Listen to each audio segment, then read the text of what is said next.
Alright, ladies and gentlemen, we're going to be starting up here pretty shortly. Just going to go around and throw out some announcements as usual on various Discord channels. Let folks know that we are alive and go.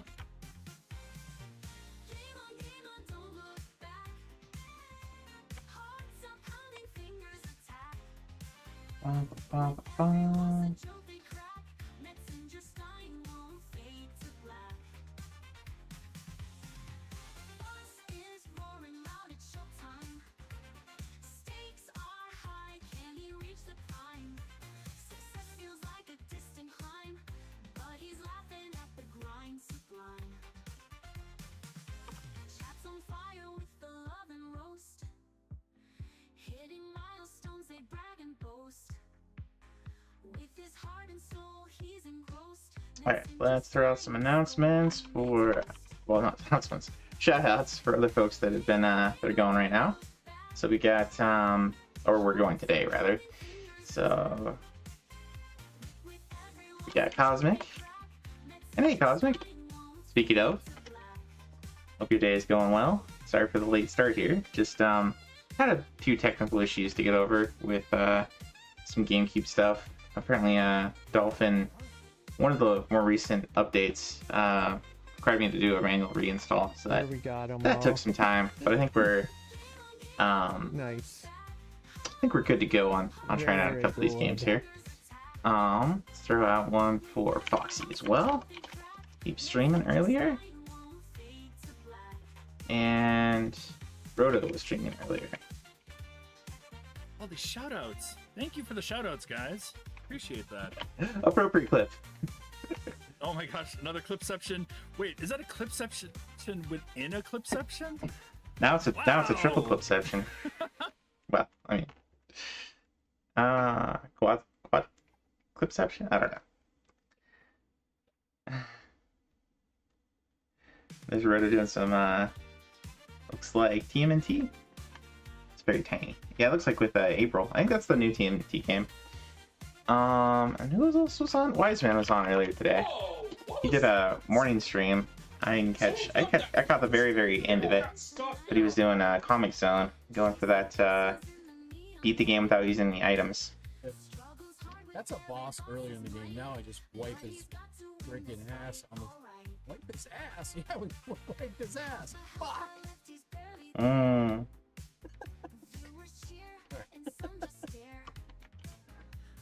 What's the swearing in that particular clip? Who doesn't know expressions? Oh well.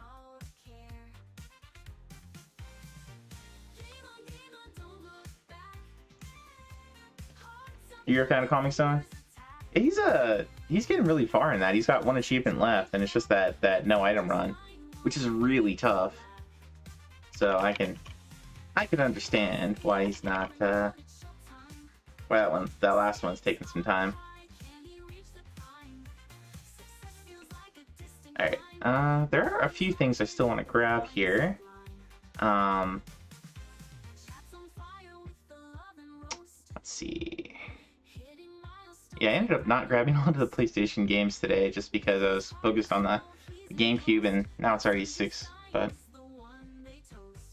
I guess we'll just look them up on YouTube for today, and we'll play some of the GameCube ones a little bit, some of the Game Boy Advance ones I got, and Nintendo, Super Nintendo. But anyway, definitely brutal. Yeah, Comic Zone can be pretty brutal. All right, let's transition over to the ARIA review scene. Hello. All right. So, for those who haven't seen the show before or are watching the VOD, this is the Retro Achievement Review, and let me, as usual, throw out the link here to Retro Achievements. Sure, I get the G in there. So retro achievements are basically achievements for classic retro games. So all your Marios and your Sonics and everything in between, your Zeldas, your Metroids, your Final Fantasies, Chrono Trigger, etc., etc. Basically, it's a site of folks that have volunteered their time to put together sets of achievements and challenges for other people to attempt and try, and if they all you have to do to go after some of these achievements is sign up for an account over on retroachievements.org, and then connect it to start playing on one of the supported emulators like RetroArch, which is kind of a collection of different cores that do different classic retro consoles. But you also have RappleWin for Apple II, you have Dolphin for GameCube, you have, I think there's one called Swan Station for PlayStation. A lot of these different things are now support integrating with Retro Achievements, so you can set yourself up an account there, log in on your emulator of choice, and then start playing and start earning achievements.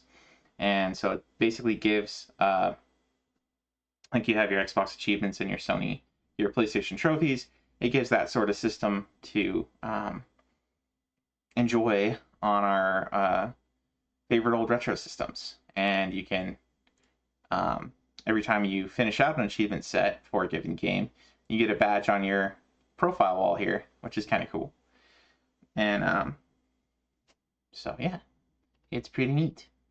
And what we do on this show is we just go through the last week's worth of new sets, and then we talk about, we kind of go over some community highlights and look into what other folks have been doing. It ended up being a fairly long list, so we are just looking, for the most part, at the top 25 people who earned the most in the last week. So we'll get that over, do some time travel here, back to last week. And then we'll look at that. Hey, I actually made the list this time. What do you know? Kind of got stuck on a lot of Pokemon without earning very many achievements, felt like. But, c'est la vie. Actually, I think we will start tonight's show with the community highlights, because I feel like a lot of people, that's what they're more interested in rather than new sets. And it doesn't take as much time to go through them. So, let's go. So start from the top here. We got Bo. He's leading the pack. He's often in the top 5. He's a pretty skilled player. And has been going after some point-heavy games, for sure. Alright, this is kind of a French streamer. He's been playing some Shadow the Hedgehog on GameCube, which we'll talk about a little later, because that's got a new set. Originally, it was just the Reloaded version, which is kind of a version of the game that has a bunch of community fan-based fixes, I guess you would say. And this is the original. So now we've got this having a set, both this one and the Reloaded version. He's been playing some Diddy Kong Racing on the DS, which I don't know if that's just a port or if that's an entirely different game, but it's another racing game, another kart racer. And then Yukuri Tanoshimu Otana no Jigsaw. So slowly enjoy adult Jigsaw, which, despite its name, is mostly just classical paintings. I mean, it's got some like nudity that you'd expect in, like, you know, something from the Renaissance era and just after, but nothing you couldn't show kids, I would say. But it's mostly just like classical art. But it's a jigsaw puzzle set. I actually got the badge for this one. It's it actually has a feature in it where you can like, it'll click together the jigsaw pieces even when they're not on the spot that they need to go to.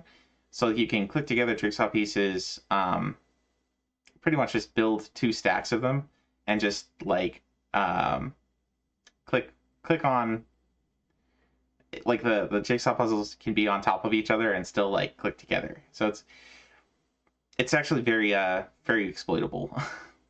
Very easy set to get if you're after a bunch of points.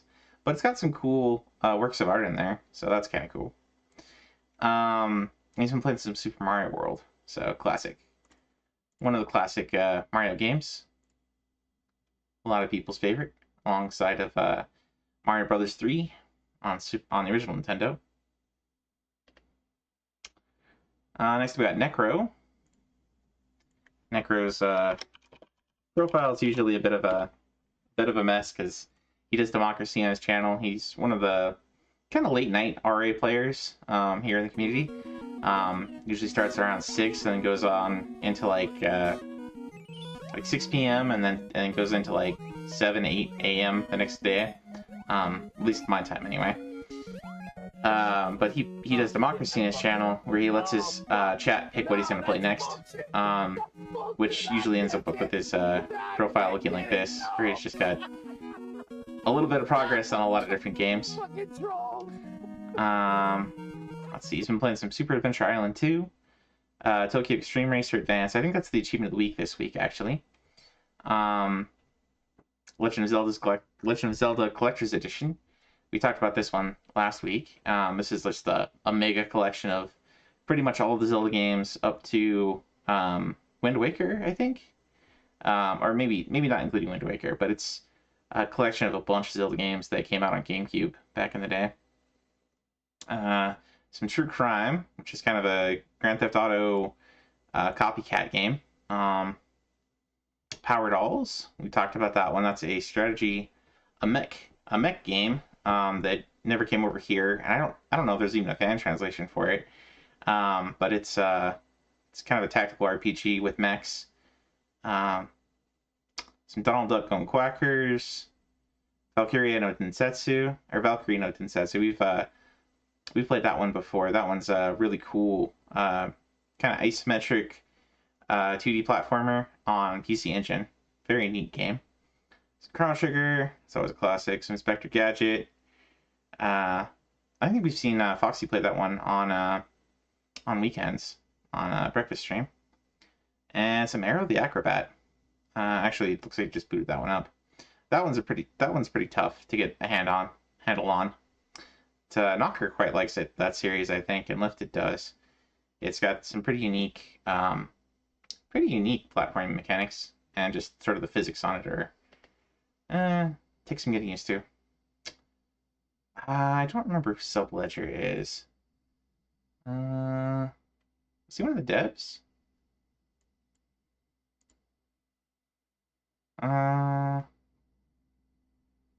What's Power Dolls on? Power Dolls is on PCFX. PCFX. So it's the last of the Nihon Electric Company games, or Nihon Electric Company consoles. So they made the PC Engine, and then the last thing they made was PCFX. It ended up as a I don't think it did very well even in Japan. It never made it out of Japan. It was basically like a miniature computer, kind of big bulky tower. If you look one up.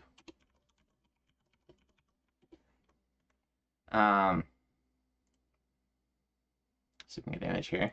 Here you go. So this is what a PCFX looked like. Very unique console. Didn't get a ton of games. A lot of those games were like anime-based sort of FMV games. But it did get a handful of sort of interesting one-off games, such as Power Dolls. It must be translated. Did I try it? I did try the first scenario of it back when it came out with a set on here. I didn't see that there was a translation for it. I don't think it's supported on RA. I don't think they had that listed. We could double check.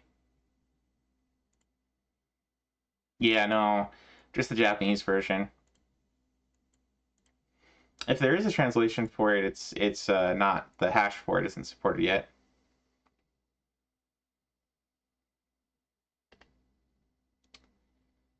Okay, so next up we're looking at Subledger. I don't quite remember who that is, but next up we got Arius. Arius is another of the multilingual streamers. He does a lot of Yu-Gi-Oh games. Mostly, I think he does mostly in French on his stream. He recently badged Banjo-Kazooie on N64 and Hexen on N64. Hexen was the Achievement of the Week game 3 weeks ago? 3 weeks ago. Hey, Wise, welcome in. He's also got Ape Escape recently and Zombies Ate My Neighbors. And Metal Gear Solid, I think this was probably a couple weeks ago. But Banjo-Kazooie is a pretty big one, so that's pretty impressive.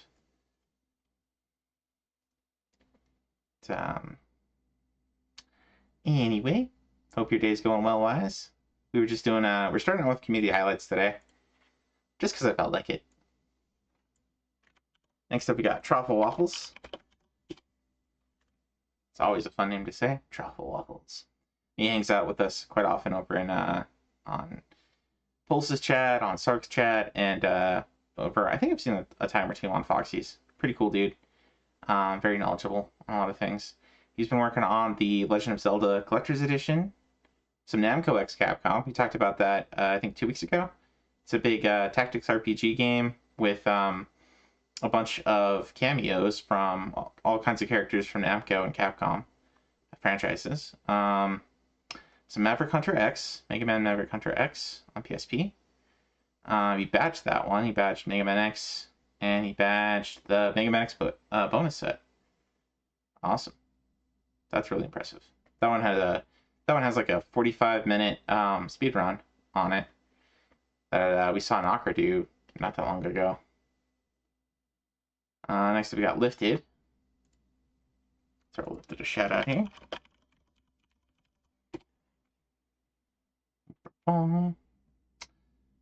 Lifted is the he runs a podcast with Pulse and Max, the Fat Black and Greasy podcast on Sundays. It's mostly a morning streamer. Pretty skilled gamer. Plays a lot of different genres. He recently got Mega Man badged, or did he just load this one up, or did he badge it? I don't know. He recently badged it. Nice. But classic Mega Man. Then been working on some Mega Man 4. Looks like he was playing We Love Katamari. That was last week's achievement of the week, and got Pokemon Emerald. Got the beat on that one for the achievement of the month last month. Very cool. Let's see. Next up, we got Sleepyhead Dre. Sleepyhead Dre is kind of starts around the time Foxy ends. Foxy's rated him a few times. That's how I met him. Pretty chill guy. Looks like he's actually got quite a few achievements here. He's been playing some Castellan. Not familiar with that one. It's Castlevania The Adventure, Double Dragon 3, the arcade game on Game Boy, and Mousetrap Hotel. So a lot of Game Boy games recently. Let's see. Next up, we got Cassette Cobra. Cassette Cobra hangs out with us quite often. And actually, I think he's got the let me get the name here. I think he's got the Shadow Reloaded set badge. So the regular set for Shadow came out this week, and we'll talk about that. But cassette here already has the Reloaded version. What? Looks like he booted up Shadow. 2 hits Speaking of of. damage? What? Looks like he played some Pepper 2, some Ape Escape. Working on Path of Radiance. That's a good one. And then the Achievement of the Week game this week. Wow. I did not expect he able to beat that guy. So we got Frosty, who's actually who's Mega Seraphimon here on Twitch. Give him a shout out. He's been playing some Final Fantasy V Advance, some Tokyo Extreme Racer. So again, Achievement of the Week game. Metal Gear Solid 2. This is actually the Achievement of the Month game this month. And it's not getting the beat. It's getting a listening in on Olga, which I think is actually pretty. I don't think it's that far into the game, because she's like the first boss.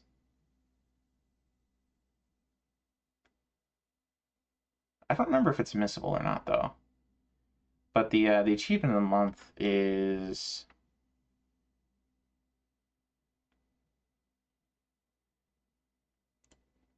there's just achievement week up. This one Eavesdrop on Olga. Oh, and it's not admissible. I don't think it's... Yeah, okay, it's a progress. Alright. So it's in the Shell 2 core. I think it's been a long time since I played this game, but I think that might be about a quarter of the way through the game. Quarter of the way to halfway, somewhere along there. And it's not, if you're just playing the game, if you're not doing it on, like, the hardest mode, it's actually not that long a game. It's maybe like an 8 to 10 hour game. Typically. I know people speedrun it probably in like 2 hour, 3 hour. Anyway. But yeah, he's also been playing some Ape Escape and some Pepper 2. I think some of those were Ari Roulette games. Next up we got Chrono. Chrono hangs out with us pretty much everywhere. He's pretty... see him all over the place at Sarks, at Pulses, at Foxy's. It's over. You did it. Like Knockers. Full I game. don't know if you've seen him in Cosmics. That might be a little early for him. Anyways, but he's been playing some new Super Mario Brothers, and it looks like that one got a revision because he got the badge, but there's still some undone here. So he's just quite the fight. cleaning up some revision stuff here. Playing some Shadow Tower Abyss. That's one of the less known FromSoft games. So I think it's an FPS. Working on the Mega Man X subset. And he got the Conquer game on Game Boy Color badged. That's cool. Let's see, next up we've got Graham. Graham, I met kind of through Rev, playing a bunch of Monster Hunter. But Graham plays a little bit of everything. His favorite one, as you can tell from his avatar, is Bubble Bobble. And of course he was playing the new Bubble Bobble game that got a set recently. He's been playing some Monster Hunter Freedom. He's almost got that one badged. That is some serious work. GG's on that, sir. Playing some Final Fantasy XI, some Alien Storm on arcade, and some Street Fighter on arcade. That's really retro indeed. Street Fighter 1. Next we got Wise, who's here to chat with us. We've been watching Wise play a bunch of Comic Zone lately. He's getting really close to that one. Just one more achievement. That's a real tough one. My friends. Beating the game without using any items. But getting there. Playing some Arrow Flash, which is a shoot 'em up on Genesis. And recently got Troubleshooter badged. Is that a running gun? No, it's a shoot 'em up. Okay. Interesting. Been on a Genesis kick. Cool. How'd you like that one? Pretty straightforward badge, or?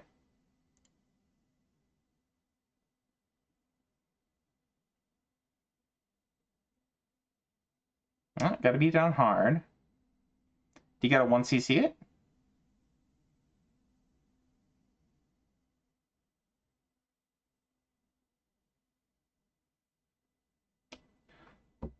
It's like Battlemania? Cool. Hey AJ, welcome in. I'm doing pretty good. I had to start a little late because I was trying to get some of the GameCube games to work, and Dolphin required me to manually reinstall it to get it to work. But we got it working, so we'll play some of those a little later. We're currently just looking at community highlights, talking about what people have been up to. Next up we got Andy, the Andy Social Network. Andy's pretty cool. He actually runs 2 separate channels here on Twitch. He does one that's the Andy Social Network, which is where he does RA, retro achievement stuff. And I guess he had taken a long break from it, and he's just recently gotten back into it. Really skilled gamer. Almost, like, ever since he got back into it, he's been on the 25 list almost every week. Top 25. At least on my follow list. But he's also got one called the Andy Gaming Network, where he does speedruns. So, very skilled guy. has a lot of fun with these things. He's been playing a lot of Mortal Kombat. He's almost got Dracula X Rondo of Blood badged. He's working on that one. Looks like he's also been doing the NES, the port of the original Zelda to Game Boy Advance. And Yoshi's Island, which is basically Super Mario World 2. This is the GBA port. And then Final Fight 2 on Super Nintendo. So he does a lot of the beat 'em ups and fighters as well as platformers. A lot of his speedrunning has been, at least that I've seen, has been like Street Fighter 2 on arcade. Next up we got Navanos.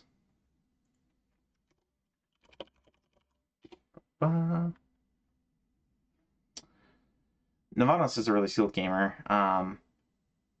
Just beats things, starts things, often plays them on the hardest difficulty, and badges it. Gets the entire badge in one go. If I got that the first time, that would have been a whole lot more. So pretty crazy to watch sometimes, but very very skilled dude. Looks like he's been playing some Perfect Dark on N64. I know Sark has been working on that as a request game and been having a terrible time with some of the speedruns. So GG's on that, Navanos, if you're listening. Also been playing some NES Contra. I think he probably batched this earlier. Yeah, 2022. So he was just booting it up. Working on some Resident Evil 2, the DualShock version, and Aladdin.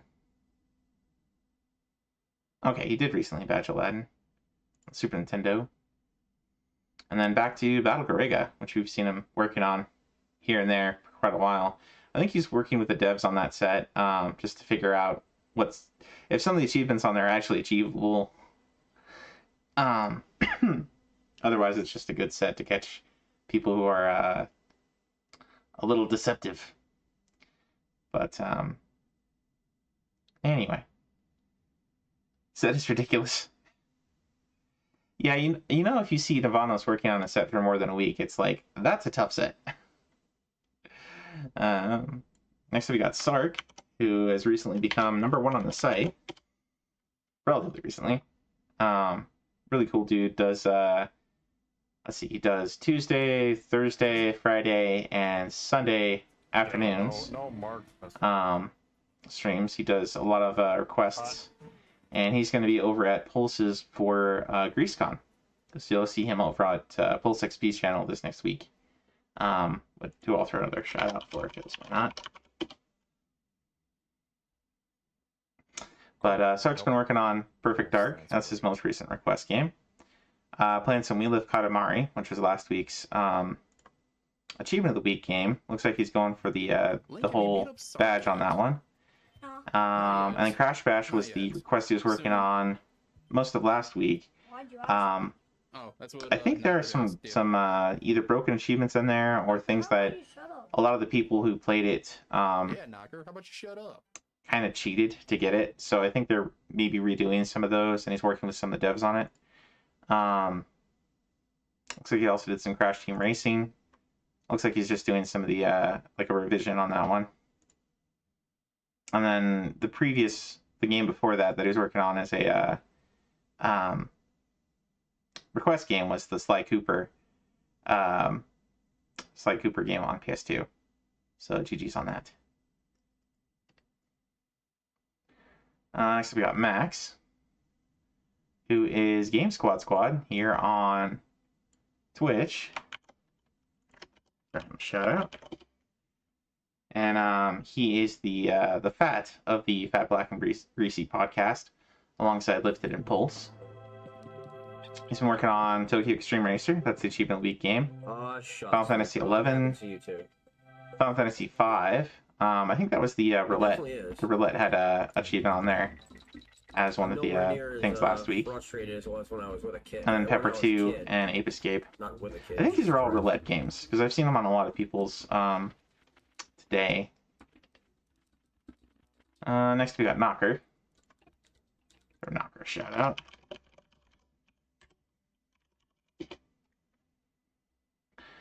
Knocker's a really cool dude. He hangs out with us over on Scanlines. very skilled gamer. Justice. He's been working on Harmony of Dissonance, which is a really one of the better Metroidvanias in my opinion for the Castlevania games. I mean, almost all of them, are pretty good. This is actually the only one I've badged, so it's a funny feeling seeing somebody like Knocker working on something that I've already badged. But anyway, he also got Bloody Wolf badged recently. That's cool. And Dragon Egg, which I think is that a shoot 'em up? 2D platformer. Okay. Yeah, I think that was more than a week ago. But yeah, Knocker's a cool dude. Next we got Foxy. Foxy today was working on Goemon. That one recently got a revision, so he was finishing up some of the finding the 1-ups that were added as revision things. And he started work on Chrono Cross after he got the low-level Chrono Trigger subset done. So that's cool. Looks like he also got the Legend of Zelda. This was also a revision I think he was working on. Did this one get a revision too? Yeah, I guess it must have. No, it's 2023. Okay. Yeah, and then kind of like Necro, on Saturdays, Foxy does a breakfast stream where he plays a bunch of cartoon games that his chat gives him. So I gave him some more Dragon Slayer Legend of Heroes to work on. And he's still in the first chapter on that apparently, or was. So I'll probably toss that up to him a lot because I want to see him patch that one too, because it's not too difficult a game to badge, honestly. But played a bunch of those for breakfast stream. All right, next we got Lord Pookums. Shout out as well. Pookums is probably one of the most entertaining RA dudes out there. Doesn't really focus on getting badges so much, but just plays and beats a ton of games. Looks like most recently he's been doing Ghostbusters on the NES. I don't envy him that. That's kind of a rough one. Toy Story on Mega Drive, Blaster Master on NES. He actually did I think he earlier on went through all the Blaster Master games. So I think he must be going for the badge on this one at this point. Because he did a bunch of the newer like Blaster Master Zero remakes and sequels that came out. I think they did those on Steam. And then he also did A Week of Garfield on NES recently. I got the beat on it anyway. But yeah, as you can see, he's got quite a lot of games beat.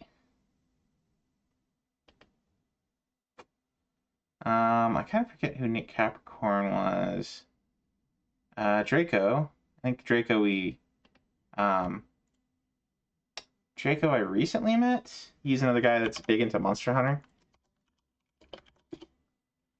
I'm not sure if looks like he does stream.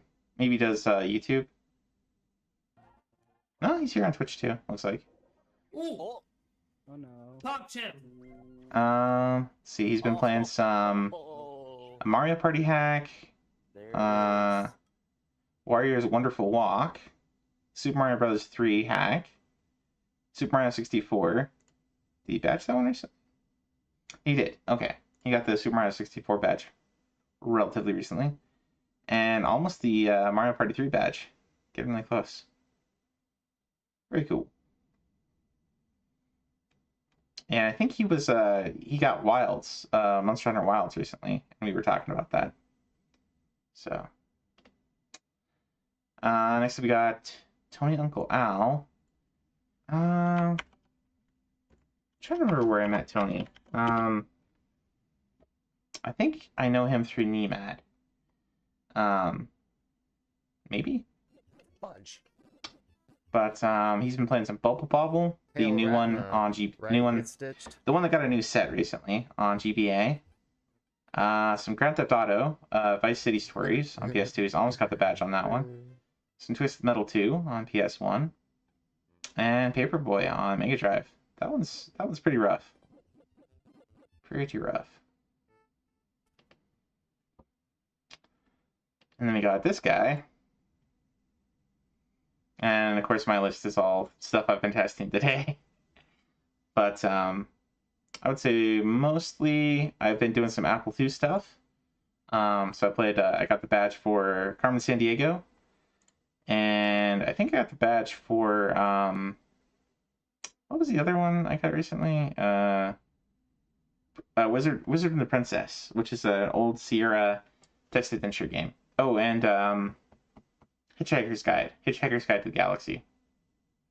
So, been working on the Apple II Dev Jam, which is going to go on, I think, for 3 months. Yeah, Hitchhikers. A lot of text adventure games on Apple II, a lot of educational games. Handful of more arcadey type stuff. I think I loaded up a bunch of these because I was working with you, Cosmic, on trying to get these to work. So hopefully you can enjoy some of these. I would say I'm not. The Apple II wasn't super capable as far as like action games go. You could play some of them, but figuring out which buttons they used for controls is not always easy, not always straightforward. I'd say for a lot of DOS games, they had it pretty well figured out where like control was jump and alt was like fire for a lot of running gun games or action platformers. So you could play like Duke Nukem or Secret Agent Man or something like that. And it's always usually like control alt space. And then your numpad. A lot of these Apple II games, I'm finding you're using a lot of like kind of random letters in the middle of the keyboard for directions and like various other buttons. I don't know. It takes getting used to. Other than that, I've been working on Achievement of the Month, Achievement of the Week. You played Jazz Jackrabbit a while back, and the controls were great. Yeah, like a lot of the PC games, the DOS games and such, like Jazz Jackrabbit, pretty easy to pick up. And I think maybe later on the Apple II had maybe figured out a little bit better. And some of the games weren't like super complicated to begin with. Like I think Prince of Persia is usually brought up as a classic, with the Apple II version being considered one of the better versions. But I think that one's mostly jumping. I think you might hit the space bar to do some of the sword fighting. It's just a tough game. Yeah, it's not easy by any means, but it is. I think it controls pretty well on the Apple II, especially compared to some of the console ports. I don't remember if there was an NES version or not, but I know the Genesis was a little janky. I think I played the Genesis version before. Anyway, but yeah, let's get into the new sets. So we ended off. Nacho was here last week. Did a very good job as a co-host. We played. We kind of went back and forth and played a bunch of different things. Kind of lost steam around Bakugan, wherever Bakugan is, and then we were just kind of talking through, watching some YouTube vids. So I did want to boot up this Bomberman 64 that is a different. So we have a Bomberman 64 here in the U.S. that came here that is a 3D platforming game, I think, and there's a Bomberman Hero that's also a 3D platformer. Both of those kind of play a little differently. Neither of them are like classic Bomberman. Japan got one that is basically classic Bomberman, so I did want to give that one a try. I did actually want to play that one, so I'm gonna go ahead and boot that one up here. And let's actually, before I do that, let's go ahead and take a look at the set for it. I think we probably talked through this one because I remember talking through Iru, and I remember talking through Dark Summit and Hot Wheels, and Sonic Shuffle. So I think we talked through it last week a little bit, but didn't really go in depth. So defeat all the different bosses. Max out your fire, max out your bomb, max out your speed. Get power bomb, get spike bomb, remote. So get all the upgrades. Okay, interesting. So they want you to go through the free play mode and beat each of the levels. Usually you have to do like best 3 out of 5.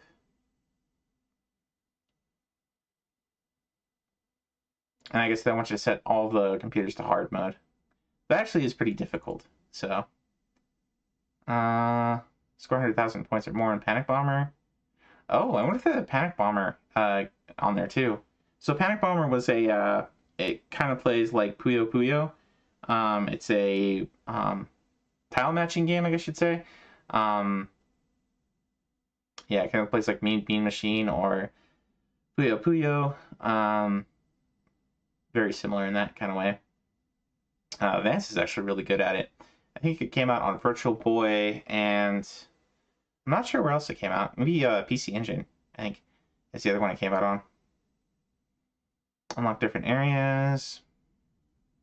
Medal list. Get a warning in Highway Panic. Unlock all Bomberman battle mode stages without the Director's Guard unlocking it for you. Okay. I'm not sure what that means exactly. But whatever. Let's boot it up and give it a shot.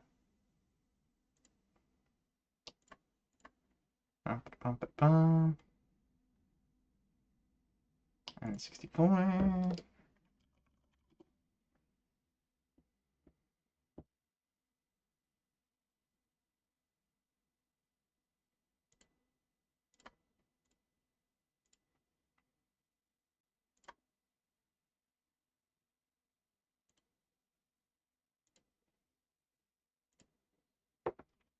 There we go.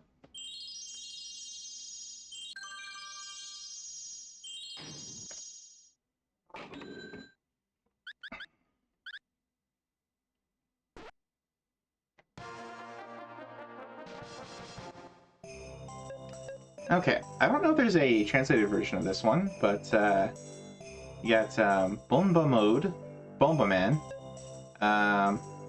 Panic Bomber,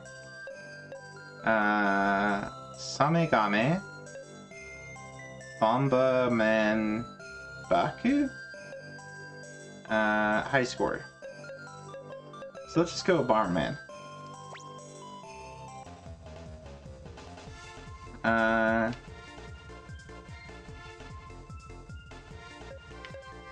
Let's see, stage, clear stage, type, normal game. Oh, and this is probably the free mode. Alright, let's just do normal game.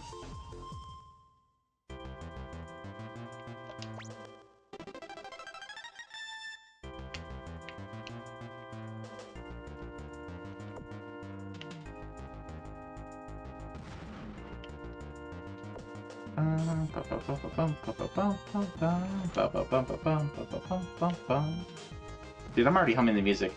This is pretty decent music. What is that G?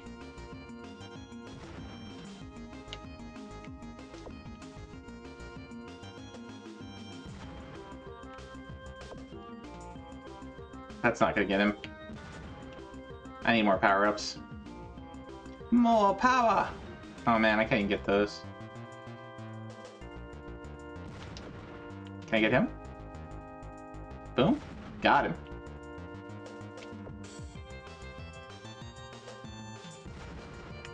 Oh. Oh, don't blow that up. Lesson learned. Okay.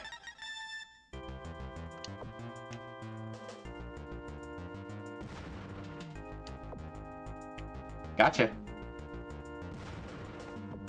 Kinda surprised we haven't come across any power-ups yet. Usually get something.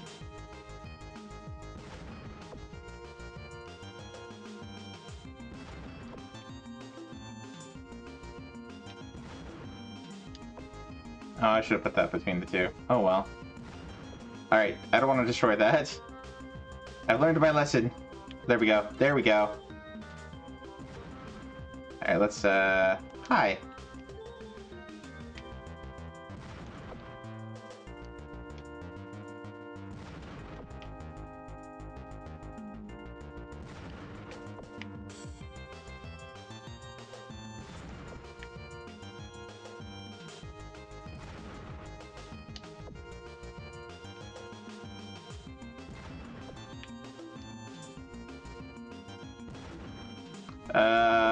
Okay.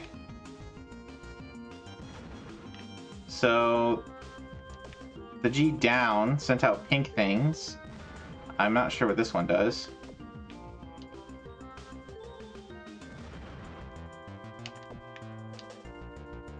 Is it gonna get him? Yay, I got him. Alright, let's do that one. That one. Wow, we've only got 2... This whole time, we've only gotten 2 power-ups. That's kind of crazy. Alright, so let's do... like one here, and like one here. There we go. Oh! Oh! Okay, that's the stage clear. Stage exit. That's interesting. So don't blow up the stage exit.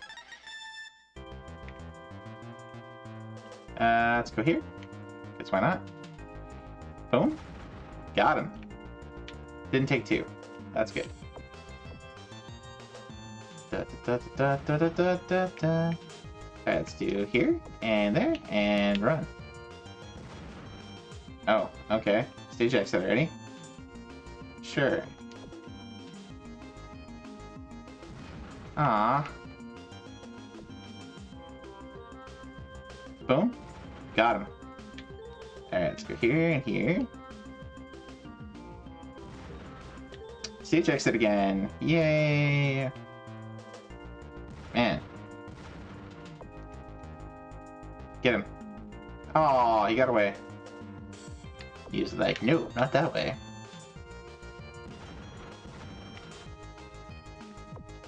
We really need to get more...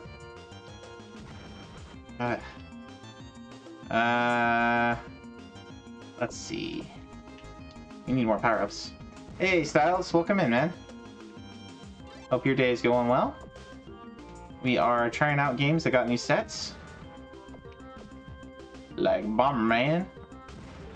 This is a, Bomberman 64 that came out in Japan only. It is different than the Bomberman 64 we got here. It's kind of interesting. Alright, we still want to clear out and get the, any extra power-ups we can. So we've only gotten 3 so far. We're on the 2nd level. Let's go, let's keep going up. But how are you doing, Styles? What you been up to?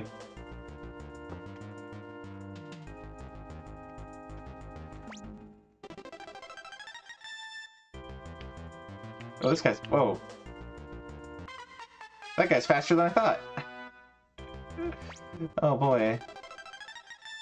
Alright, let's do that and that. We'll hide out over here. Do that one and that one.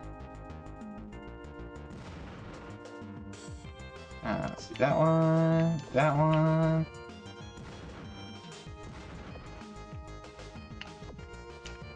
Get away. Boom. Hey, we got him. Nice. Aw, he got away.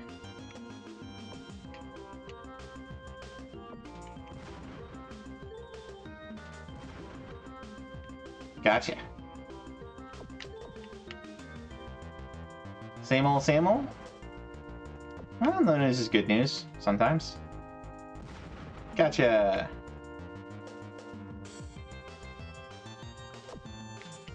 Boom. Hey, we got multiple there. Nice.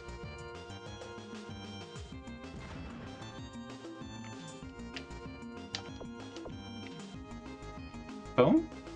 Gotcha.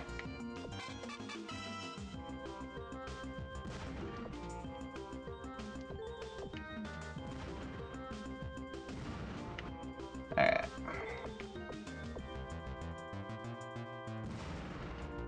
So one thing we definitely do not want to do is destroy the exit, because that ends up throwing a bunch of guys at us. Been busy with life, trying to make time for streaming these days. You're on your final 16 months of streaming before you retire from the stream world. Ah, alright. One day you'll be good at Bomberman, then you can enjoy it like others. Hey Manny. I wouldn't consider myself very good at this, but it just takes some getting used to, I think.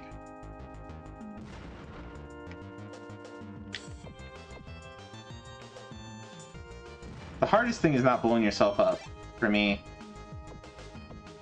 I don't know how other people are as far as that goes, but...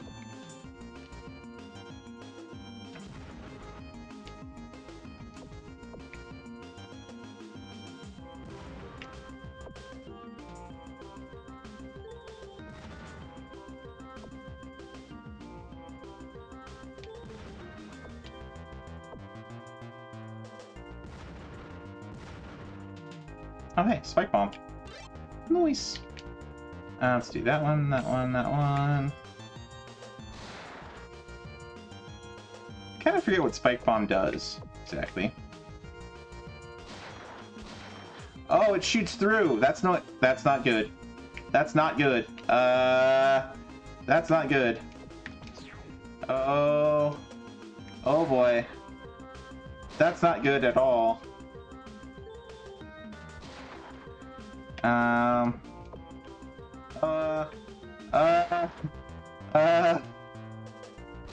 Oh no. No. No. Oh. I totally messed it up. Yeah, don't hit the thing, the blue things. All right, so these are that upgrade I got was like it penetrates walls. So we don't we got to be careful with that one. Wow. I wish I knew that before. Alright. Say goodbye.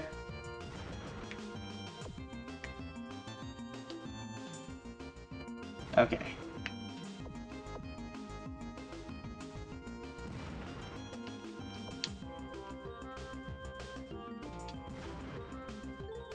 Boom.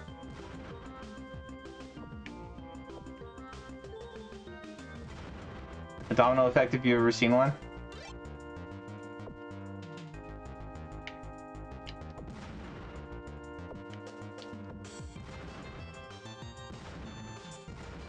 Okay, that was potentially scary.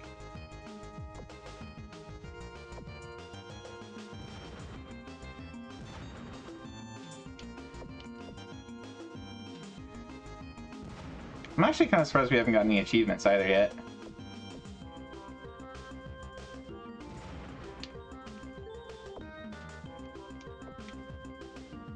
Boom shakalaka.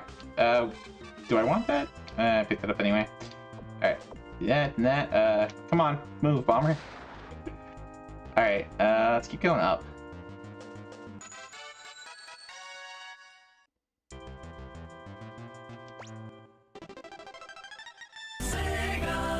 Hey, Wolfie, welcome in, sir. Hope your day is going great.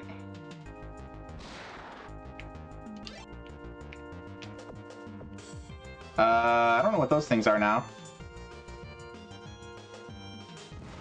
Oh, the remote bombs. Oh. Nice. Okay, I kind of like that.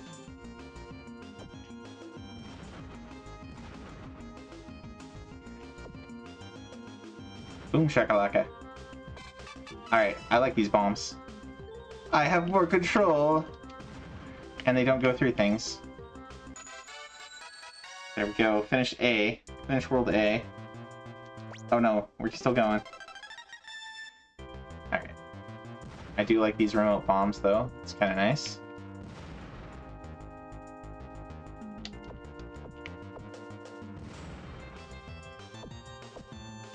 Boom.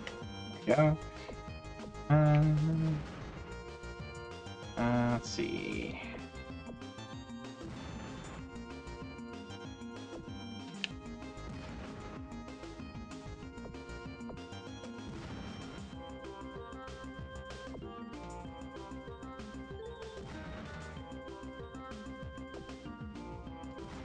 I don't know what I just said there, but hey, I'll take it. This is like this reminds me of like maple cream sandwiches. This area. Now I'm getting hungry for sweets. Got him.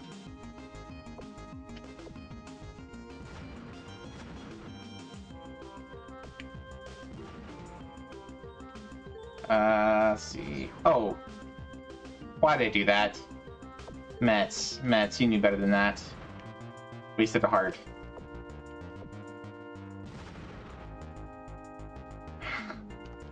Told you. Not blowing yourself up is the hard part.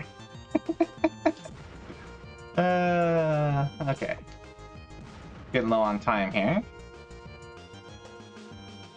Got, let's see, let's do this one. This one. And, oh, hello. Boom and boom. Alright.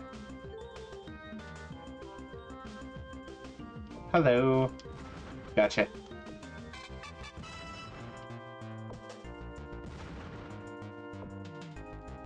Alright. I don't have a ton of time left. I know we do. We're okay on time.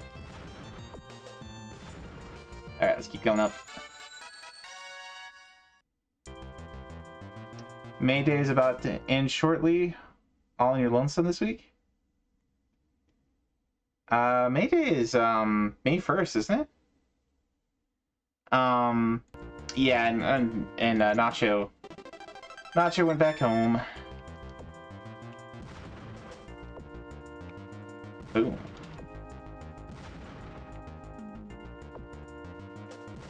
Aww.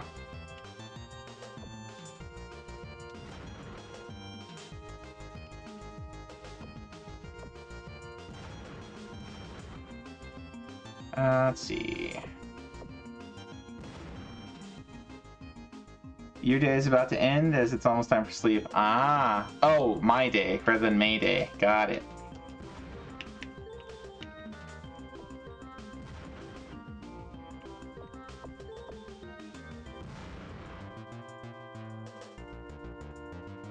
Oh, whoops. Dang it. I thought I was going to keep going left. I sucked myself out. Alright, do I still have remote bombs? I don't. That's sad. They were so nice. They were beautiful. That's scary. Goodbye. Got him. Got him. Oh, that's scary.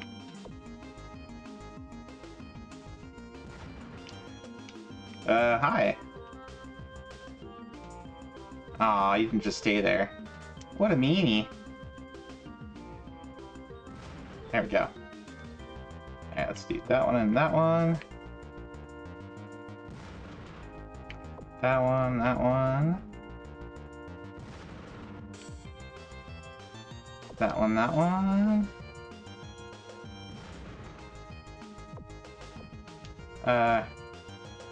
Oopsie doopsies. Alright, that one, sure. Okay.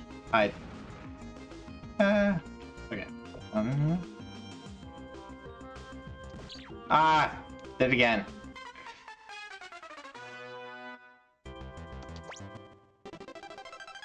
I really don't have to take risks like that. What am I doing? Oh, let's do... Oh, no, I got him.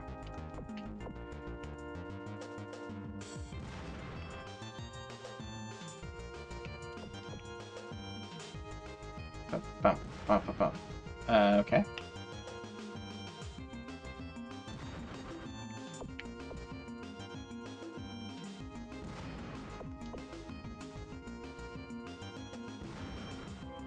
Nice. We like to see that. Okay.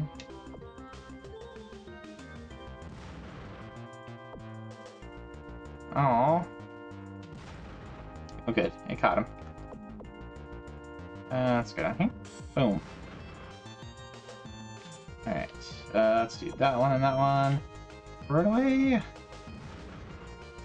And then that one and that one. That one. Oh, that was weird.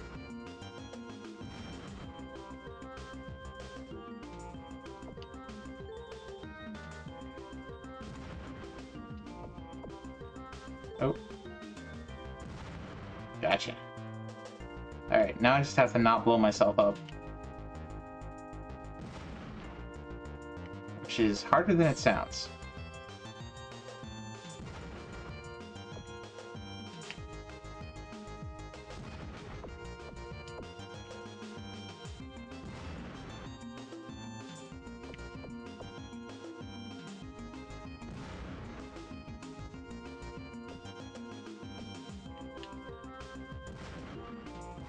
Hey, a kick.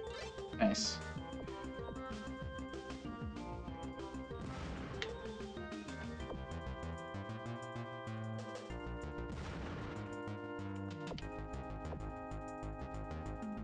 Boom.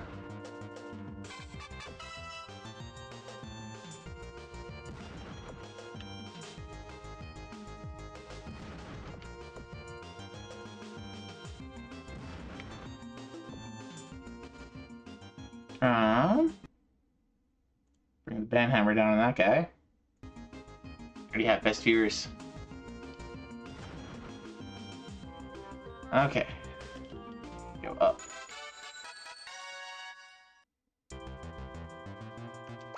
How long does this one stage go? Wow.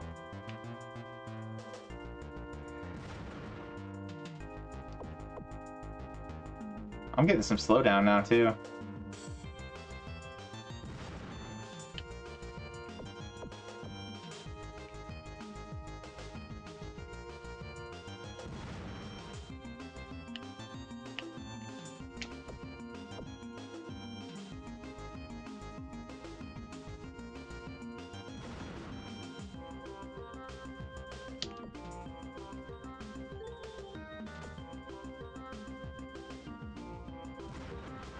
Wow, that took a long time to go off.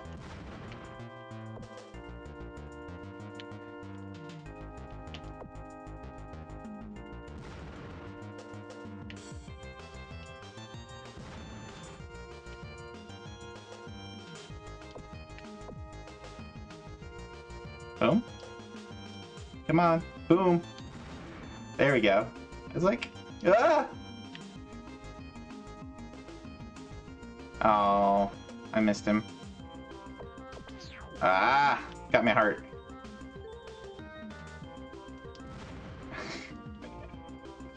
that was kind of dumb.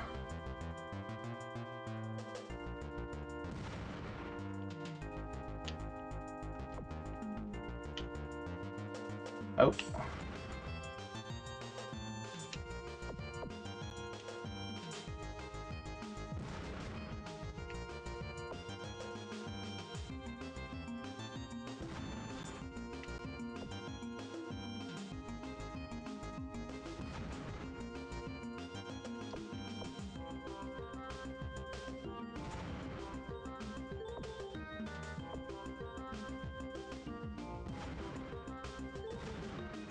Gotcha.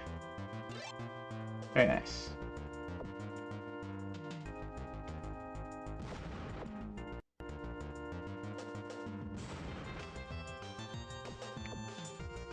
I didn't really need to. That's okay.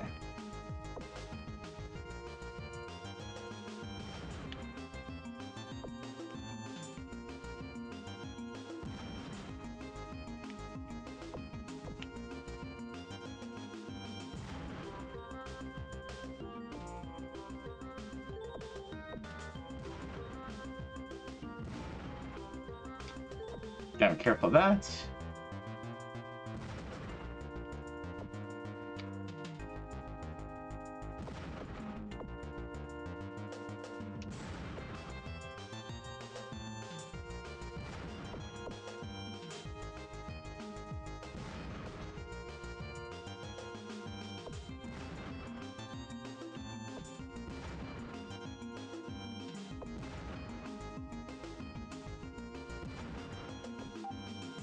Oh no, we're running out of time.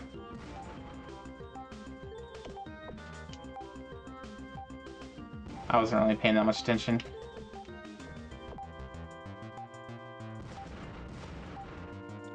Oh, shoot.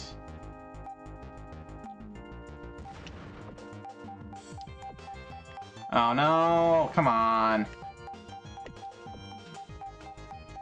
Ah, it's not gonna hit.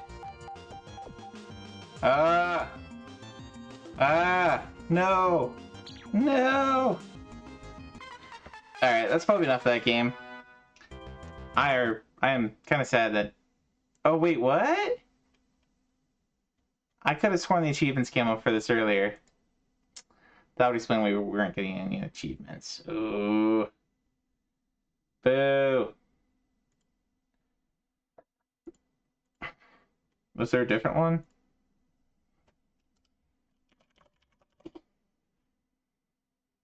That's the one I loaded, the V1 too. Oh no, I guess I did the Japanese one, but I loaded the wrong version or something.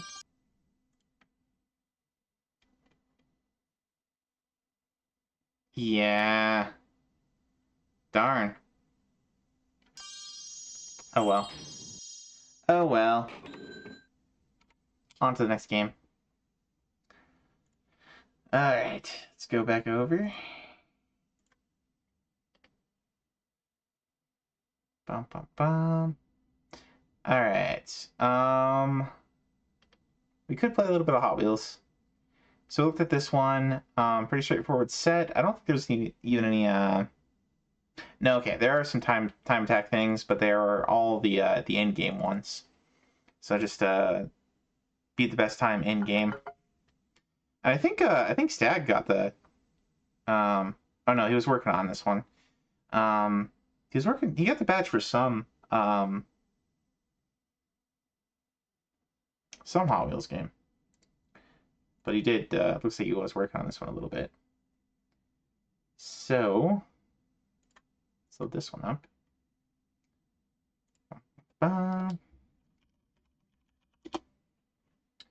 Burning Rubber. And we'll throw Stag a shout out because we're talking about him.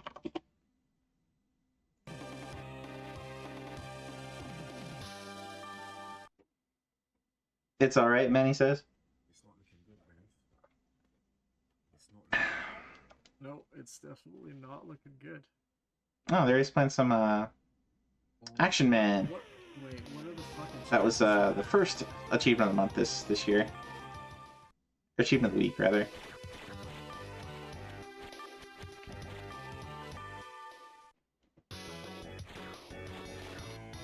I think let's do a free race. Does a decent job, but some of the maps are meh.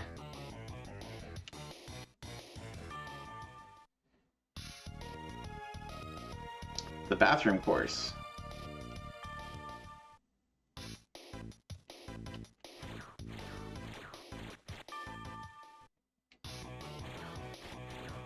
Super Screamer, Muscle Cars. Let's look at Muscle Cars. Purple Passion.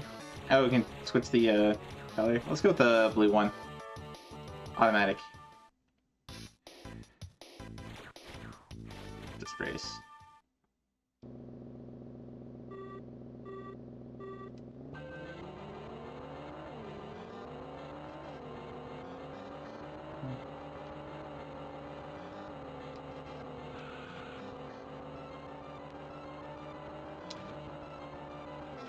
Oh.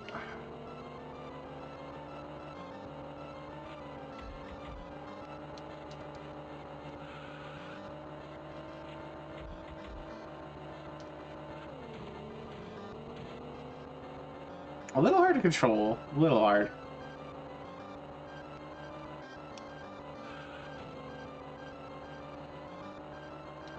I did choose the muscle car after all.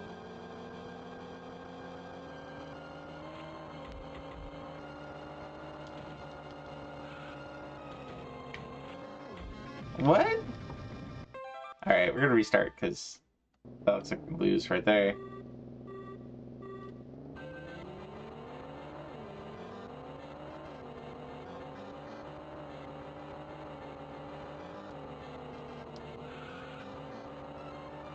TBA racing games, oh joy. Yeah, right? Alright, so apparently it can only take so much.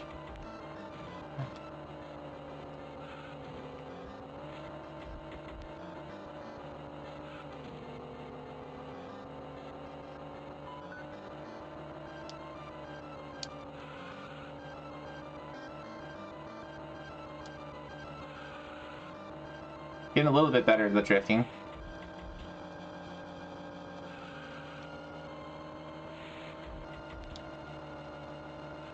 A little. Oh, come on. We were doing so good. And now we're at the third lap.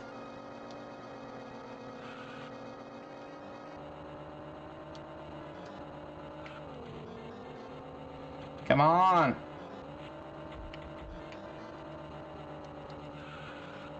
There we go. I think I'm in first. Oh no, I guess I'm in second. I was thinking I was lapping that guy, but no. We have one for the Achievement of the Week this week. This looks pretty easy, honestly. Yeah, that wasn't too bad. But there you go. It's a Game Boy Advance racing game. It's okay. That wasn't too bad. Alright. Let's see. We talked about Iru. We talked about Dark Summit. Dark Summit had some pretty weird models, 3D models on it. Pokemon Black. I'm a little bit Pokemoned out, but we'll boot this one up. We had Emerald was the achievement of the month, and I just barely got it with like an hour left before the achievement of the month ended. I don't know. I kept like falling asleep trying to do like sessions where I was trying to get all the Pokemon. I probably should have just gone for, you know, picking out a good team. This set existed, it was just fixed. Ah, that makes sense. Because I saw that version 2 already had a set, and it didn't make sense to me why we'd have version 1, or version 2, but not version 1.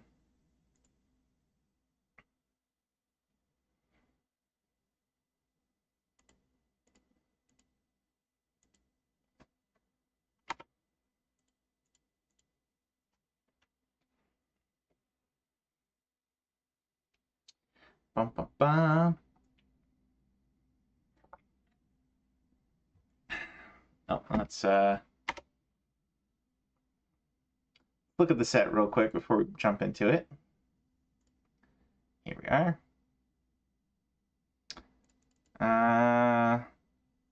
Pretty straightforward set, or pretty straightforward stuff as far as like hitting all the storage events, get the badges from the different gyms.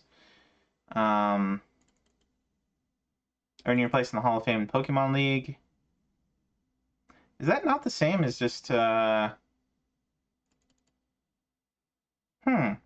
the Pokemon League is not considered part of the, win conditions. Sounds like? Or maybe that's, I don't know, maybe that's separate.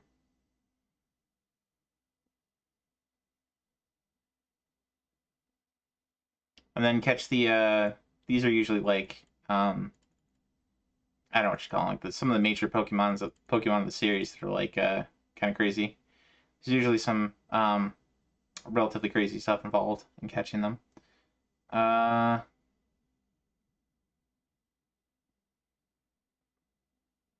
Revive a bunch of Pokemon fossils. Get some ranks in Battle Institutes, whatever those are. Black and White has a different Elite Four happening going on. Ah. Okay. All 4 members of the Riches family. Collect all treasures in the Abyssal Ruins. Collect all 130 obtainable Unova Pokemon. I guess Unova must be the name of the area you're in, maybe. 201 obtainable national Pokemon. Does not include Unova Pokédex.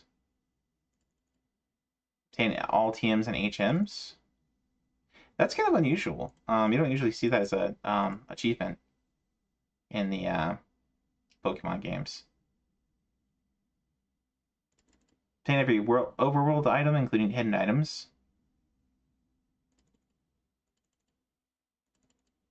Okay.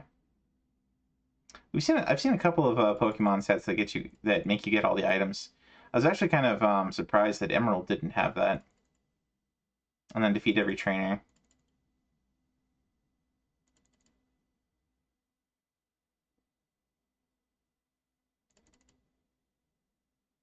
Yeah, I would say the main ones for a Pokemon game are always going to be catch 'em all. So those achievements. But anyway.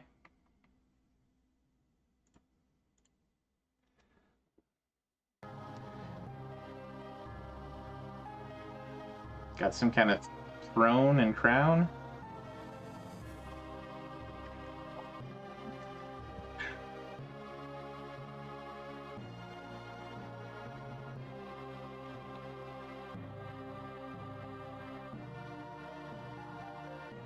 I guess the best Pokemon trainer in this country is the is Crown King or something.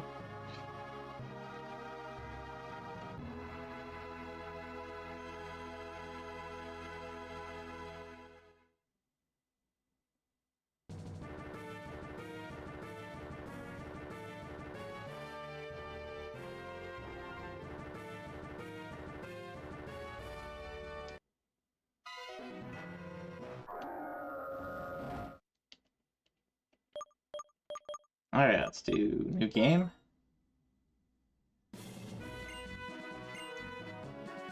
Professor Juniper. Okay. Blah, blah, blah, blah.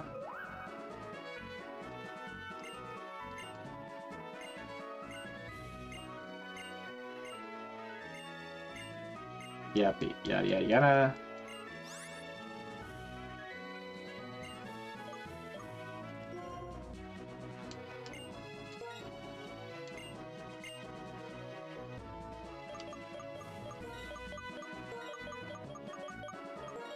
Bum, bum, bum, bum, bum.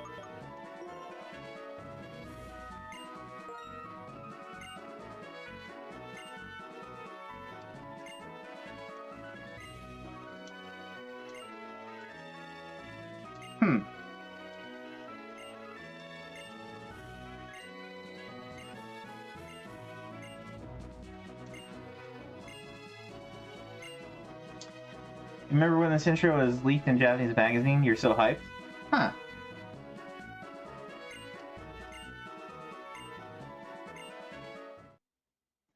I would, I don't know. Maybe just because we've been playing so many games, it's like, let's get through the intro and get to the game. I'm just like, sorry if I'm a little jaded at this point to openings.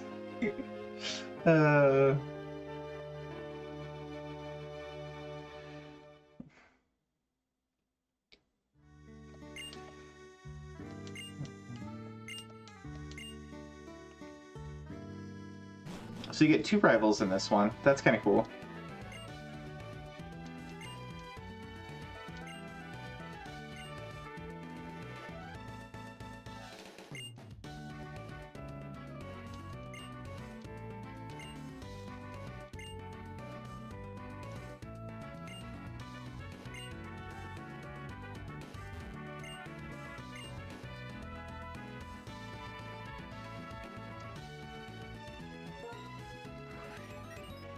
All right, we have to pick our starter.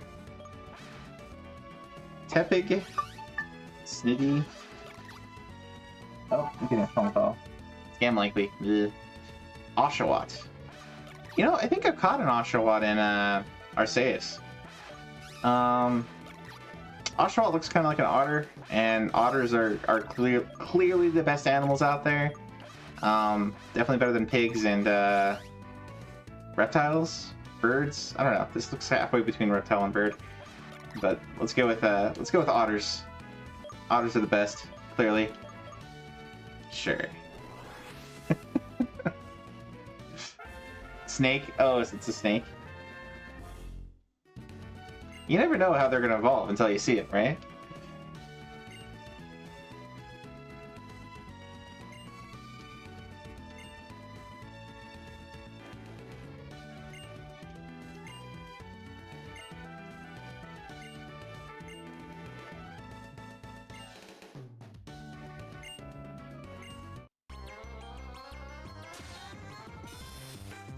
I do appreciate how quickly you get to a battle here. That's kind of cool.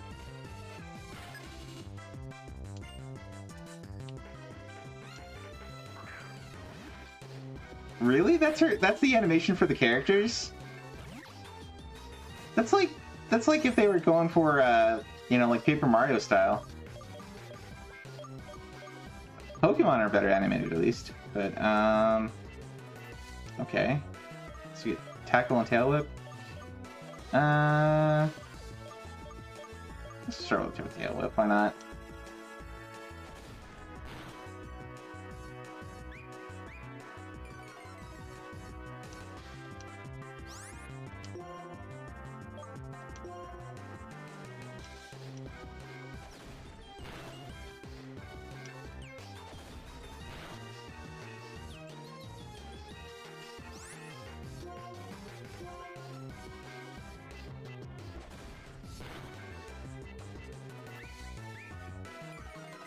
You're a little late.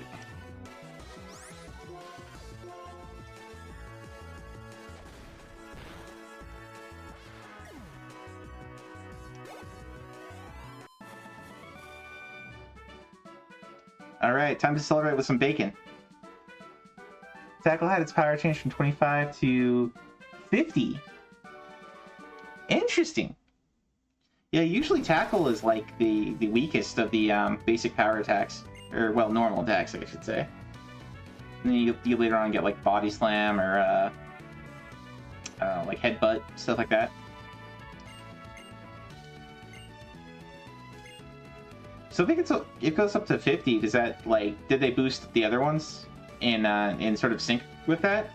Or is there just no weakest now?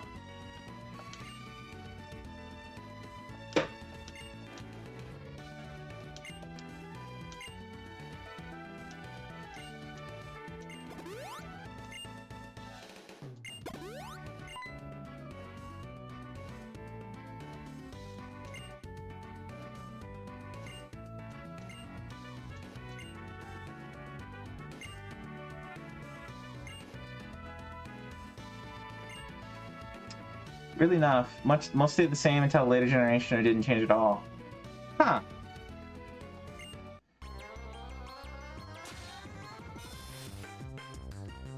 Were there any new abilities that took the place of Tackle at the weekend, or no?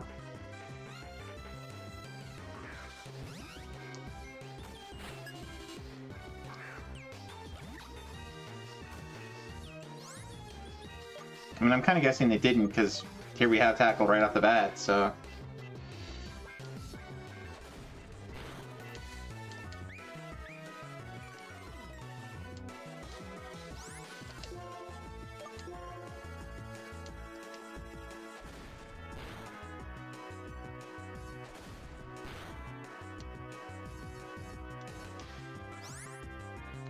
Scratch, Pound stayed the same for that, but sometimes the Pokemon just doesn't learn those. Huh.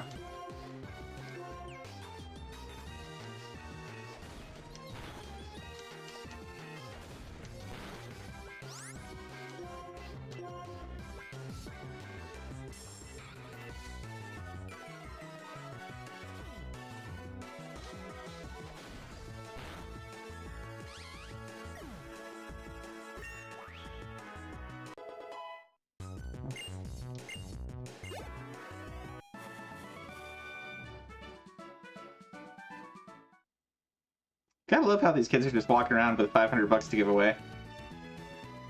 Not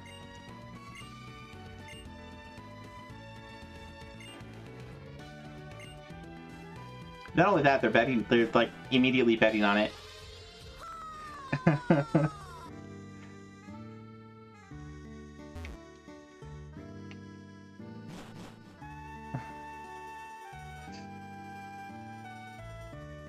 The EXP of the defeated starters is some of the lowest in the series. Because of the beginning fight, they didn't want you to level up in the first fight. Huh.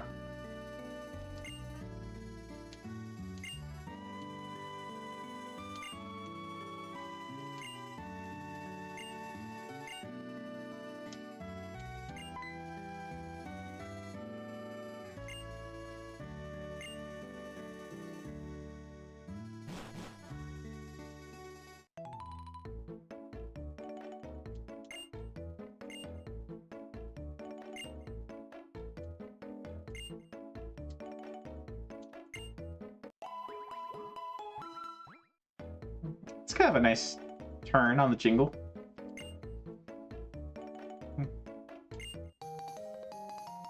Cross transceiver.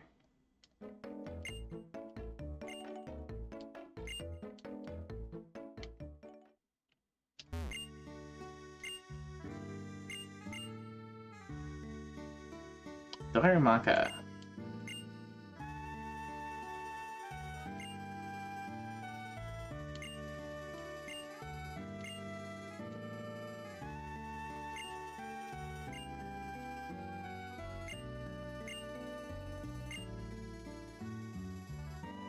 Huh. Setting work schedules by Pokemon fights.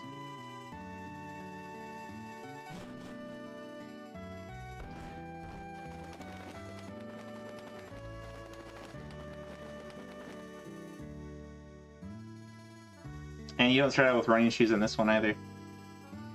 Interesting.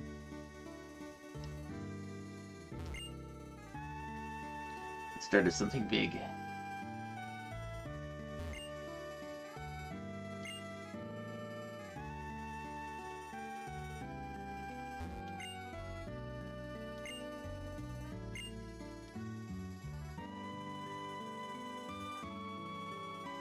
I guess you can't save until you go through some of the first starting events. Well, I think that's enough for that one. So, Pokemon Black got a set again. Sounds like from what Manny was saying, it previously had a set, and something was wrong with that set, got taken down, and then put back up. So hopefully they've got whatever issue arose fixed. Let's see if there's anything in the comments here about that.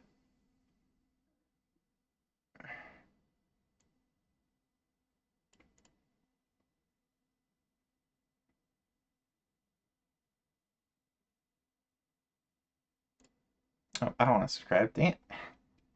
I was looking for the previous comments button, but I hit subscribe. That's not what we want. Alright, I'm just kind of curious. What caused the issue here?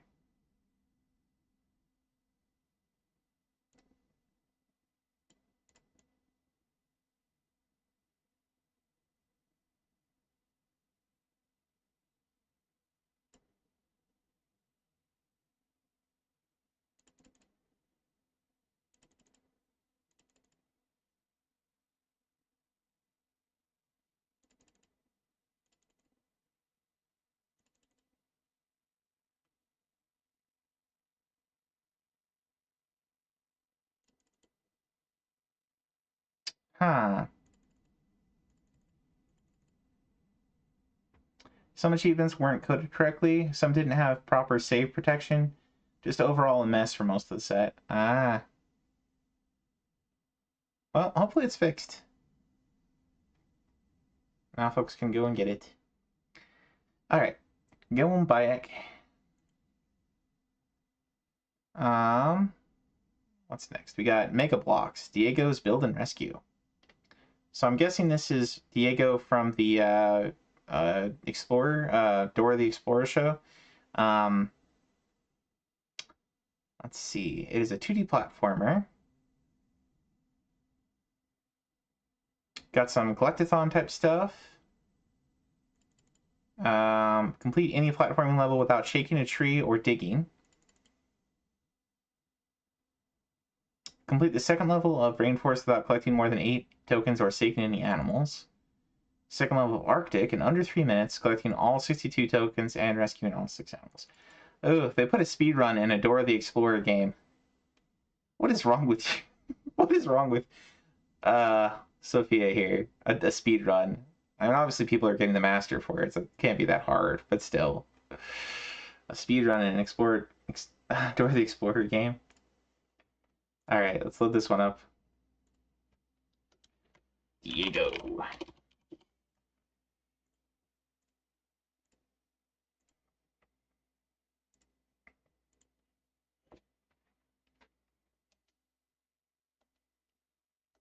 Mega Bloks. Press start or touch the touch screen to begin. Choose a profile. What do you want to do? Adventure mode. Hola, I'm Diego, and this is Baby Jaguar. We're on an animal habitat building adventure. New habitats are being built for all of our animal friends. We need to finish each of the habitats so all of the animals will have a home. And we need your Blah blah blah blah blah. Choose the habitat you want to visit. The rainforest. Choose the level you want to visit.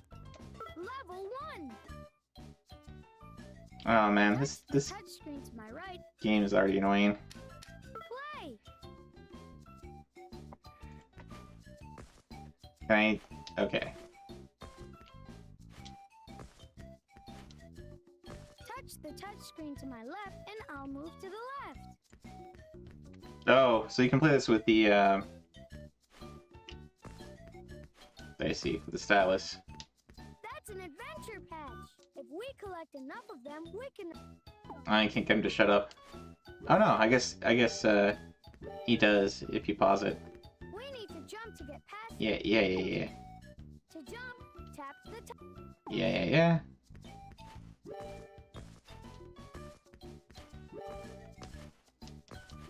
Two buttons and they both jump. That's a piece of the rescue vehicle. Wait, Dialogue skip found. Speedrunner was engaged. Well, I don't know why, but if something glows when I get near it, tap it to see what happens. To search, use the stylus to scribble on the touch screen. okay. But I was gonna say, like, so I used to have to watch stuff with my nieces, or not really. I didn't have to watch it, but is it gonna shake? What's going on here?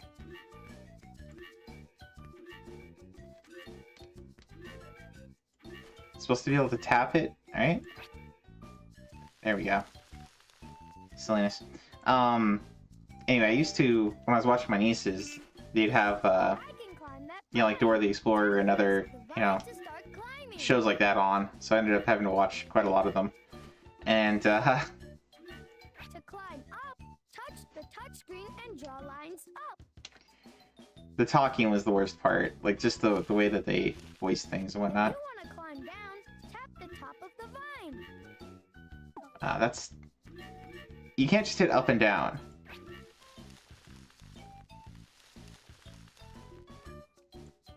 Wow. Uh-oh, some of the animals are in the wrong That's a polar bear. Polar bears belong in the Arctic habitat.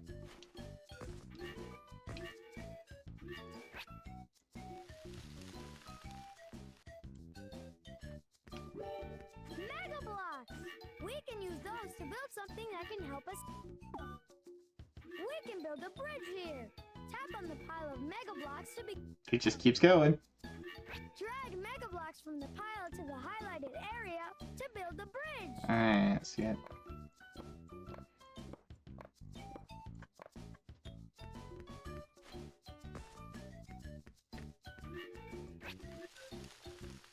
I kind of already hate this game. This is the same game. Another one! Great! Something's buried here. We'll need some help to dig it up. Oh, you have your Rescue Pack can help. Activate! I'm Rescue Pack. I can turn into anything you need. Diego needs something to help him. A shovel, yeah! To dig, use the stylus to scribble on the touch screen.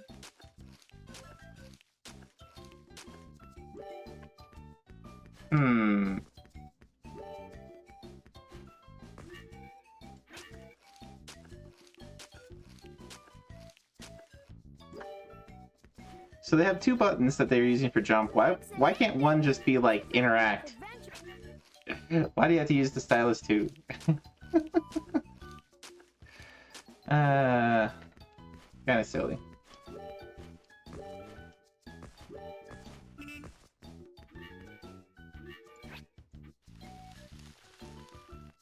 Alright, we'll finish this first level and then Muy bien. go do something else. Because we're already this far anyway. Might as well get at least a Chivo out of this. Another lost animal. Way to go! Can we kill him?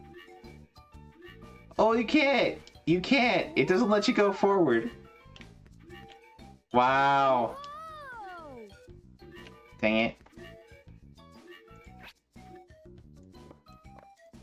What good is an animal rescue game where you can't accidentally kill the animals? Like, come on. You gotta give kids some realism, you know? Cause it's the DS, we need touchscreen controls.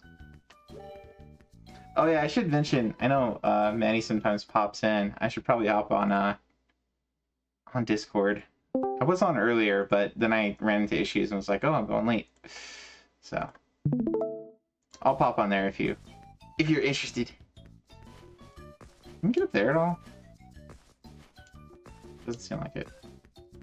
We can use this zip line to zoom down, but we'll need something to make sure we're safe. Play. Okay, I'm guessing we have to pick a Rescue pack can help. yeah. I'm rescue. Diego needs a zip line harness. Excelente. Whoa! Come on, Diego, run off. Whoa! Hey, Manny. Truly a masterpiece of gaming we have on display here. Truly, sir. Tap on the pile of Mega Blocks to begin building. Drag Mega Blocks from the pile to the highlighted area to build the ladder. This is a sane game through and through. I can't believe you can't just like press up. Like really? You have to use the controls there.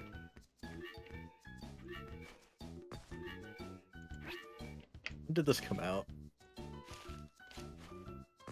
That's my question. I went past it. We found another one. Great work.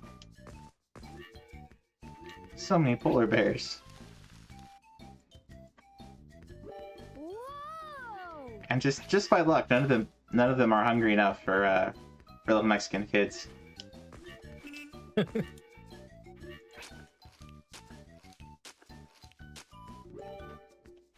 Maybe we could feed them Dora. Maybe that's why this is the Diego game, because he already fed Dora to the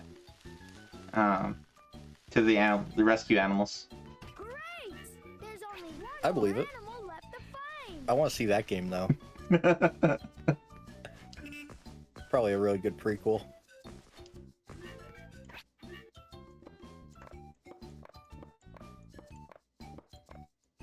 Maybe you have to drag the parts out to decide which things to feed to which animal.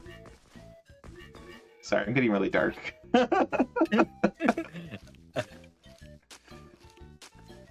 I'm really not a fan of the Dora the Explorer show. I as you can tell. Oh man, I don't know which I dislike more, Dora or Thomas. I've seen way too much during babysitting. We found all of the lost animals and earned an animal. I'm not a big fan of Thomas. We found enough adventure patches.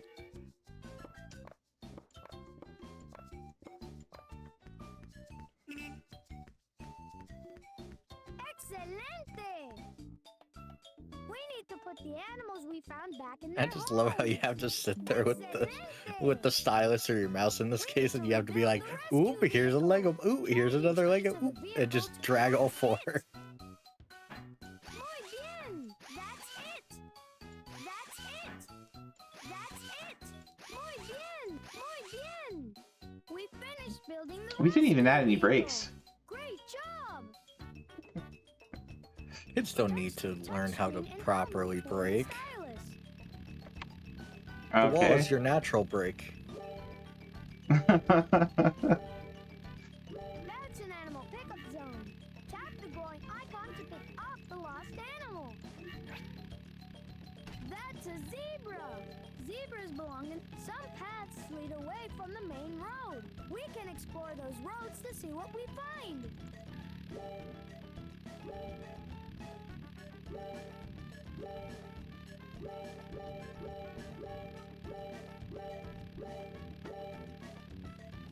I'm so bored of this already. I'm surprised you stuck to it for this 3 points, That's man. some thick mud. We'll have to drive through it slowly, unless we can find another way past it. Let's see. I just want to get to the point of having a If we drive over the ramp, we can doing the jump Chivo. over obstacles. I just want my achievement, and then I can leave. We need to pull the bridge over to us so we can cross the deep water. To use the winch, draw circles on a touch screen. Yeah, I just want this to be done at this point. The things we do for RA, right?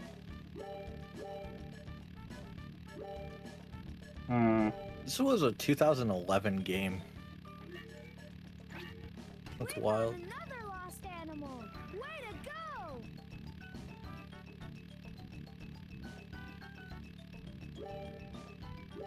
I've been playing so many retro games, I don't even know what to expect out of 2011 versus, you know, like 2004. Whee!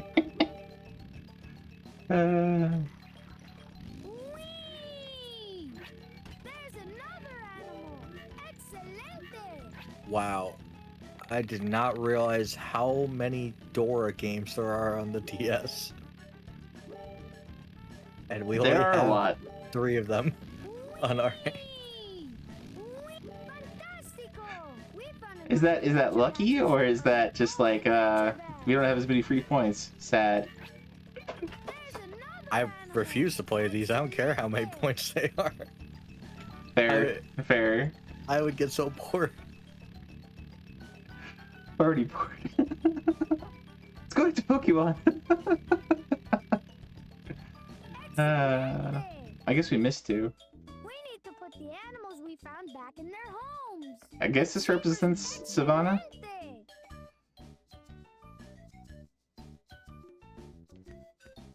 I still don't have an achievement? Come on. Complete any platforming level without shaking or digging. Oh, you have to complete all the ones on his own. All right, we're done. We're done.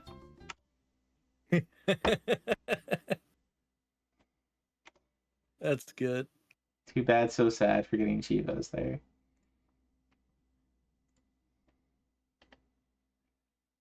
All right. Next we got iToy Play. So the iToy PS2 got one of these.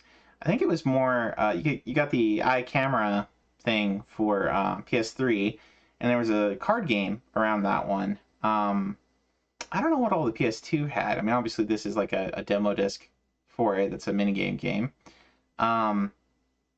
It's basically like the prototype for motion games that came along a little later.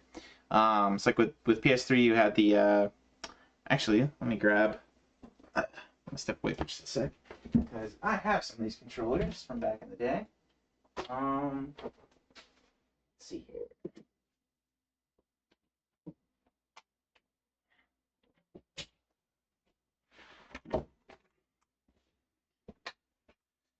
Sorry about that, I'm back. But you had these things for PlayStation Move that you'd use in conjunction with the PlayStation 3. I don't know if the PS2 had controllers like this. It must have, because you must have played with something with this.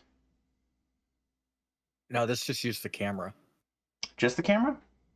Yeah, so basically you would I think they called it zeroing for this, but when you turned it on, you would have to have like kind of a flat background for you to stand out, but you would then use the camera basically would kind of do like the outline you can kind of see in the screenshot. It would kind of have you fit outlines versus anything. Most of these that came out during this time are like just iToy exclusive games, but there's some interesting ones like Sega Superstars is actually a iToy like like applicable, I guess is or Compatible. usable. But Okay. this was packaged with the iToy, this game specifically. I kind of figured, because that's usually what happened with the motion controls when you got like the camera. I think there's like some free card game you could download. I guess it had boxing.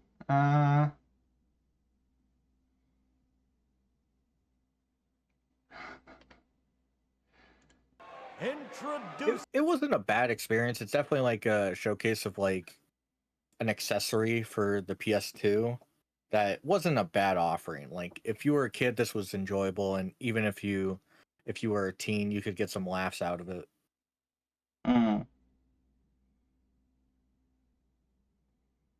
I mean, it kind of works for at least for this game that they're trying to get across here. He's not able to dodge very well, or it's not accepting his dodges. It's definitely like very early. Some of the later ones, because iToy has a lot of games, some of them were actually like really on point. Specifically, the third one comes to mind in that it actually started to not be easier, but it started to register a bit more of what you were doing.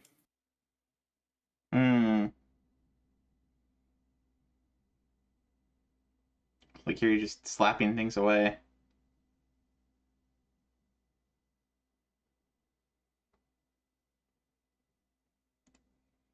I know later on they got games that were like when they had the Move controllers, they had games that were like almost like exercise routines. And it was like I mean, obviously you have your Wii stuff, Wii Sports and whatnot, but on PlayStation there were what is it? It was basically another sports game, but it had like archery, it had like combat, and for your archery you had to use two controllers. I think two of these ones, and like one you'd hold back here, and the other one you'd hold back, like you'd hold over here, and you I think you had to like hit a button to indicate you were like letting go, but you had to like actually pull it to indicate that you were, you know, pulling the bow back. See you later, Wolfie. Thanks for stopping by, man. Catch you later, Wolfie. I think the one with archery sports championships. That's the one. So there's Sports Champion and Sports Champion 2. Okay. I remember playing it back in the day, but it's been a long time. So it looks like you have to do each of the mini games on easy, medium, and hard, and then get the beat the developer high scores on each of them.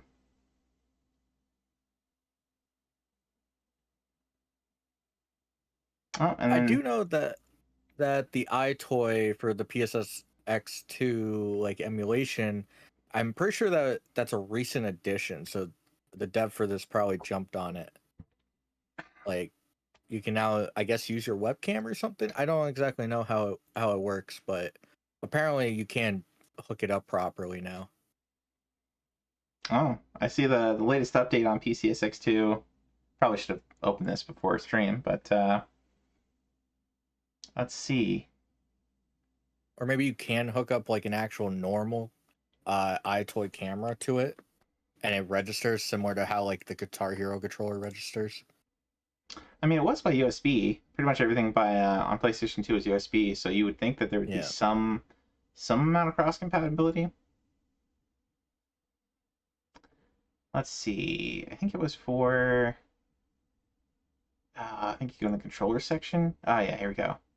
So you can pretend in USB port 1 that there are a Rock Band drum kit, Buzz controller, webcam, iToy.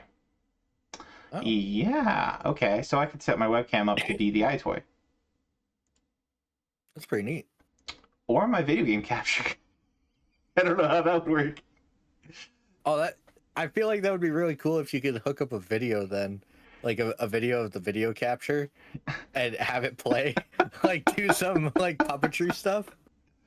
Oh, that'd be instant disqualification from the achievements, but yeah. maybe like set it up so that it's like watching you play Monster Hunter, and your Monster Hunter is character is batting away stuff. Oh, that would be cool. Yeah, That'd be interesting. man, you could do. It's interesting to see, and they even have like real play devices you can do.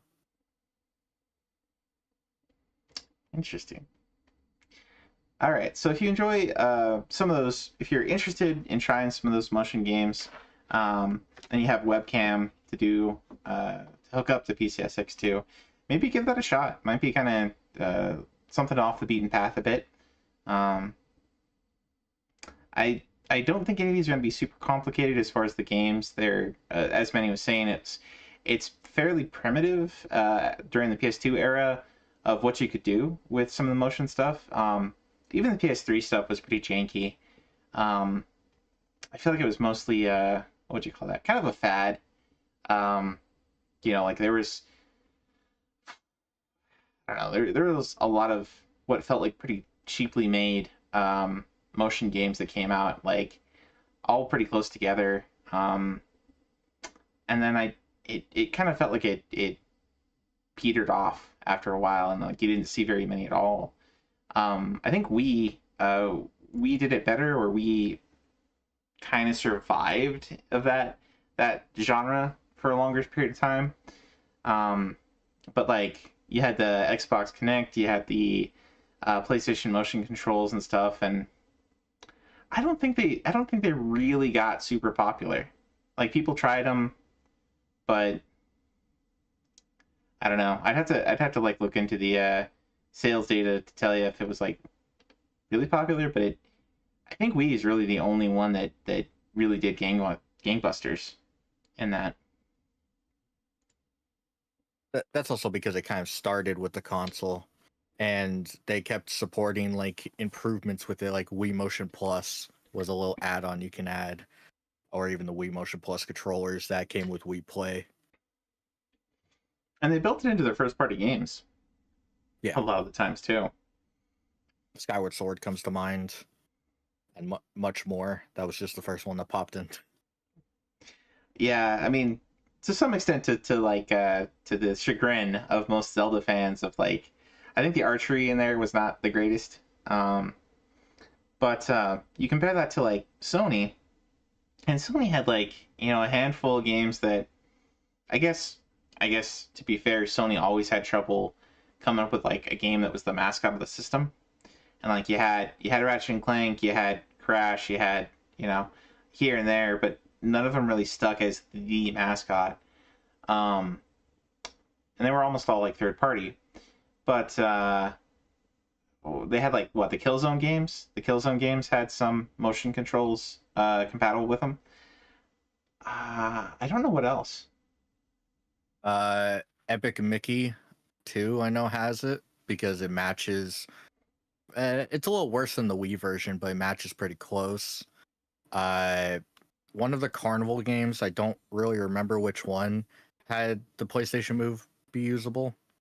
And Okami. There was an update for Okami on PlayStation 3 that you could use it there. And it was actually it wasn't good, but it was nice to see. Ninja Gaiden 3 I think is also there, but I remember using it for Ninja Gaiden 3 and Heavy Rain, and I hated it then. I hated both of them. They were really miserable experiences. Heavy Rain is frustrating. Just don't. Yeah. Well, moving on. The next game on our list here is Gauntlet 2 for the Nintendo Entertainment System, the NES or Famicom. This is plays pretty much like Gauntlet the first game does. So you're kind of running around on an isometric screen, shooting in 4 directions. Have to destroy enemy spawners before you get overwhelmed, kind of thing. You get the warrior, the Valkyrie, wizard, and elf. See, a lot of levels. So all the way up to the level 102 is the beat. Get different items. guess there's a hidden exit on level 1. Transform walls into exits. Collect 500 treasures without dying. During a treasure room level, collect at least 30 treasures before exiting. Use 150 keys without dying. So basically get through a significant chunk of the game deathless. That seems like to be only 5 points. It's a little undervalued. 150,000 points, defeat the dragon. It's a pretty straightforward set for Gauntlet. Let's boot that one up.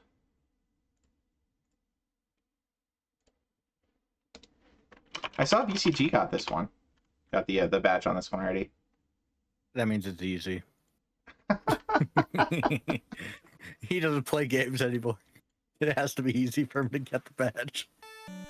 I mean, he's got a lot of the Mario badges. Doesn't he have Lost Levels? Yeah. Yeah, that was like 3 years ago at this point.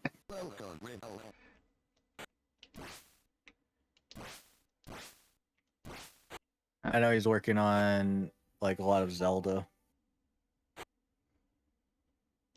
Yeah, I think he popped in when Nacho and I were playing. I think it was Monster Hunter, and he was telling us about going after the Zelda badges. Ow.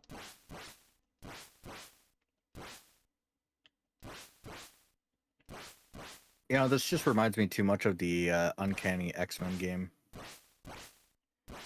Yeah, the graphics are definitely not anything to write home about. Wow, these only take 1 hit to kill? I mean, I guess it is the first level, but still. Wait, why do these take more?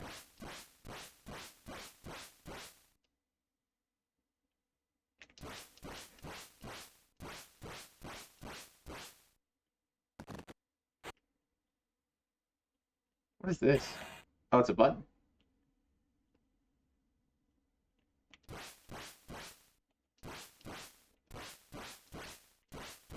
I'll try to get this, like, the first level here done.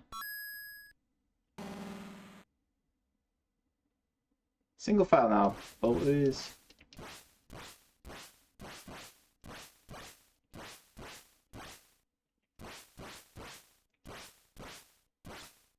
These are all about positioning. Oh, you can go diagonal. Oh.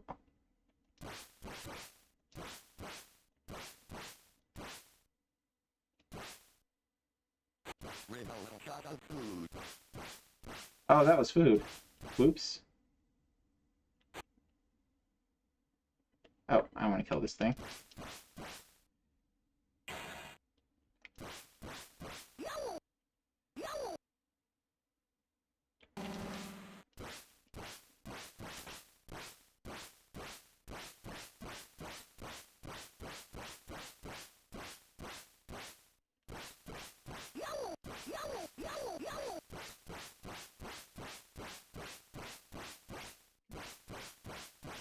Doesn't seem like a bad experience overall.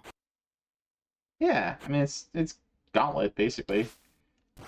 I mean it is Gauntlet, right? So, yeah. Pretty simple game.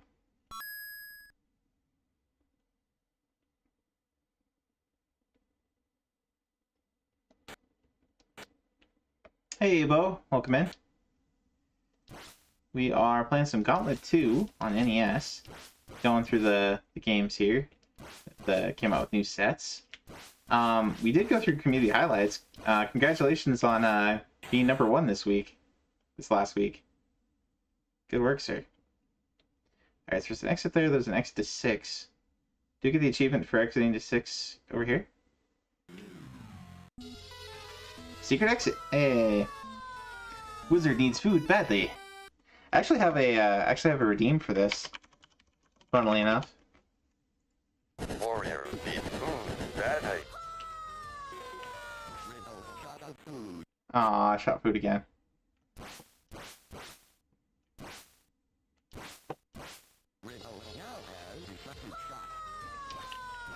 Oh, oops. I don't want to shoot treasure.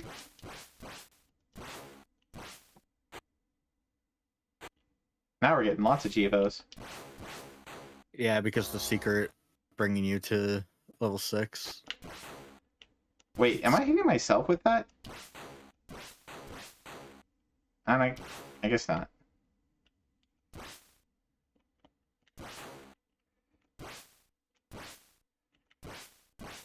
Doesn't look like it, but you're not taking damage.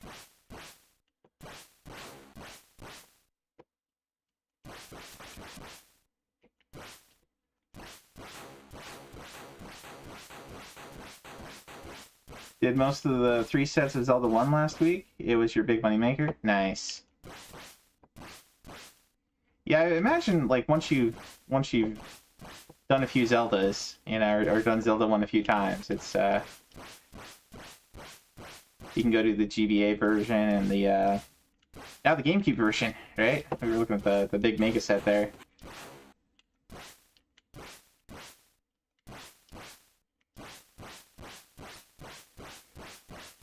Well, if you did Zelda 1 a bunch, you should check out Ancient Dungeon Bow. It's basically just combat the whole way. Shoot, how do you... Oh, okay, cool. You can kind of shoot diagonally.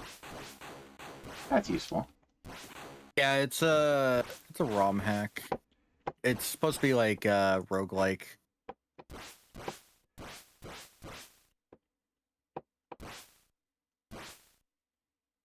It's not a bad experience.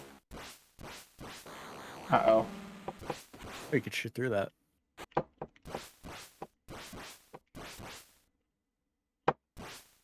Anyway, you guys get the idea. It is Gauntlet basically. If you like these kind of games, which I do, I wouldn't mind playing through Gauntlet and Gauntlet 2 sometime.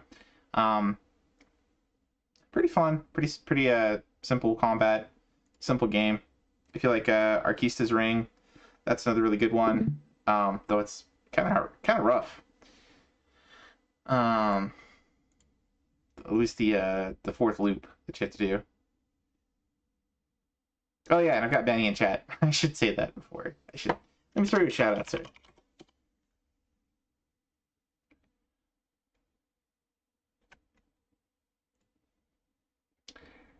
Alright. Alright, we need a mag buddy. And I did see you've been really active on YouTube. Wait, what did it say there? You still there, Manny? Yeah, I've been uploading daily. It'll be a year in about a month or two. So let me throw up a link to your YouTube as well. I don't even. What was the last? I have these scheduled far out, so I have no idea at this point. Well, not that far out, like 2 weeks. I think they should be. Probably Revenge of the Mage was the last one. Pretty sure. Shoot. I got too many notifications. I have trouble finding yours. Is it just, is it with 2 N's on YouTube? It's just many hours, just with the space.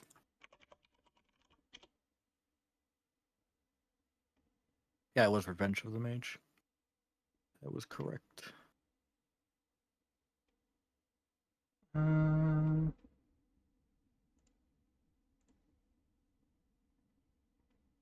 Okay, I found one that's many space hours, but it's at many hours underscore channel. That's definitely not you looking at it, but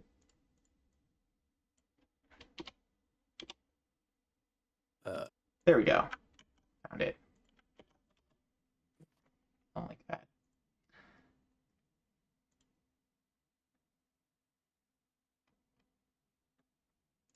Do you want to give a little info on what your YouTube channel is all about?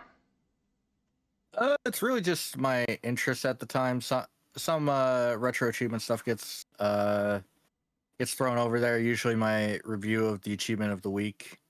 Like I try and do those about halfway through the month of the previous month. Talking about that. There's a lot of Pokemon, of course. Surprise, surprise. But right now I've been kind of focusing on a lot of the different roguelikes that I missed out and going back and playing those. So if you like really long gameplay that you could throw in the background and not paying attention to the person playing it, there's a lot of hours there. It's in the name. There you go. All right, next up we got a soccer game, Inazuma 11. I think there's an anime around this one. It's interesting that it says it's a role-playing game too. I did grab this one, but I think I'll just watch it on YouTube instead because I'm not big into the soccer games. But let's see here.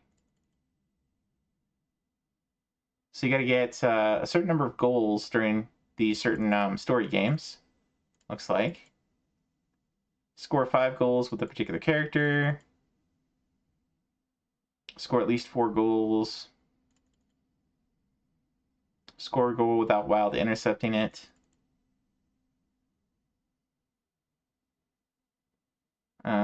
Score 2 goals while his formation position is somewhere within the penalty area. So maybe it sounds like these might be aimed around playing the games like they were played in the anime. Sounds like. Win rematch games. I guess you got some extra competition routes.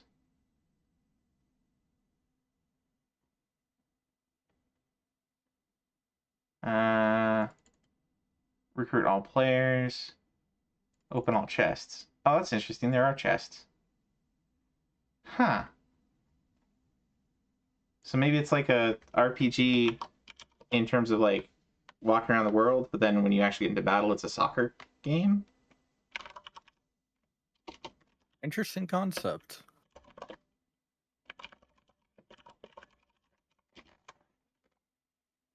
It's developed by Level 5, which is kind of insane. Yeah, so Level 5 are the guys that did Dragon Quest VIII and the Layton games.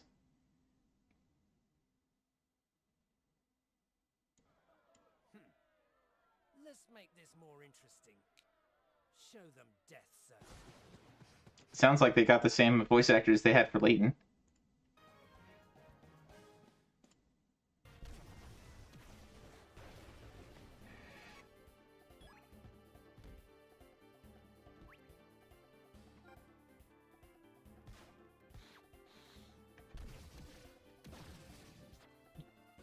You know, those cutscenes, they actually look really good for the DS. I mean, the Layton games on DS had really good cutscenes too, so... Yeah. Yeah, I don't know much about this game at all.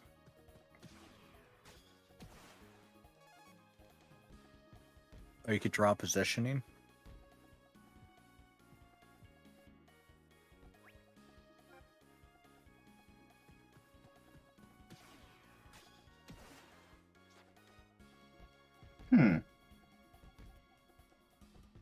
So I'm guessing in this case the green guys are the opposite team.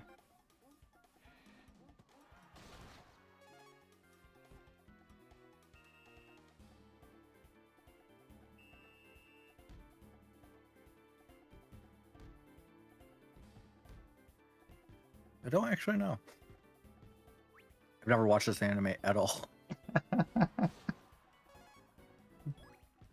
Looks like these are all specific characters, though. Mm-hmm.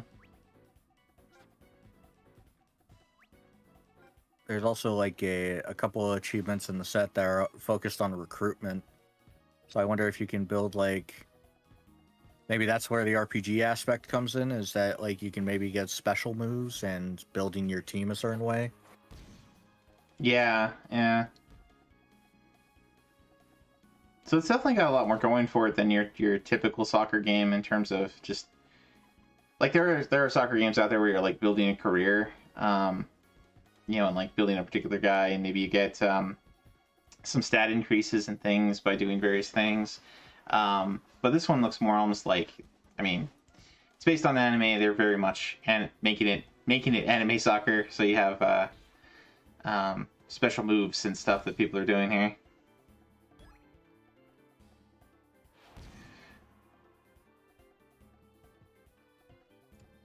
All right, so that looks actually kind of neat for a soccer game, I would say.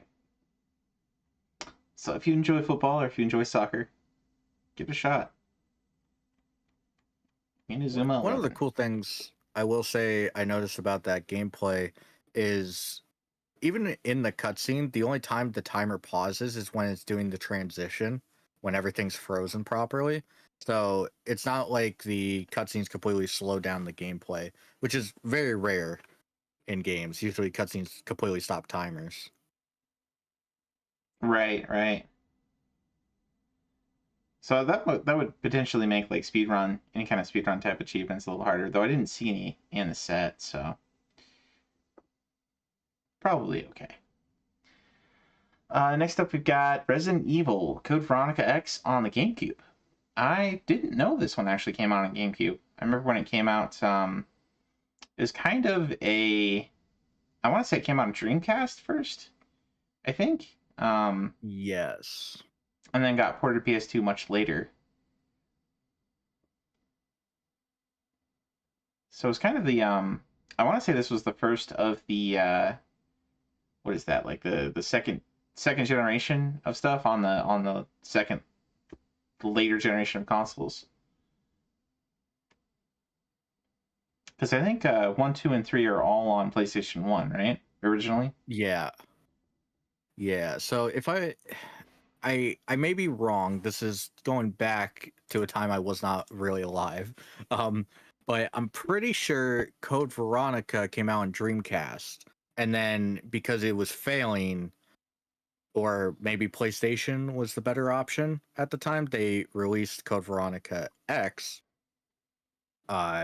which is basically an improved version for PS2, and GameCube, of course, got it because GameCube. So I like this game a lot, though. If you haven't played Code Veronica and you're a big Resident Evil fan, I actually think it's a really good time. I would not say I'm a big Resident Evil fan.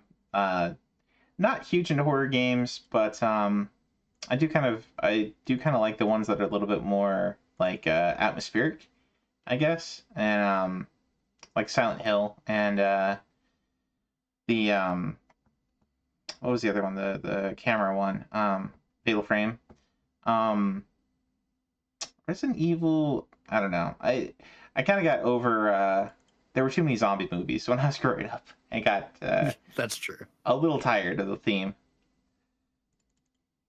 I will say on the like atmosphere department, this is probably the most atmospheric of Resident Evil. I feel like it's kind of more of a combo of some of the kind of action stuff that you would do in Resident Evil with more of a gothic like feel. It's surprisingly the one I think sticks in my head the most, of like the feeling of playing the game is very unique in comparison to the other Resident Evils anyway. Interesting. I might end up playing some of these ones just because I don't know if people requested and so on, but good to know. I see Jersey Jones in the chat there, or Jersey Joe's. Welcome in, sir. Hope your night's going well. He says Fatal Frame is something. Yeah, we watched Sark try Fatal Frame 2, and he did not have a good time with that one. But I would say the series in general is pretty interesting. It's it does have a lot of jump scares and things like that, but it's also just like the way the story is built up tends to have more I don't know, it's like it's always about like dark Shinto rituals and stuff. But I don't know. I just found that a little bit more interesting than zombies. You know, we made a new virus that's going to turn people into zombies and let it out accidentally. Yeah.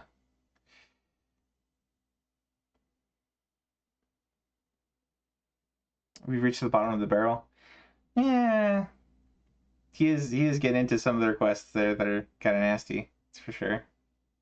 Perfect Dark has been a real tough time for him too. Alright, as far as the achievement set on this one, we got a lot of kill X number of enemies with certain weapons, got some damageless, got some knife only, got some shotgun only.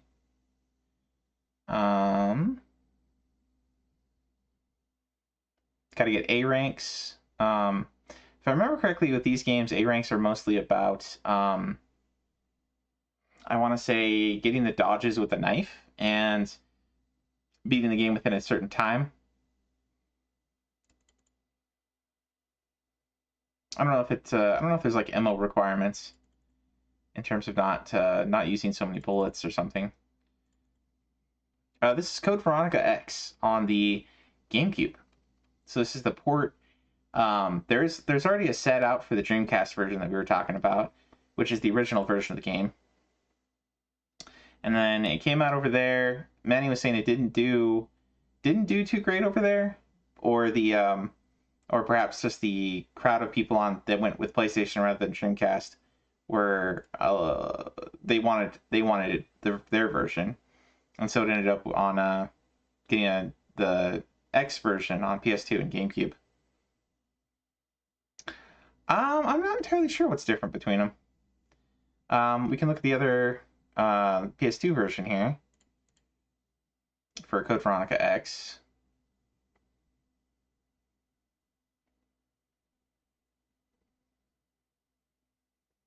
Does this one also have knife only?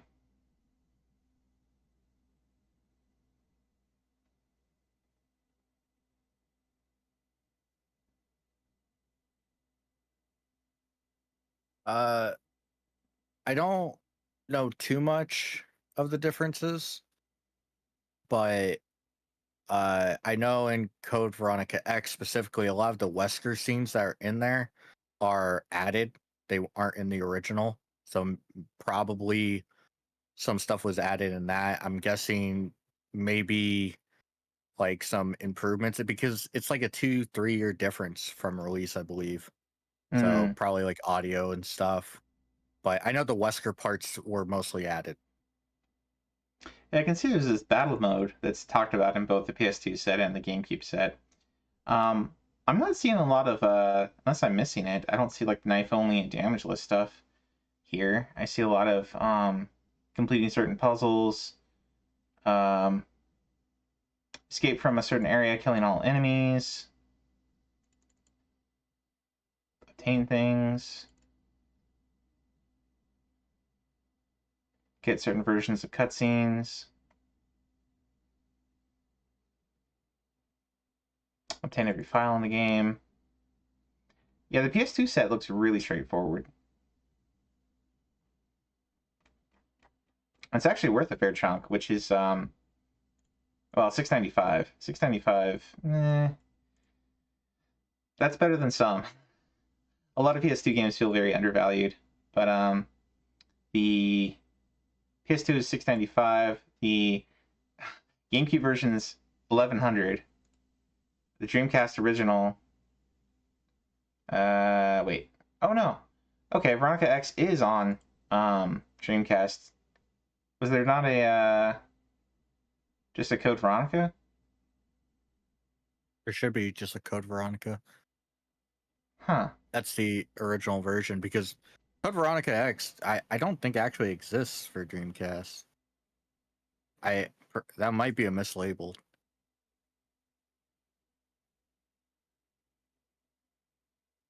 Huh. It says Code Veronica X for the Dreamcast version. I'm not seeing another one.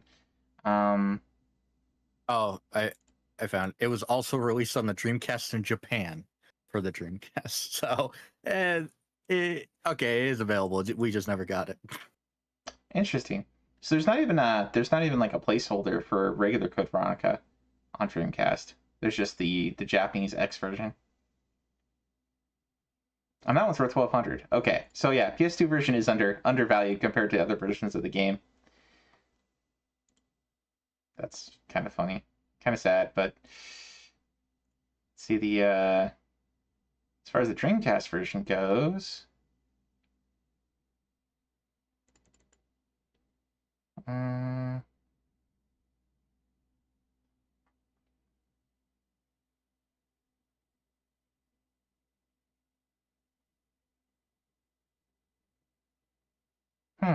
I guess there's a lot of ambushes. You're supposed to defeat all enemies during various ambushes. There's a damage list. couple games with us. Hey, Sting. Thank you for the raid, sir. Put your shout out here. We are just going through the new sets. We're currently looking at the well, we kind of got on a little detour here because we were looking at the GameCube version of Code Veronica that came out, and then we were looking at the we decided to look at the Dreamcast and the PS2 version and just compare what's different between the sets. But welcome in, man. What were you playing tonight? What were we up to?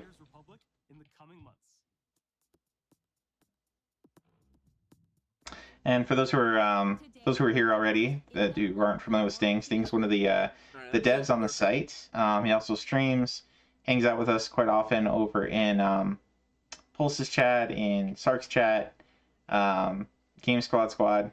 Shows up all over the place. Cool dude. Playing the new Bubble Bobble. Ah, okay. We haven't gotten to that one yet, but that one's on Game Boy Advance. Saw that one. We'll talk about that one in a bit. How'd you like it? Did you get a lot of Chivos? Okay, more battle mode stuff.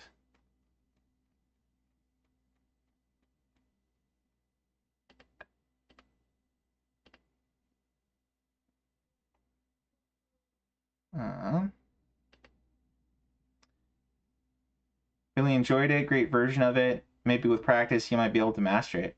Nice.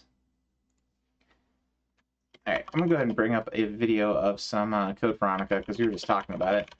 We're looking for GameCube.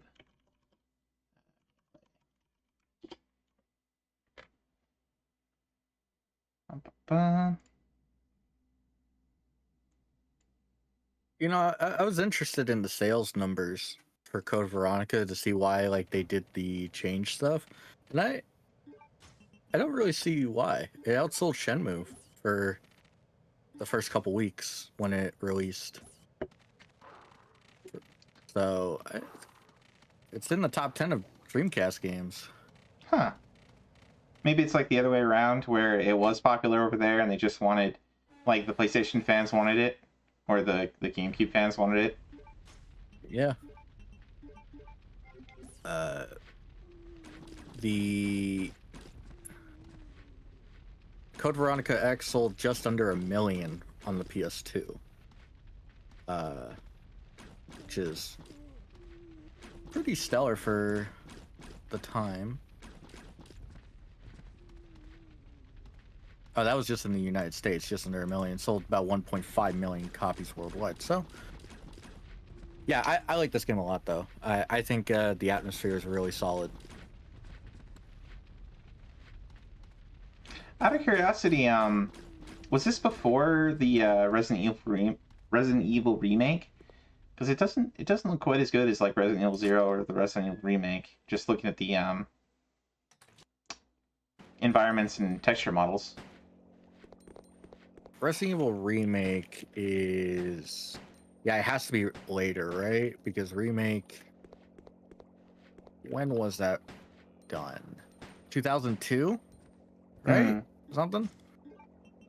And I know the PS2 version came out in 2001, so I don't know when the GameCube. It might have come out later, but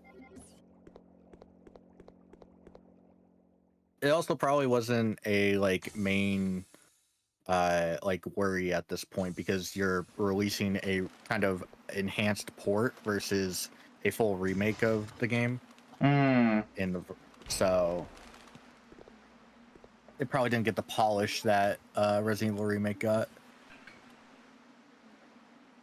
Well, I guess too, remake and I think 0 too were using the pre-rendered backgrounds.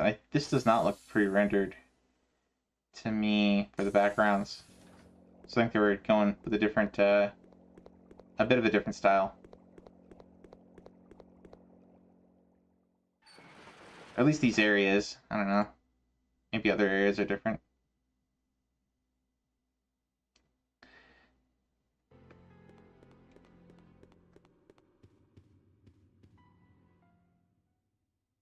Not that it looks bad or anything. Just doesn't seem as impressive, at least as the these other ones.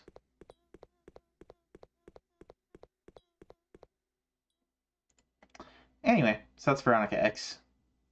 If you guys like the other Resident Evil games, coming from Manny here, strong recommendation as the is this your favorite of the series? Would you say?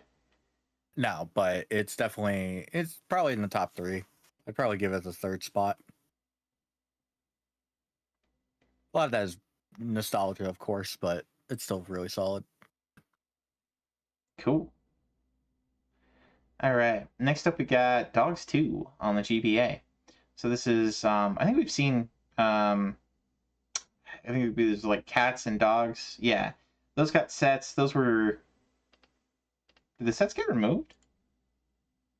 Or maybe it was GBC version.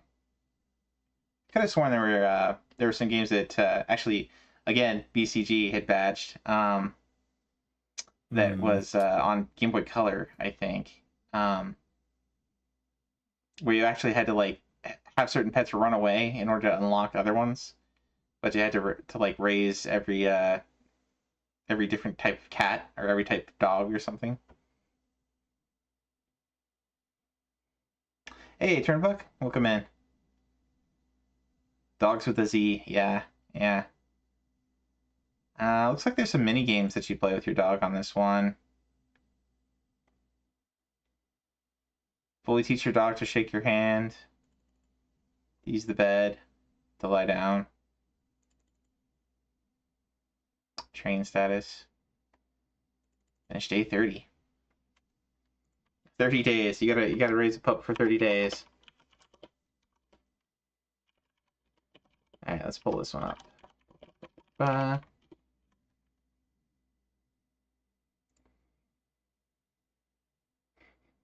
Yeah, it's funny. I was ready to play all these, but after after that Diego game, I'm like, eh.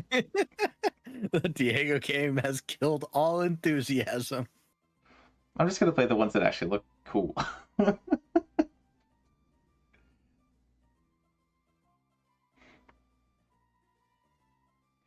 yeah, welcome intern Buck. We're just we're doing our review where we go through the new sets. Just for this last week, we started out going through community highlights. I think Bo came in earlier. Bo was the number 1 on the list of the folks I follow anyway, of getting the most achievements last week, or getting the most points anyway.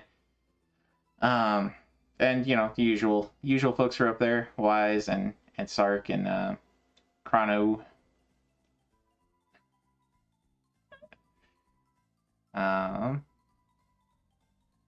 But we've just been going through new sets after that. I don't know if anything's really piqued my interest so far. I mean, Gauntlet 2 is a good one. The Bomberman 64 game was fun because, I mean, it's Bomberman, and it's actually it actually is more of a classic Bomberman style than the other 64 games. This is the one that was Japan only, didn't come here. So that was fun. What else have we played tonight? We played a Explorer, Dora the Explorer game that was too much talking. It was Baron's favorite personally. 10 out of 10 would play again. They force you to use the stylus for like everything.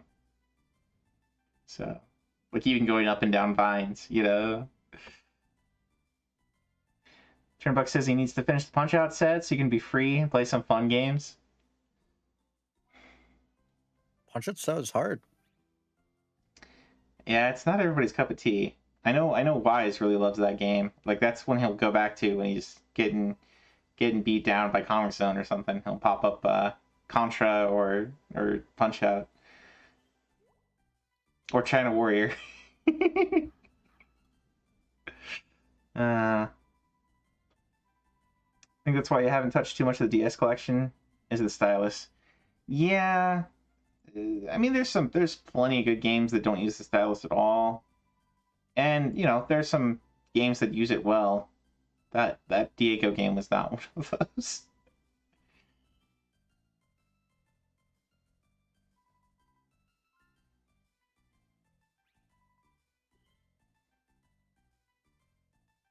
Okay, this game's kind of cute. As you'd kind of expect, but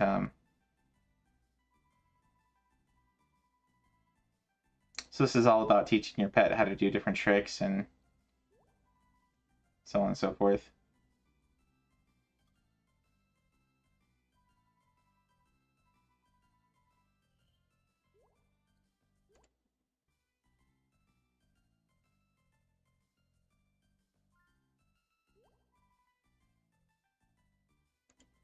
Anyway, so there you go. If you like pet care type games,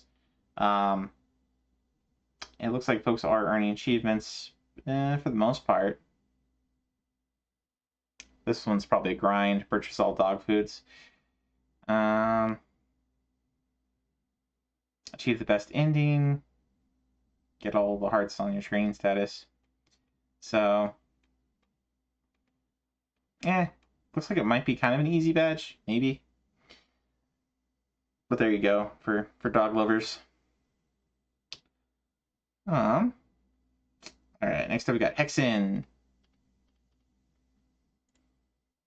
Actually, we'll boot this one up. So Hexen was the achievement of the week, like 4 weeks ago, a month ago, maybe more than that, a while ago. And the achievement of the week for that one, you just had to beat the, essentially the, it wasn't quite the first level. It was like you beat the first level, it was kind of an intro, and then you have a section that's like 6 levels tied together. You have to kind of go back and forth into and out of those levels to do various things. But then once you beat that zone and get to the second zone, essentially, that was what we were required to do. I believe this is pretty much the same game. This is just the Saturn version. Plays a bit...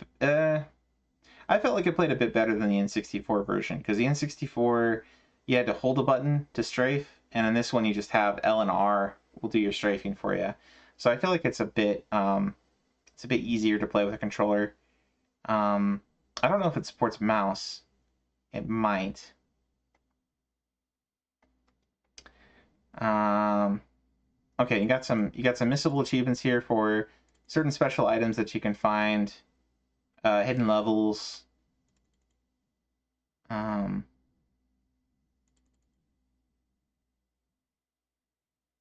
think this one might actually have more achievements than the other one.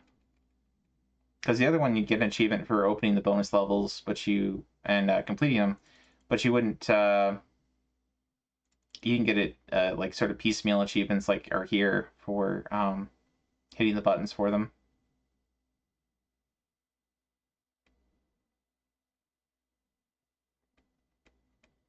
But if you've already finished the Hexen set on PlayStation and or N64, this might be a pretty straightforward and easy set for you.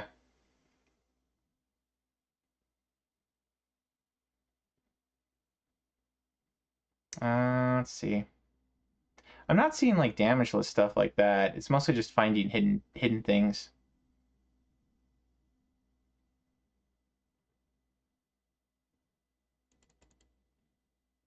Encounter a magical punishment. Receive items from the Dark Crucible's entryway.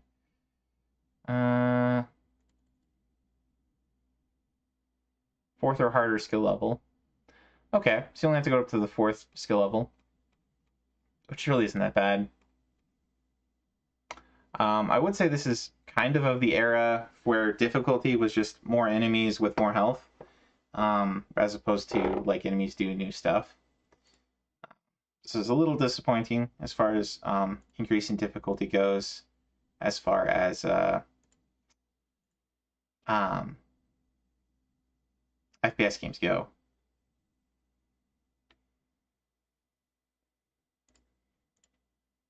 But let's pop over and play some. Maybe we'll try to beat the first level here. It is a pretty quick first level. Or first tutorial?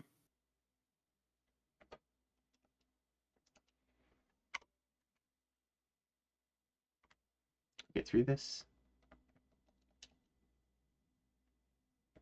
Hey, I know that Raven software. Alright, so I'm gonna go mage. I'm gonna go at least the 4th rank here. Warlock difficulty.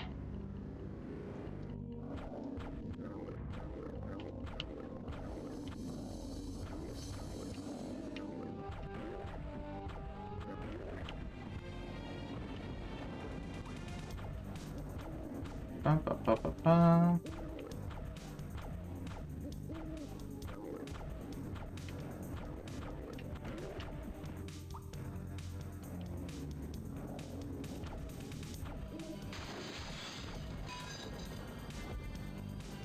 It's definitely darker than the N64 version. And it's not really performing very well, even though Saturn's...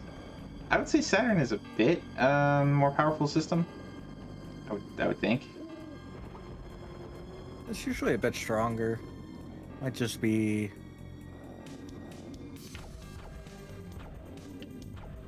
Oh. Usually it does a lot better in direct comparisons. Poke, poke, poke.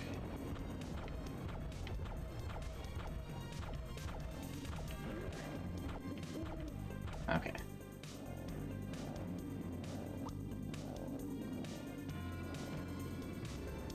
Never hurts to take out some of these guys, but they can't really hit you.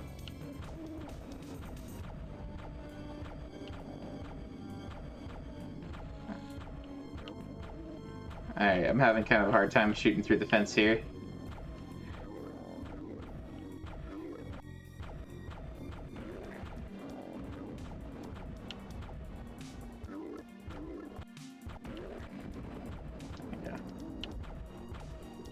It's a bit easier to shoot through this with the, or to hit through this with the melee. Ah, well.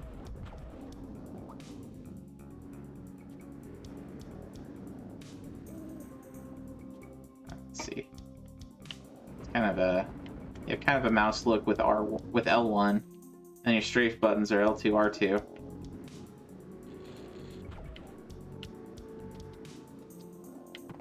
Jump is triangle, or, well, whatever been on Saturn.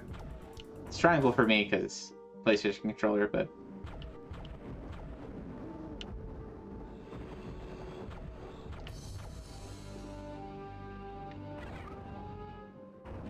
Oop.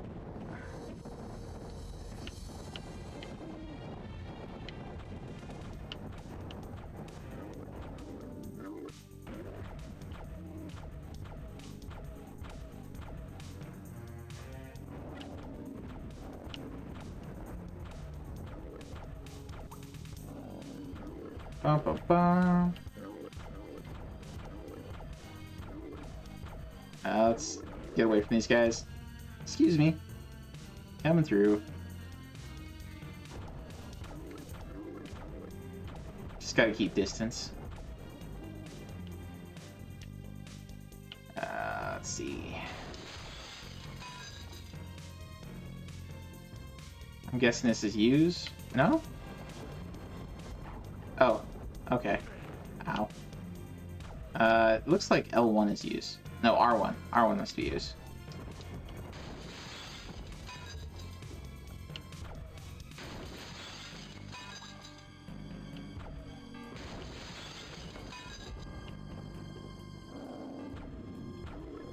Poke, poke, poke, poke, poke.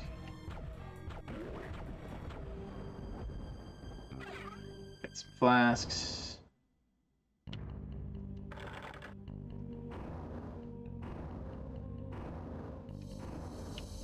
Run for your life!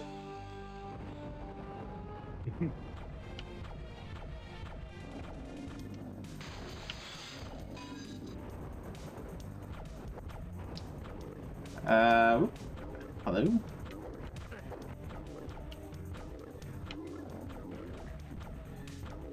We really don't want to get stuck in a corner.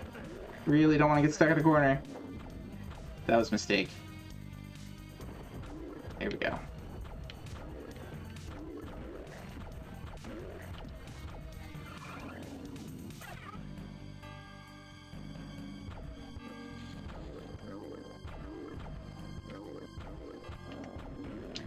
Alright, I think there's some health around here somewhere. Maybe?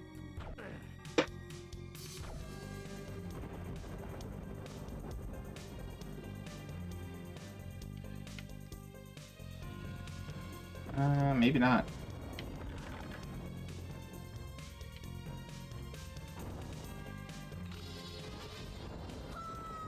Hey, we already got an Chivo. Alright, Now we run for our lives. That didn't work quite as well as it did in the N64 version. Just running through.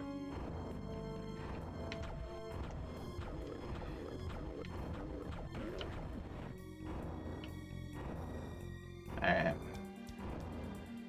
I think there should be some other health around in some of these.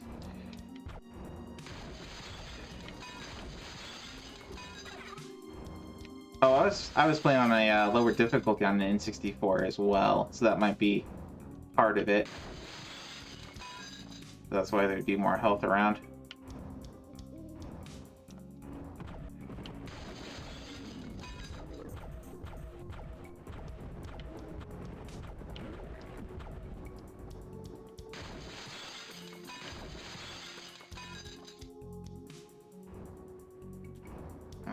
Let's see. Oh, we already grabbed that. I guess we've hit everything.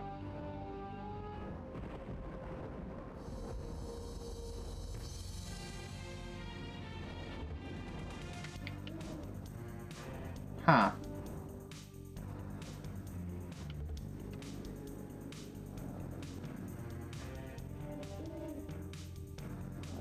There we go.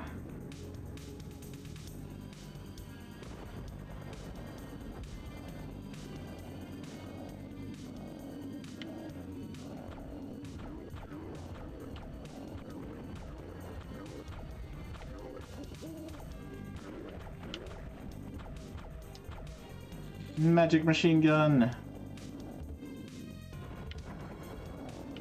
Oh, that's right. That opens up this.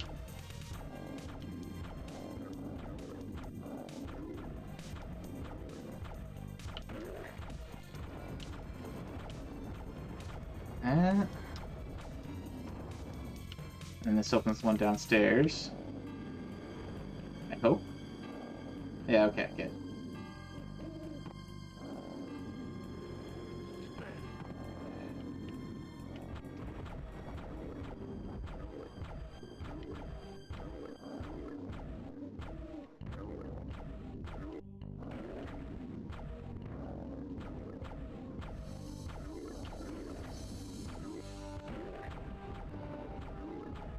Really want to avoid back into a corner.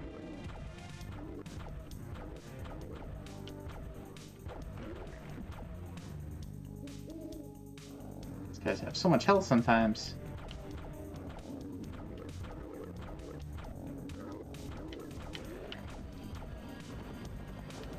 Let's see.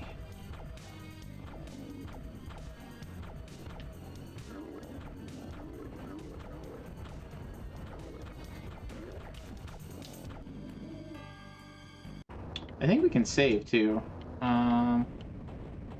Maybe? Maybe not. Hold on. Here we go.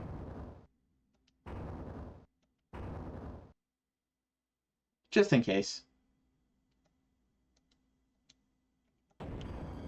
Because I know we're coming up against a bunch of,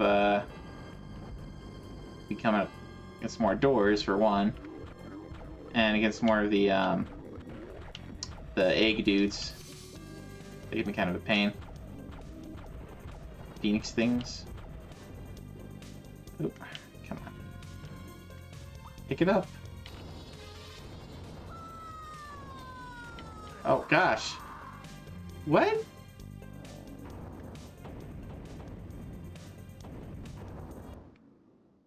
Where does it put me? Back at my last save, I hope.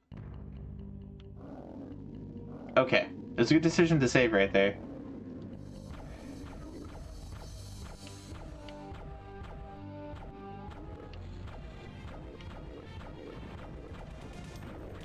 Like, I knew the stalagmites and stuff were gonna crush down, but I thought I was, not up against them yet. Alright, let's save again here.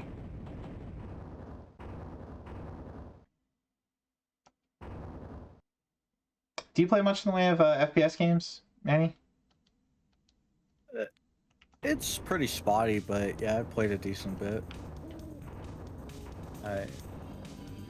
It's not real like the older ones. Of course I played like the popular like Wolfenstein, and one of my favorite games of all time is Ken's Labyrinth, which is hopefully one day we'll get a set of that. That would be amazing. But that's DOS. But the FPSs like after that, I'm not a big fan of. Like once you get to like GoldenEye, I don't really like it. Halo, just not a big fan of them. I played a lot of them growing up because it's what my brothers were big into, but mostly on PC.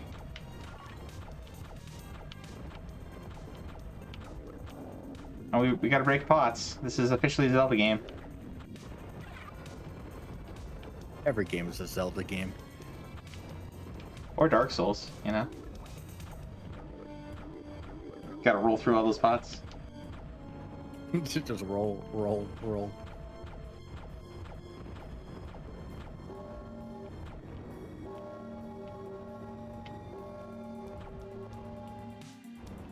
Alright. I forget if there's fall damage, but I think we I can. believe there is. Turn!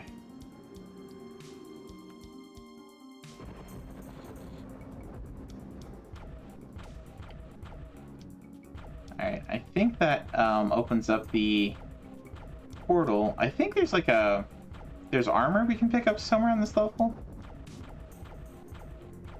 Kind of forgetting where.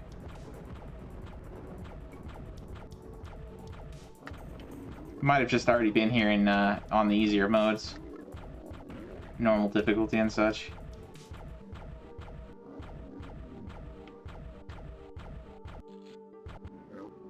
Bum bum bum bum bum. Oh, hi there. I knew there were friends over here.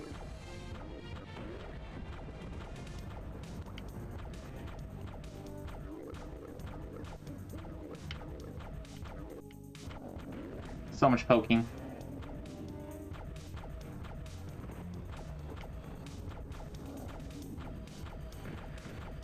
I feel like a lance user in Monster Hunter.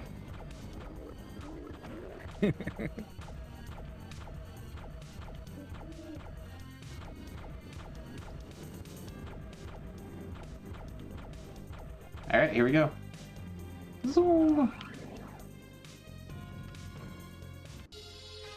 Greetings, mortal.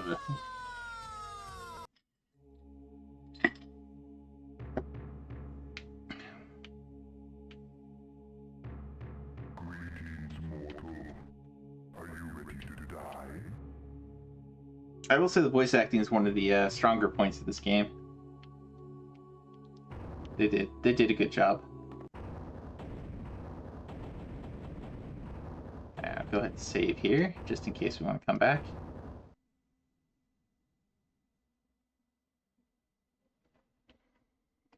And I think we were looking at the achievements earlier. You do need to come through with each class. I think I saw something about that.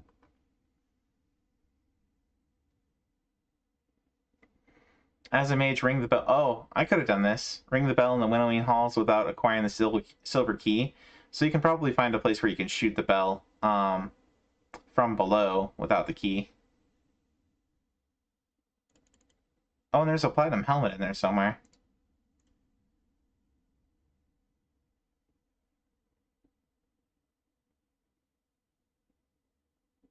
Yep.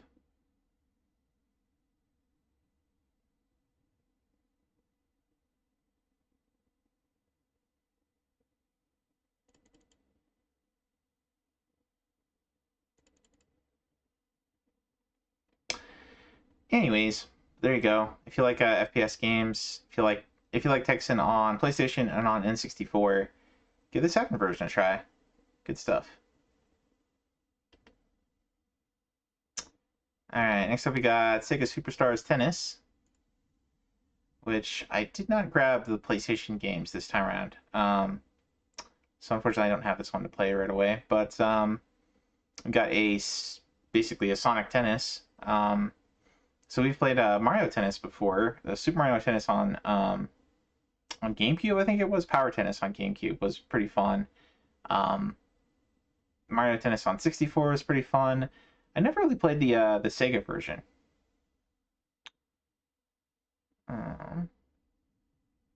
It's I wouldn't say it's like a fantastic like tennis game, but it's very serviceable. You called it a Sonic game. There's I think there's 4 Sonic or 5 Sonic characters. It has a lot of just Sega stuff, like the Knights characters, like Space Channel 5, Super Monkey Ball. I think there's 3 of them in there. Yeah, I can see you got Outrun stuff, Space Harrier stuff, Puyo Pop, Virtua Squad. I think is Virtua Alex Squad Kidd is the in there. yeah, Alex Kidd. Virtua Squad is the mech game, right? Yes. Or maybe that's Virtua Fighter. Let's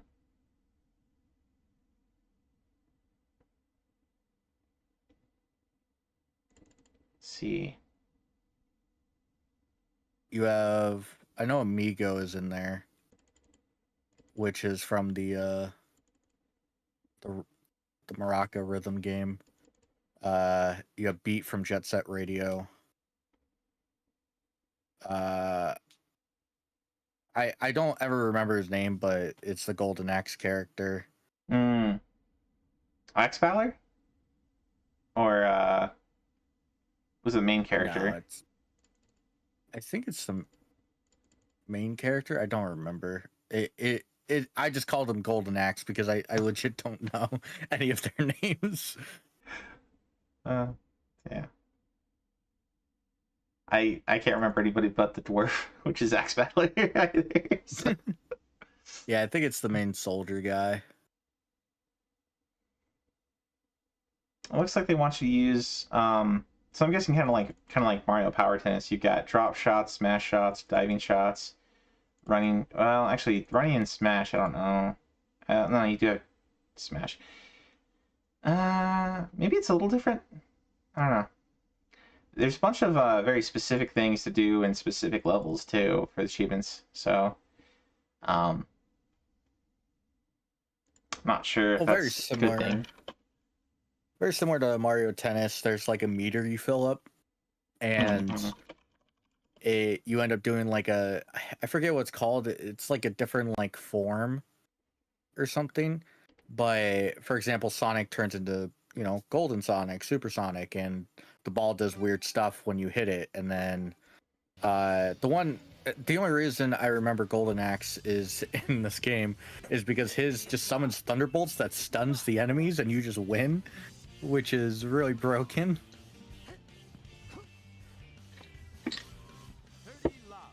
Is this some kind of like emulator issue?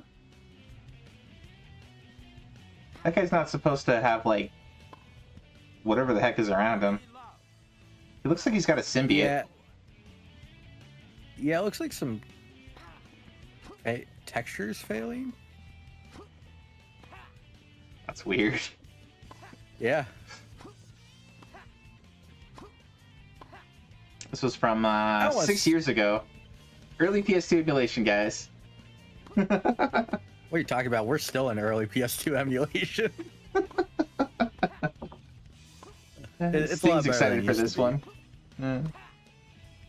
It is. PCSX2 has come a long way from when I first started doing PS2 emulation. Like, I don't remember the first time I installed PSX2, but probably like 2009, 2010 or something.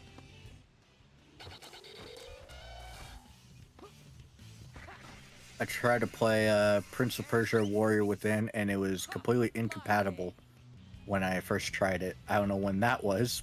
Maybe like 2011, I think. So. Oh no, now Sonic's doing it.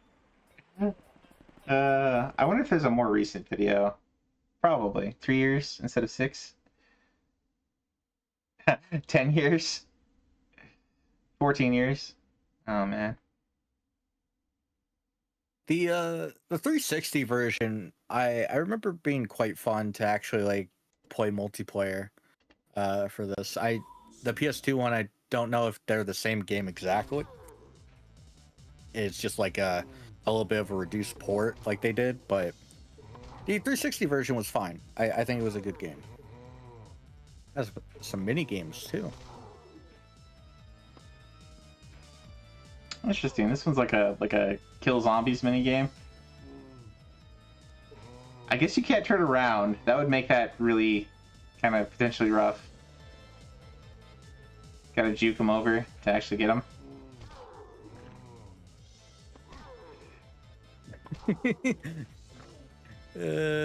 Practice your Call of Duty skills. You need to get some zombie trains going. Very interesting. Yeah, here's Axe Battler that we were talking about. Battle Axe. Or from Golden Axe, rather. Yeah.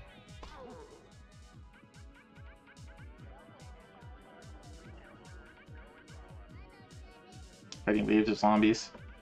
This thing says, my issue with this set is the high scores are 10,000, which requires some effort, but he made all the Chivos 20,000. Oh, it's like the in-game high score is 10, but the Chivos ask you to do 20.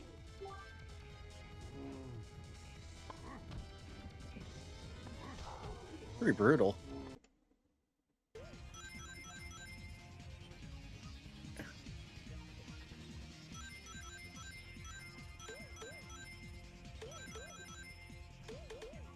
I remember this minigame.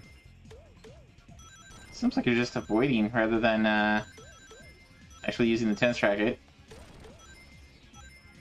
The speed boost is a scam. Don't pick that up, you fool. I remember this one. Looks like there's also a oh, this is the monkey ball one.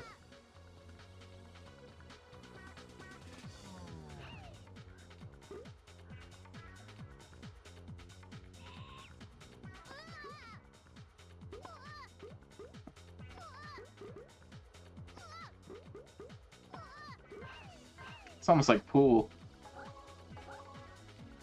I don't even remember this minigame at all. Some of the minigames are incredibly tough. I believe it. You know, oh, it's probably Puyo something I Puyo. played. Oh no.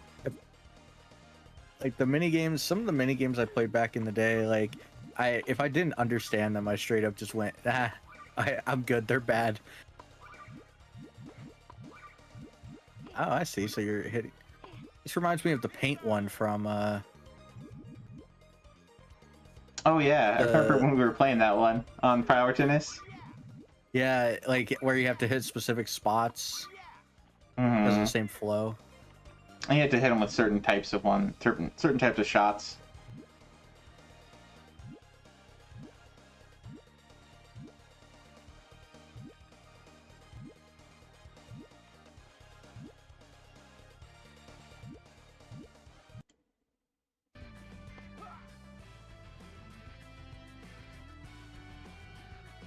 Huh.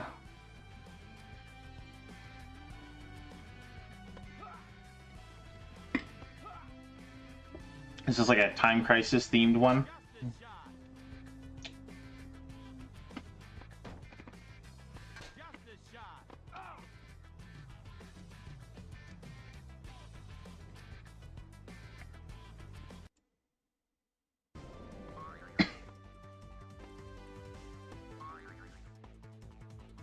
Oh, and here's the cactus guy you were talking about.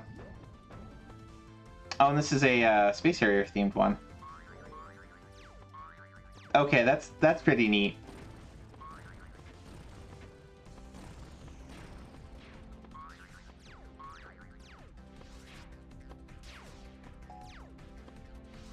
It's even got the sounds. That's cute.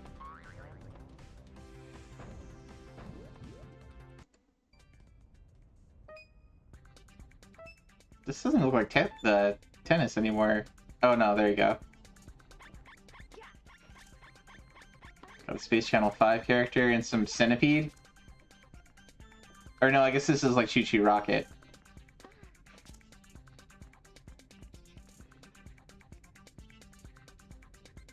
Oh yeah, it's basically Choo Choo Rocket.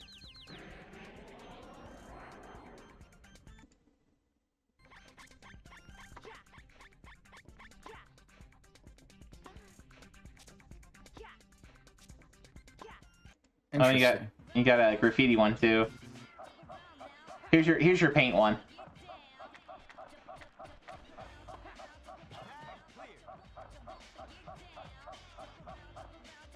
Man, I like Jet Set Radio, but why you do this to me?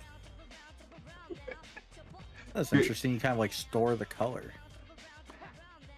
This thing says the graffiti one is so bad.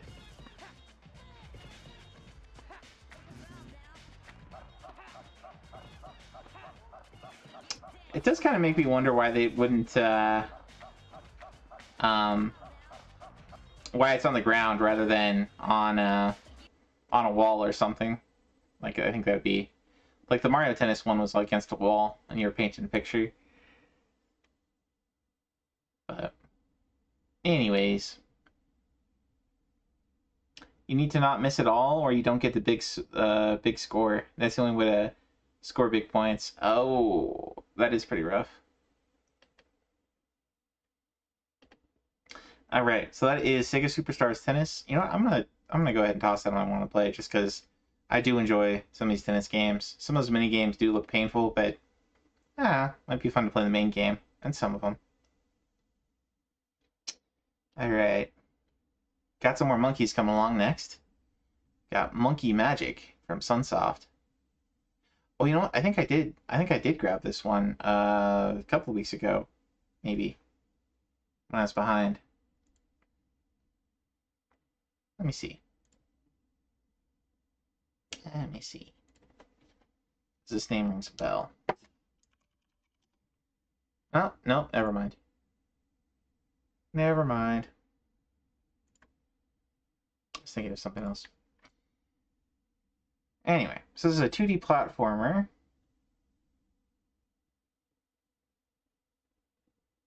Defeat some characters without jumping or dying. No jumping in a 2D platformer. That could be a tough one. Get 100% in each area. So I'm guessing it's either collection or no damage, maybe. Defeat an enemy without using magic.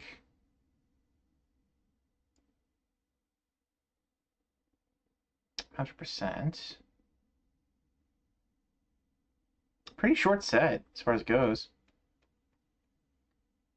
Let's take a look.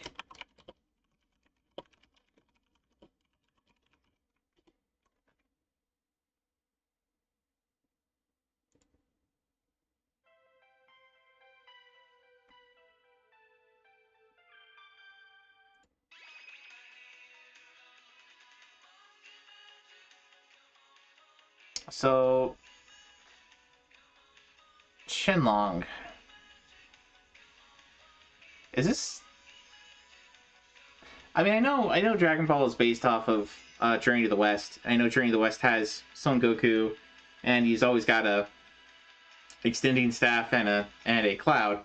So those things aren't necessarily Dragon Ball specific, but I think Shenlong isn't he? Is there a dragon in Journey to the West that's just always there? I mean, there's Ao Kong, that guy who could turn into a dragon, and I'm pretty sure in the story that in one of the stories at least that it's Ao Kong is what or who Sun Wukong steals his staff from, his extendable staff. I'm pretty sure.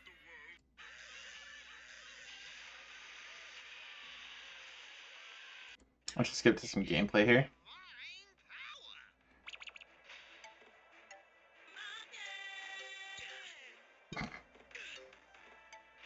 Quite some sound effects on this one.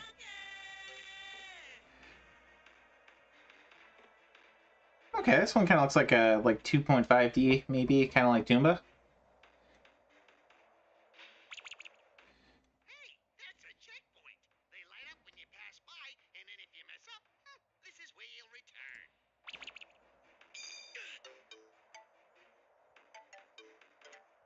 Probably sounds a little weird because he's playing from his phone. Yeah, that could be it too. Not to give excuses, but Lock, Snake. Okay, that's the that could be the limitation here. that gate.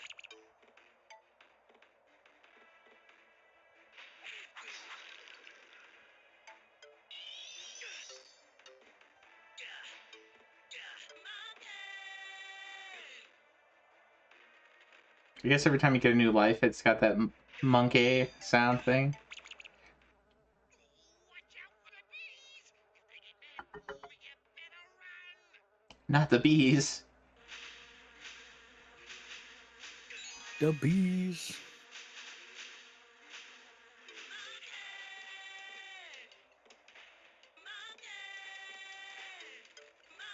That is a lot of extra lives.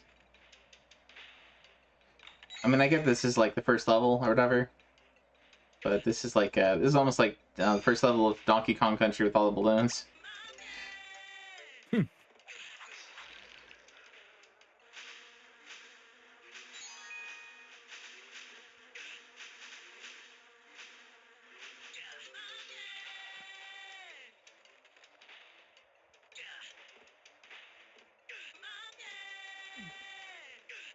That is a lot of extra lives.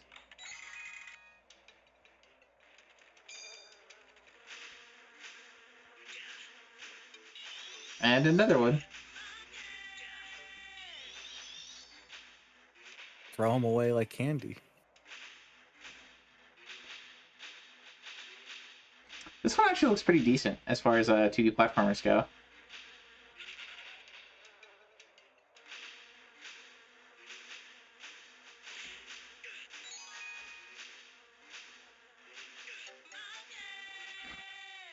not giving up.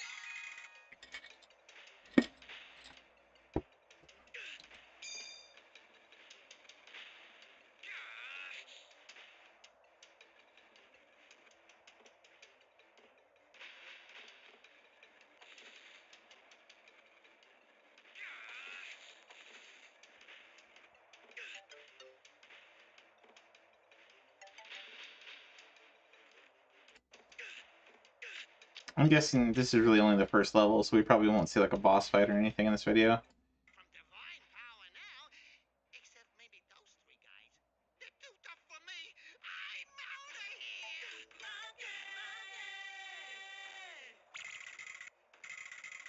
I always knew you could do it. Oh no, okay.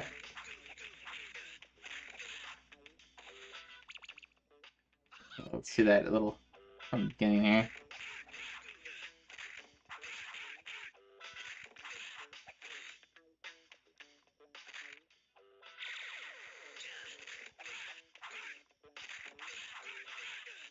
Definitely not for people who get who can't deal with flashes. If ever you hit flashes the screen, oh man. Oh man. All right. So aside from the combat, the actual just wandering around seems okay. A little maybe a little too easy as far as how many lives are there, but who knows? Maybe that was like a easier difficulty. But there you go, folks. If you like 2D platformers, there's Monkey Magic. And next up we got Sims 2 Pets. So we saw earlier dogs and cats. Now we got Sims 2. This is on Game Boy Advance. So if you're not familiar with The Sims, it's kind of a I mean, you have like Sim City, and this is kind of a, I don't know if I'd call it an evolution on that formula, but it's with The Sims, you're dealing with like individuals, and you get to edit their houses and set their jobs, and it's on a much more like individual level than where SimCity, you're obviously building up a whole city. SimTown, you're dealing with like individual businesses and things like that. The Sims, it's more like one house, I think, for the most part, for most of them. And they kept introducing new little sort of side features, and this one is where you could start, you know, like buying pets for them. And I don't think it's like, okay, adopt your first pet. I think it's basically still a Sims game. It's not it's like an expansion. I don't know if it just becomes like well, you can teach tricks. Have an arch enemy. Have a soulmate. Okay, so you'd still like get your character married and like have kids and stuff. And or, you know, raise happiness, get a job, etc., etc. But now you just have extra features with pets. It's more like the other GBA ones with the story mode. It's ultra grindy. Ah, it's good to know. Win the spades competition? Diamonds. Huh. Obtain some things. Rent the bungalow and move all your furniture in. Sweet dream bed. Ah, and I guess the win condition here is the Joker competition. I wonder if those are like dog shows or something. You have to like, if it's given the whole theme, it's probably like a raise your pet to be obedient and no tricks or something. They used to have all these other ones like cleaning, cooking, charisma,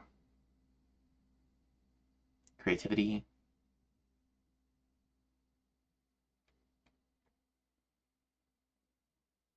Anyway, if you enjoy the other Sims games, maybe check this one out. Let's boot it, or let's show it here. I'm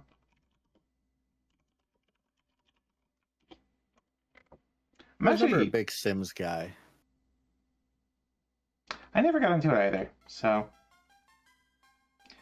I played a bit of like Sim City, Sim Isle, Sim Ant, I think, in my day.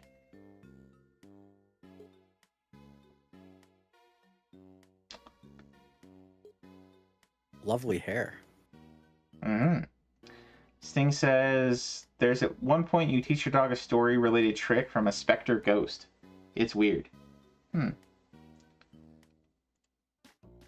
Spectre Ghost, please teach my pet to travel through walls like you.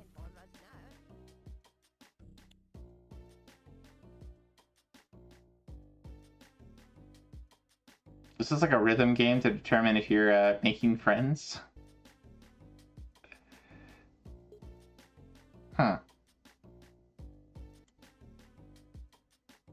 Got some discussion options, conversation options.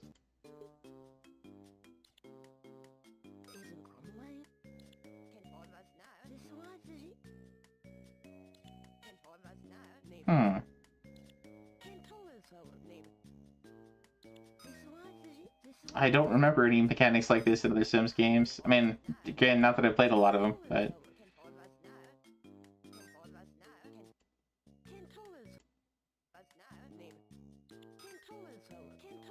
There's a lot of these conversation rhythm games.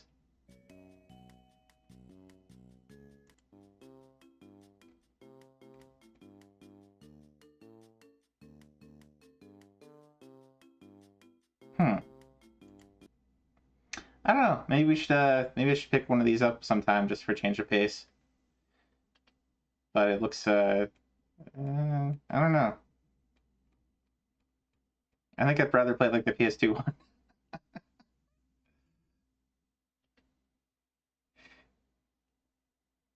Easiest to hop into is Bustin' Out for GBA. Maybe you give that a shot someday. Alright, next up we got Full Metal Alchemist, Stray Rondo. So this one is just a good. Yeah, it's a turn-based RPG. If you're familiar with Full Metal Alchemist, it was a I want to say like late 90s, early 2000s anime series. It got one anime series that didn't quite it came out and they were doing it before the manga finished, so the ending of it actually ended up being different and it became an anime original. And then later on, they made a remake series called Brotherhood that was more following the manga, which I think most people preferred.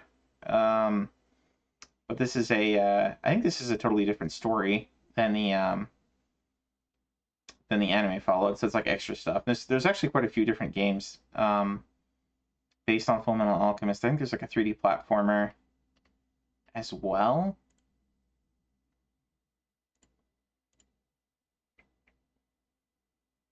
Yeah, I think this one's a platformer.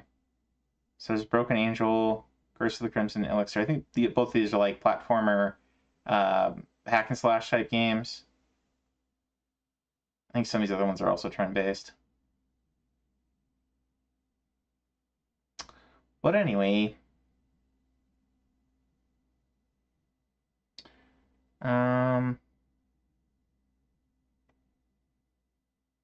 headquarters. The Real Bald on the train.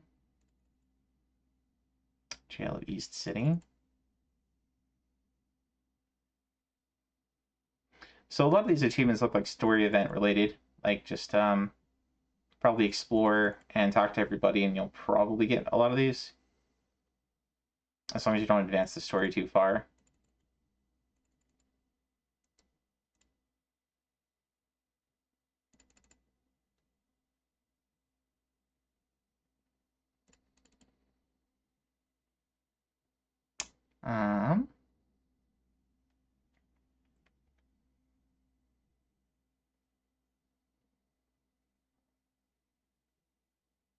You get different elemental techniques: metal, stone, nature, and darkness. Interesting. Find a new card. Get all 30 cats. Huh.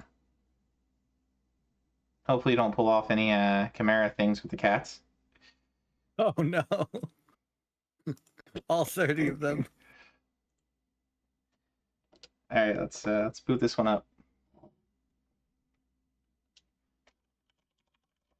Sorry for being so picky with games today, guys. I just didn't wanna try everything. He's really excited to go back and play Diego though.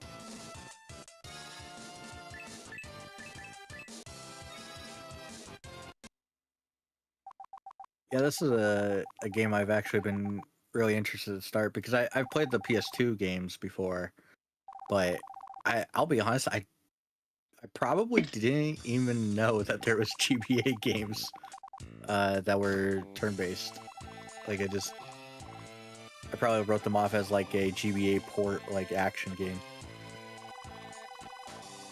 I know we've definitely come across GBA ports and DS ports of things that are just awful.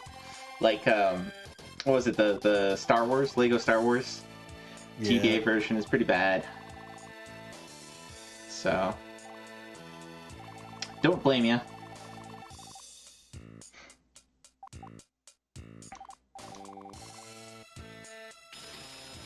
Okay, so this is basically just the first episode of the anime right here.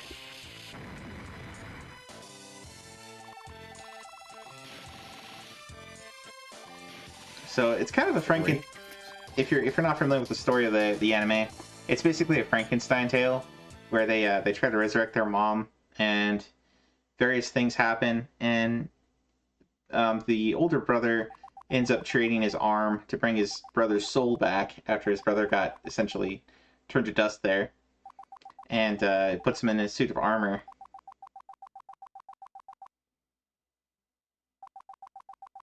Sorry, I didn't mean to interrupt you. You were saying something? I was interested in the rating for this game because they didn't show, of course, all the blood, but they did show like the blood dripping when they like use it as the kind of coating for the alchemy. I was just wondering what the rating is, and I don't actually see it. It's a little wild. It ended up being a pretty dark show in terms of like just the themes and stuff.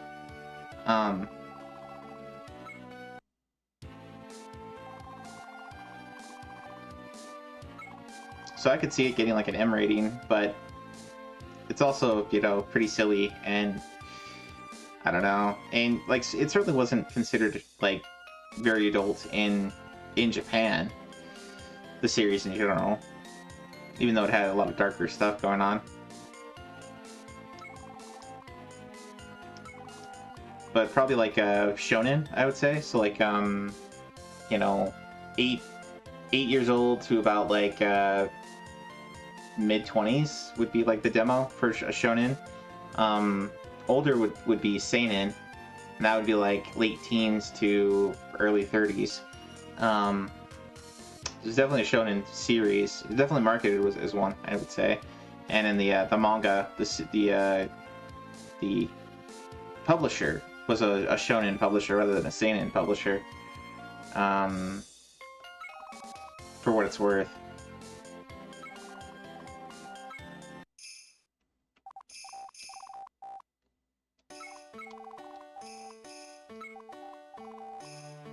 I'm sure chat's just be like, "You're such a weeb."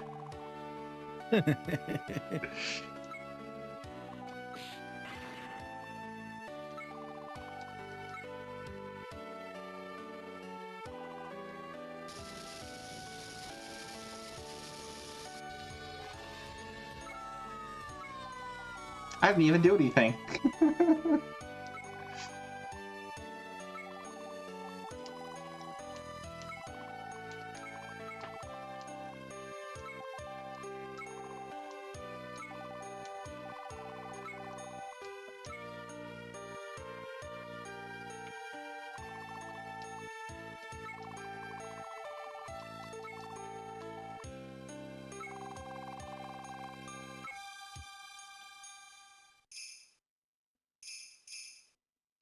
Okay, we have control now.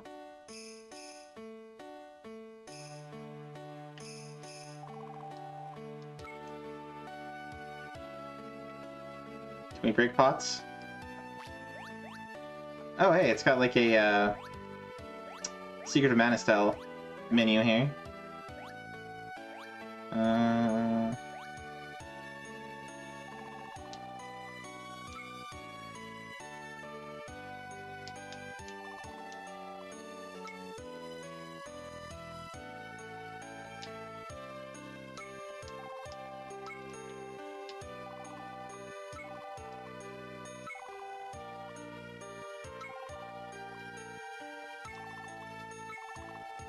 Acts of Miracle. I'll be at the square.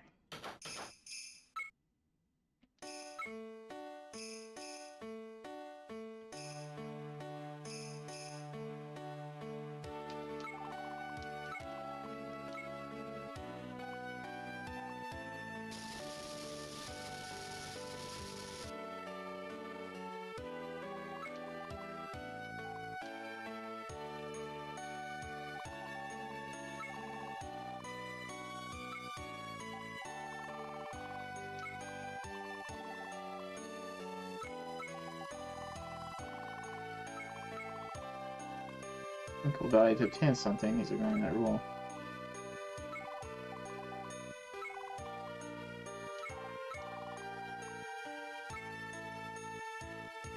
So we're investigating a false preacher.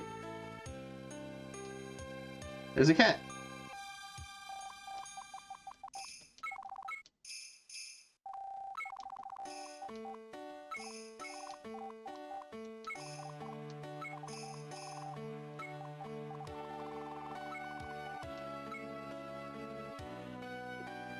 Oh, he just puts it in his armor. I guess his armor by the end of the game is going to be with all cats.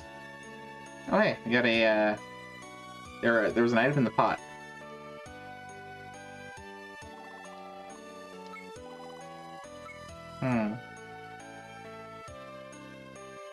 So you got some Chivos for finding all the hidden items or checking all the pots.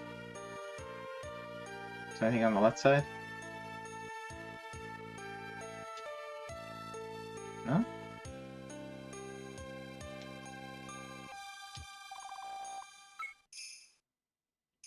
guess that's it.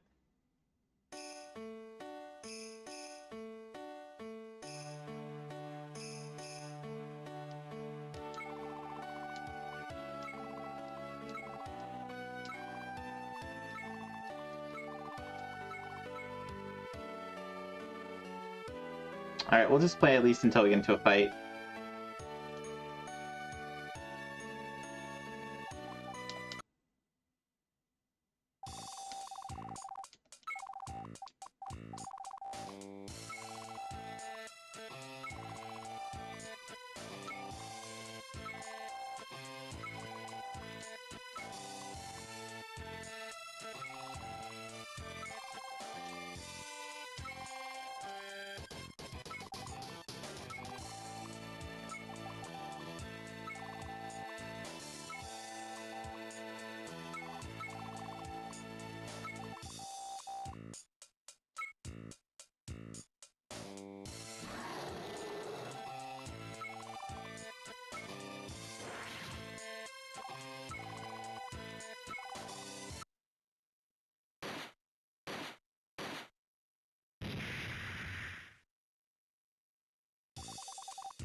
Here we go.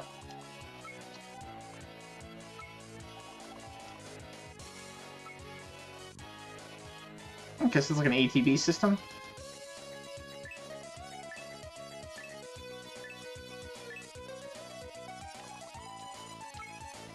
Oh, it's still in tutorial mode.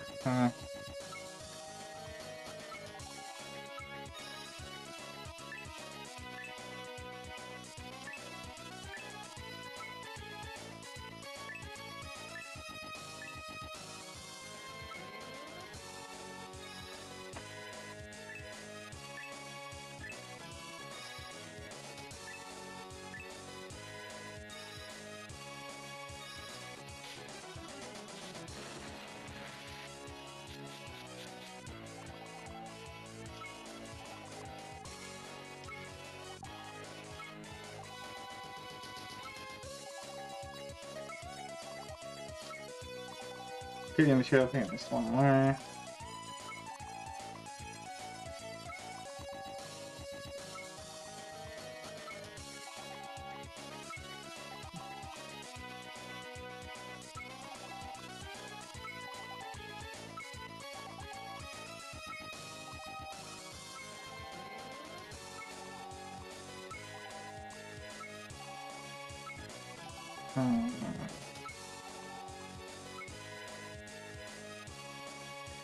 That's kind of neat. So you're doing, like, you're combining different materials in combat. So unlike like the Atelier games where you would create the stuff outside of combat with alchemy, and then just use them in combat, actually doing it on the spot.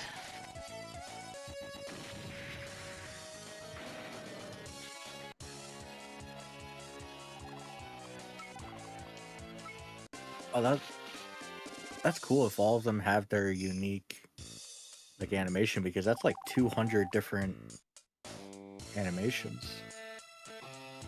Yeah, it had what, 50 of each kind and 4 different kinds.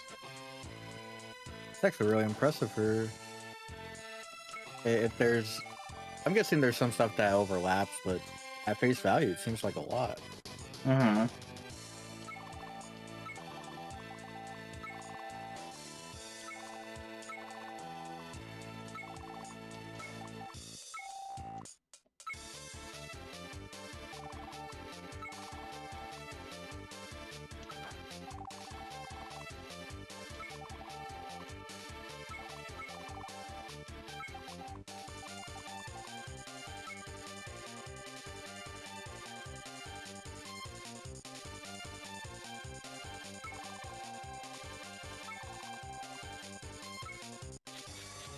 Metal Tree 2 card.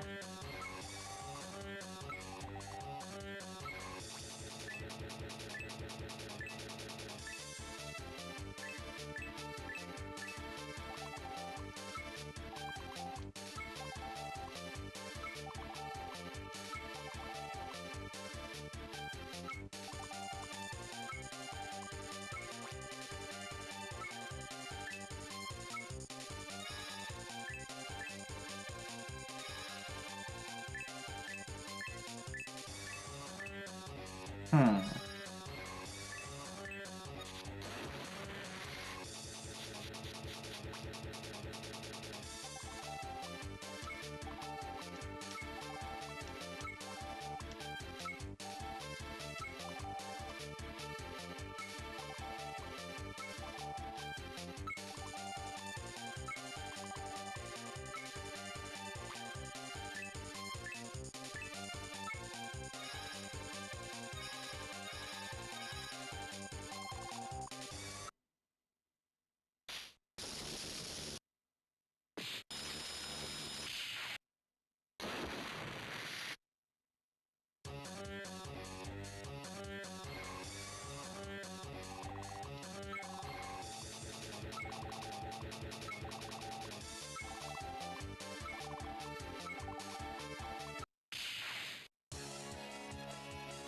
It's taking a long time to get to the point where you can actually, you know, control it.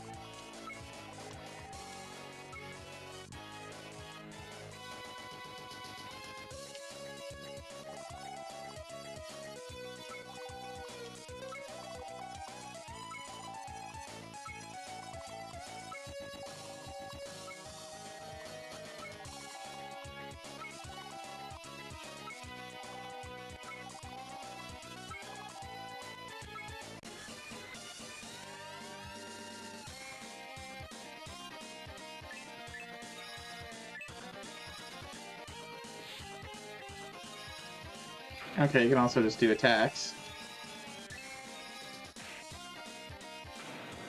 Guess that works too. So you have a 3-4 and a 4-3, 2-1-1-1.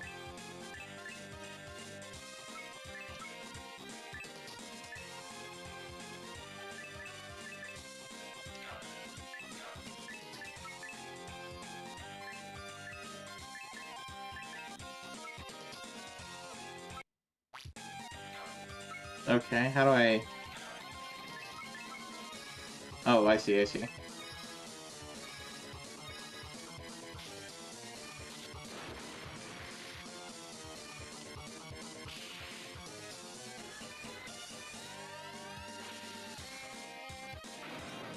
Bit of a waste, but that's cool.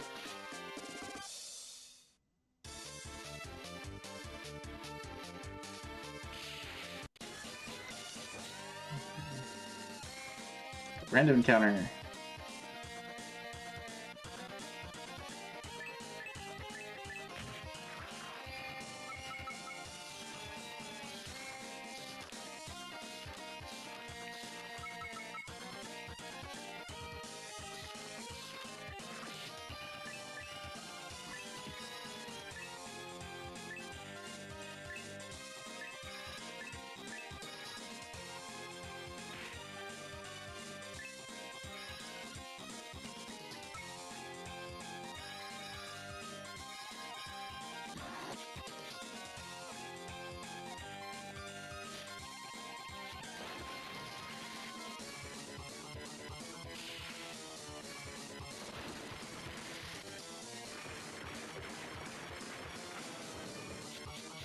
That's kind of neat.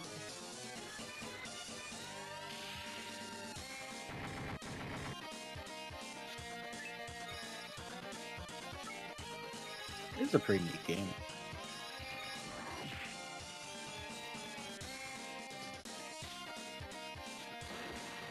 Oh, I do the music too. Surfing Ed.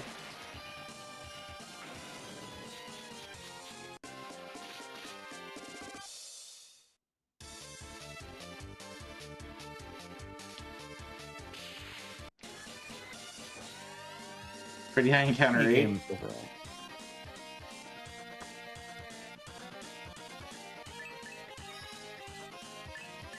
Possess history. Rare and black. I guess we'll just do the basic abilities here. Because why not? Hmm.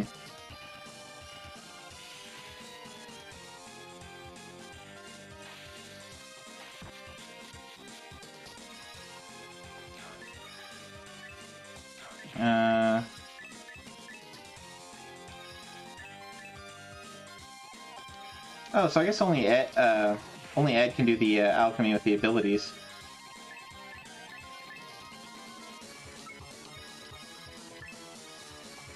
Well, that kind of makes sense based on if this is based on the first show, because the first show never ended up covering when Al actually figured out he could do alchemy so freely. Hmm.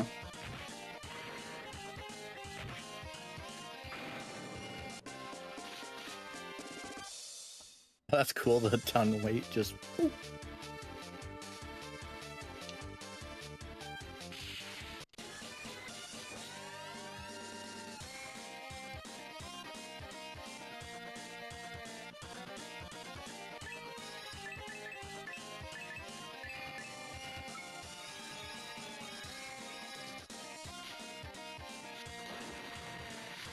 Pretty neat.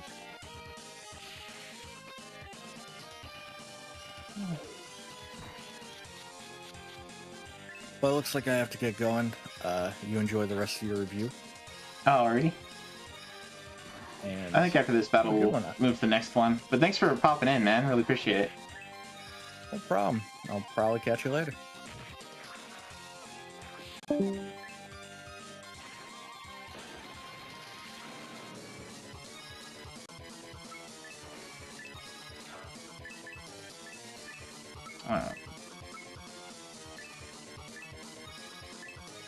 Try this one. With 2-3 water. Surf hit.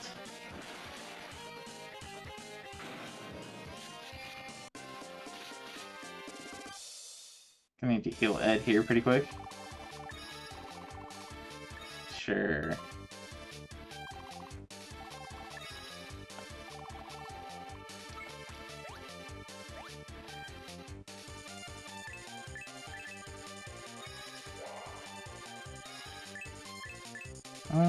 Doesn't heal for a lot. Only 50. Alright. Well, that was the Fullmetal Alchemist RPG. Pretty neat game. Pretty neat game. I think I'll add this to my want to play. Alright, let's oh, whoops. Oh, I'm watching the wrong screen here. There we go. Okay, so what's up next?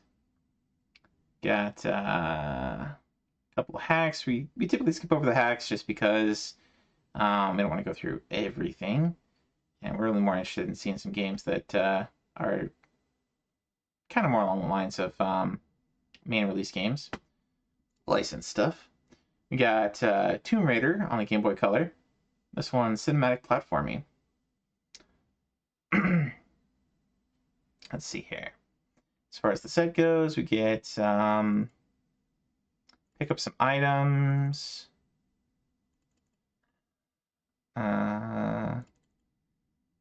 Okay, so do some underwater stuff without getting air.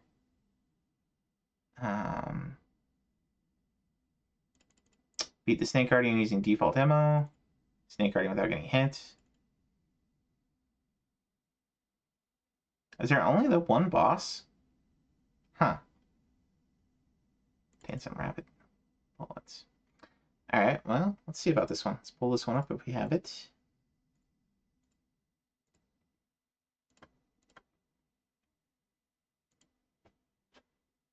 Alright, looking for Tomb Raider. And probably this one.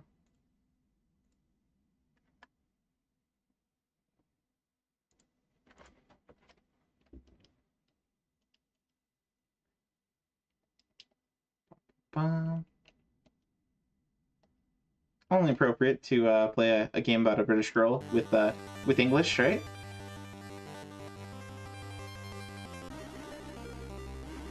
Starting in Moscow.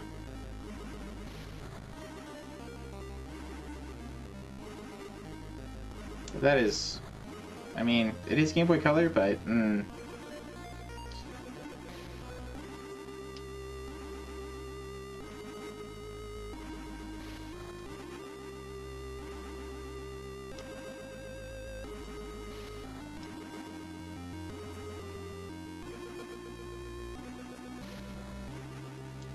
Ancient artifact.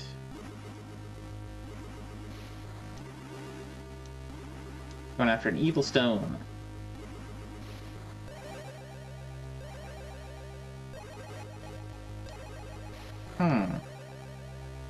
Aztecs and Mayans.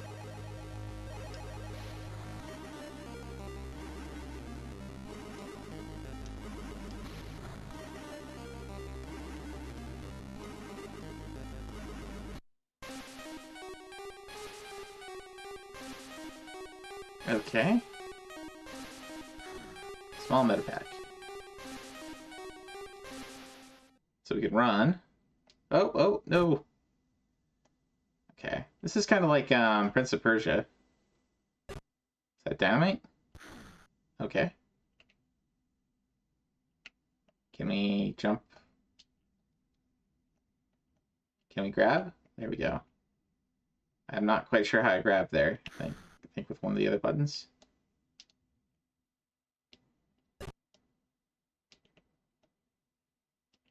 Okay, so like your B button is like action or run.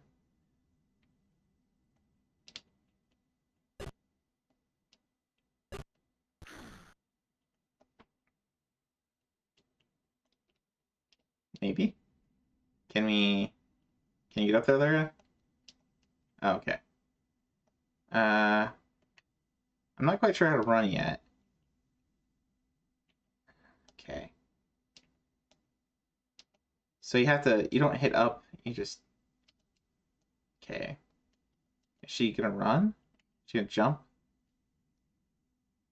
We need to jump over spikes. There we go. Okay. Okay. So... I hit up, Lara. Wow. Wow, we have to sit through that whole thing again? You're kidding me! You are kidding me, game. There's not even like... Blah, blah, blah, blah, blah. Come on.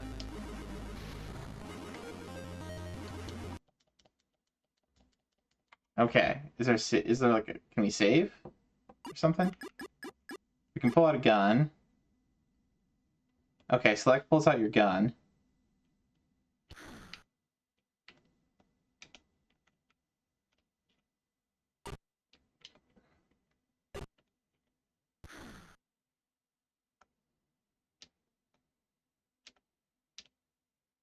Wow. I mean, cinematic platformers are usually not great, so I'm not super surprised, but it should not be this difficult to just run and jump. You know?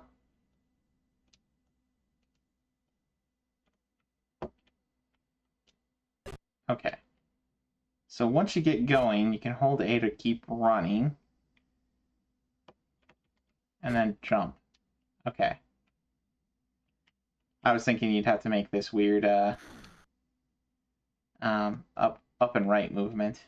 Because just jump is up.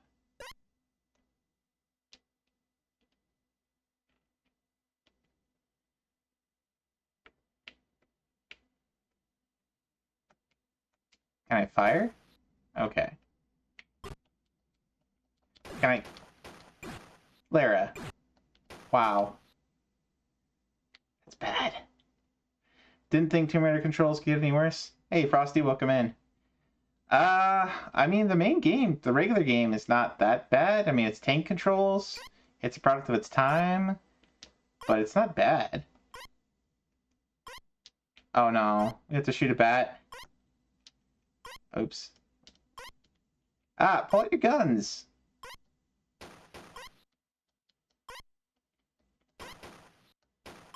Can you go... Oh, okay. Can we jump up there? Okay. You have to be like right next to where the thing is. Can you use? Okay. It's the other button to use.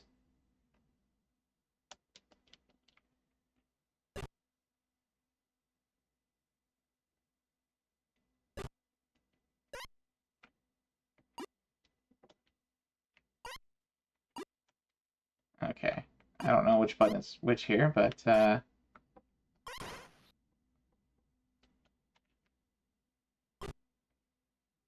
Couldn't we have jumped over that? It's so weird.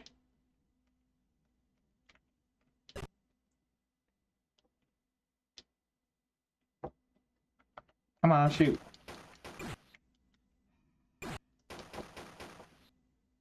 Gosh.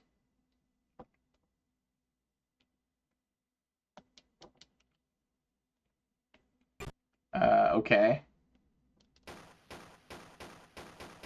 I guess there must be some way to climb down. Like, is that gonna kill me? Ah! Run the other way. Ah! What you had?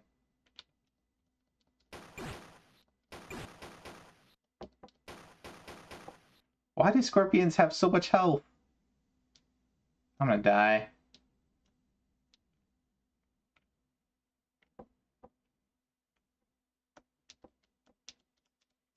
Okay, neither button seems to do anything here. Oh, there we go. We have to face the opposite way.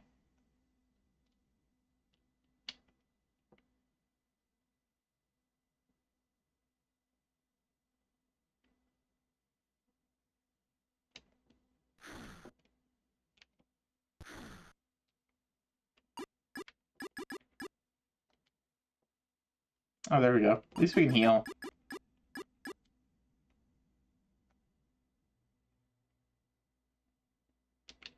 Lack of music is also kind of sad. Oh.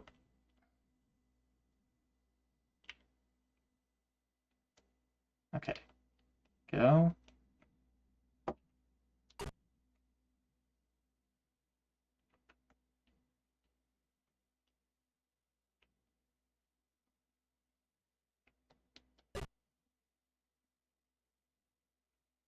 Oh. Oh, great. I hit the up button. Lara, come on. Laura, I don't know.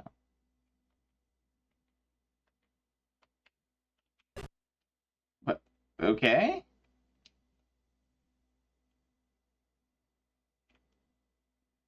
Did I not just... It came out, but I can't jump on it? Am I jumping too early?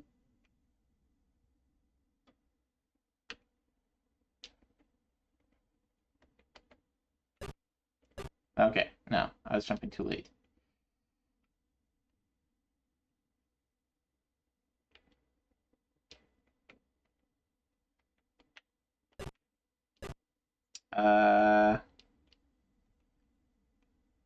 Why is this so hard?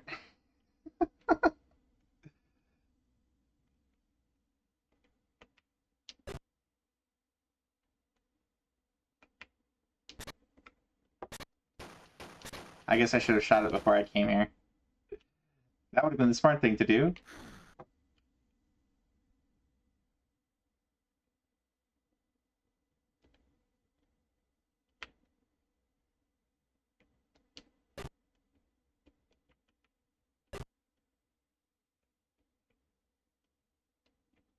Nope. Oh, get away.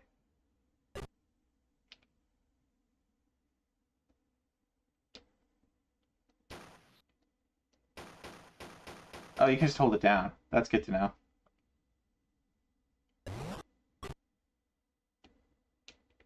Ah. There we go. Okay. I figured out how to jump one spot at a time.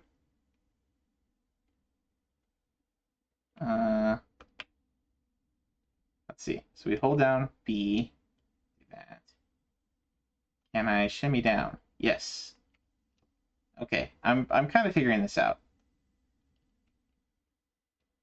Oh no! Oh, I'm alive. Can I pull my guns out? There we go.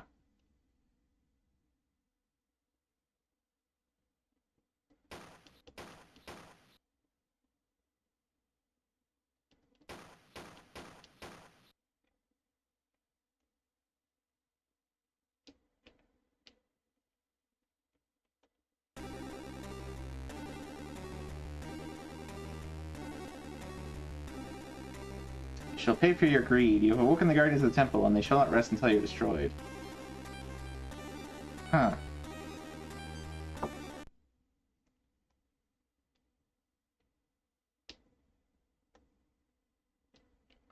Nope.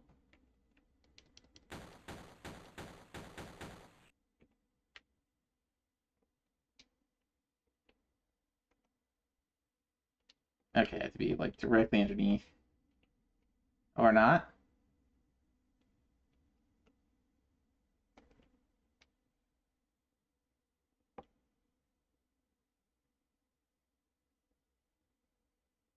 Okay, how do we...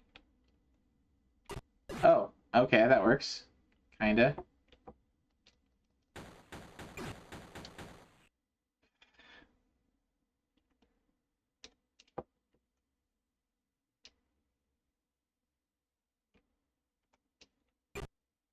Okay, that's better.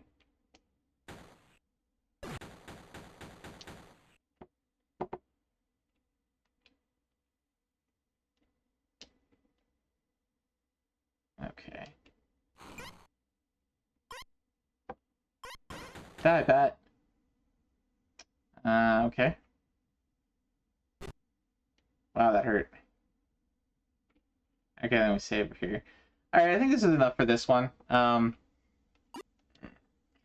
If you enjoy cinematic platformers, maybe give this one a shot. It kind of plays like Prince of Persia a little bit. I don't like this. I don't like this, but you know, some people might. I haven't played the other. I think there's another Game Boy Color Tomb Raider. It might play pretty similarly, but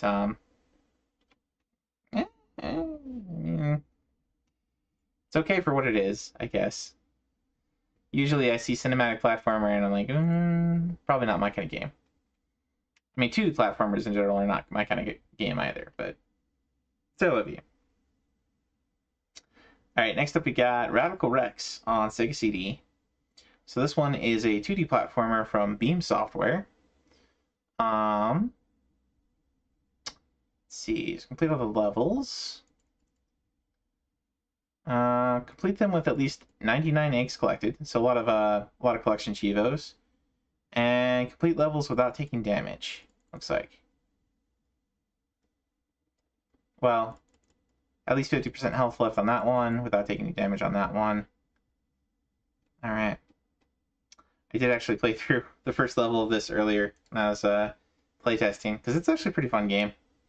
But I'll go and load this one up. This is Radical Rex.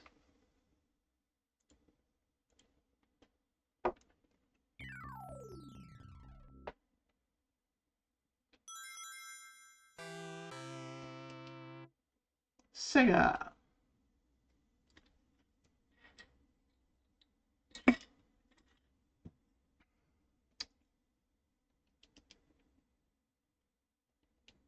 Can't go wrong with a dinosaur on a skateboard, right?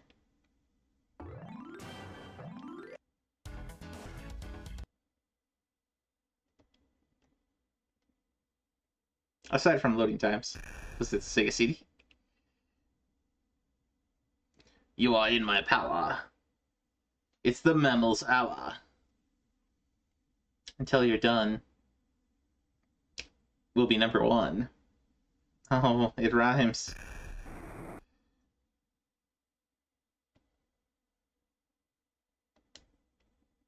Apparently my character was the only one unaffected, because he was just taking a nap.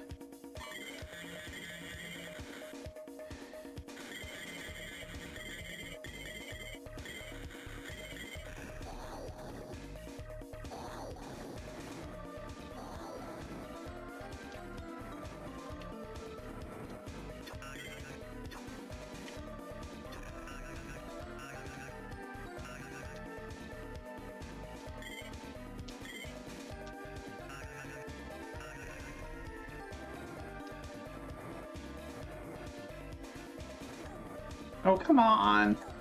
What? Yeah. So much for doing this damageless.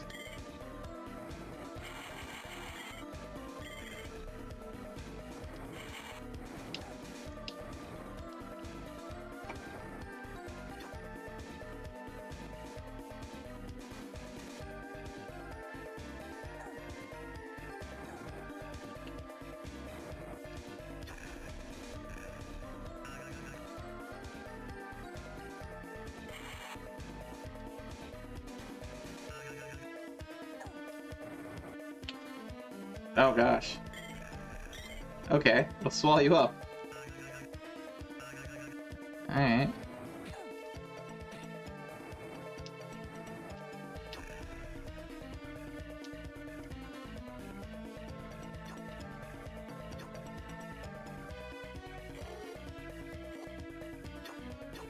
Okay, I guess I used up my 4. I don't know what that is.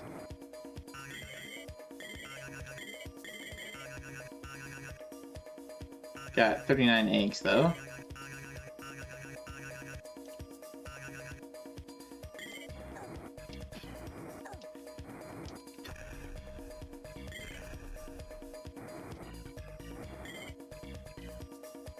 Now look down? Oh. Ow.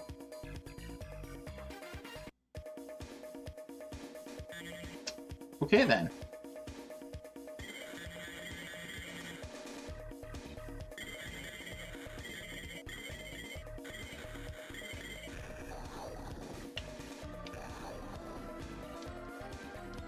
I saw some stuff back here. Is there a way to get over here?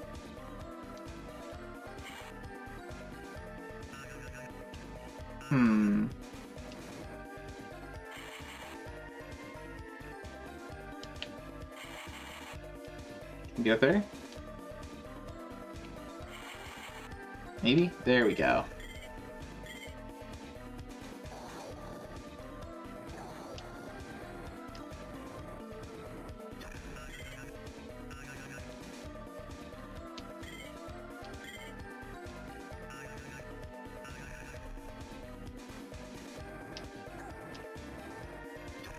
Takes several hits to get them.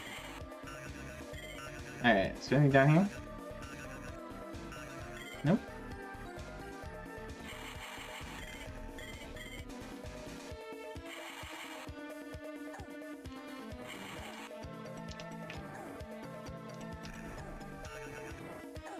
Ow. Can I... There we go.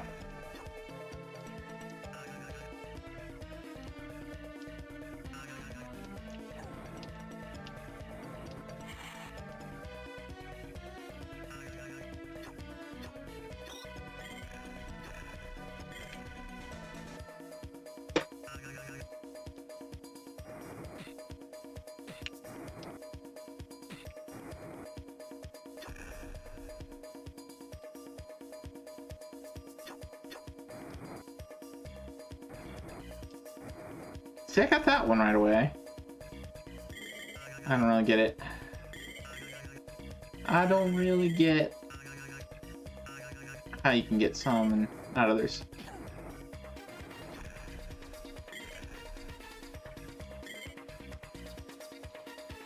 Oh no! This is where we died before. Oh gosh. There we go.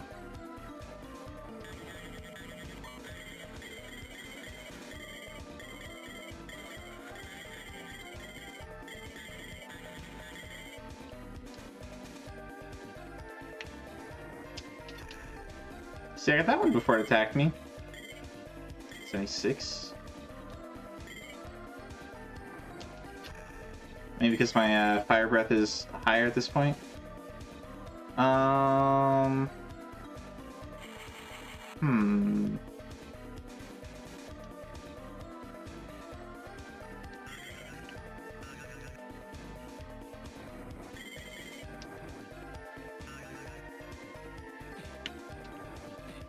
Oh, I have more range now, too. Oh, but my fire's going down. Let's see, we're still missing 11. Oh, well.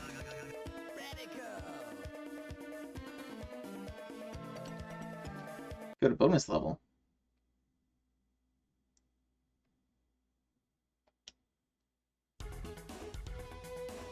Okay.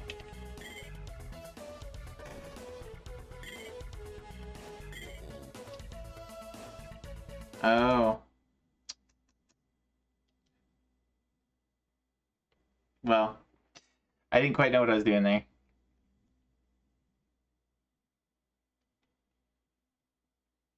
Get a little cutscene between each level here.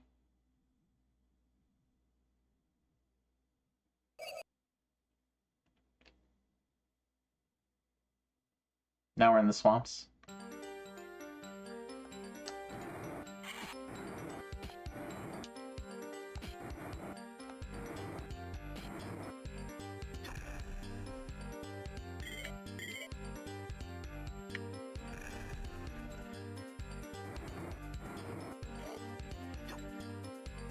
Hmm.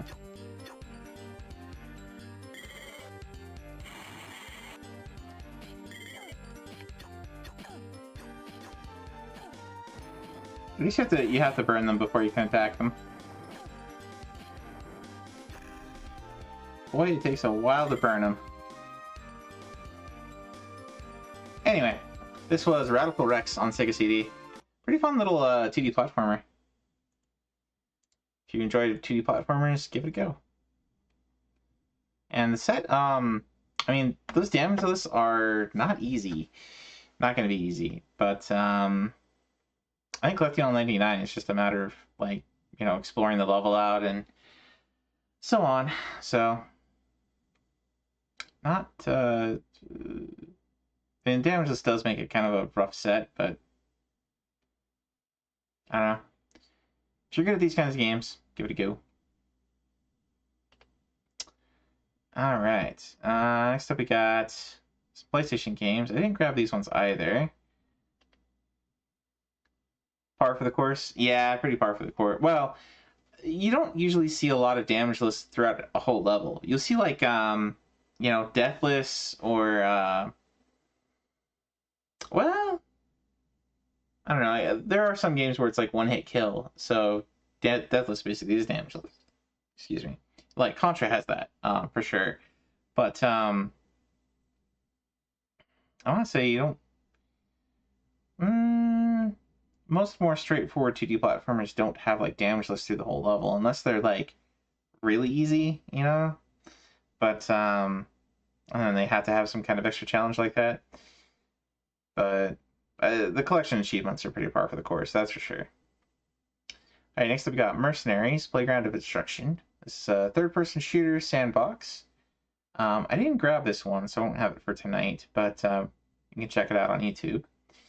Let's just look through the set here. We got destroy all machine guns on one level, destroy all barracks, complete all allied contract without triggering an alarm, so get through a stealth section. I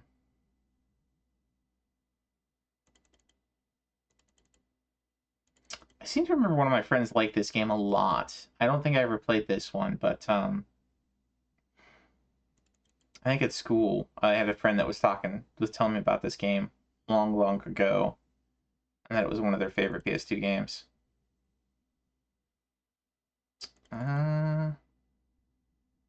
All crash site survivors alive. So you have some, looks like you have some escort missions. Quite a lot of different things. So it looks like there's a lot of different achievements based on each level. So the dev probably knew the game pretty well, because they're pretty specific here. Without incurring any civilian casualties. There's some, there's at least one time attack. Another time attack. Oh, quite a few time attacks here. Under a minute and 5 seconds. Wow. That could be pretty painful.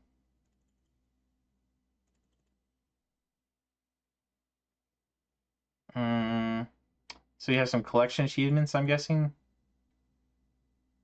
Yep. Gotta collect national treasures, blueprints, cards, destroy listening posts.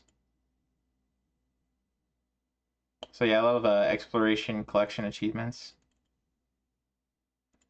Attain full reputation with each faction at the same time.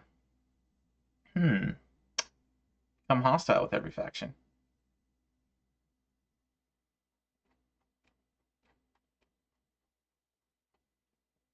Alright, let's take a look at this one. Mercenaries. Playground of Destruction.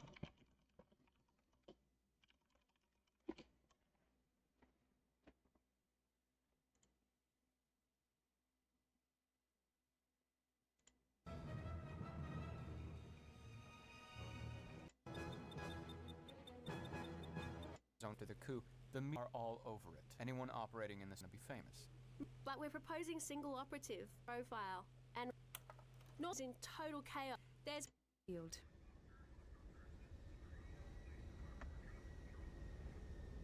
This one's another video from 6 years ago, so earlier PS2 emulation. Produces casualties within 15 meters. Lethal under 5. Definitely up to my standards. Yeah, let's skip to some. This is like a tutorial zone.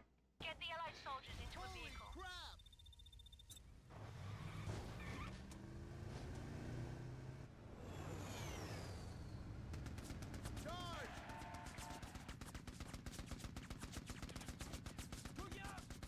Area secure. Let's roll.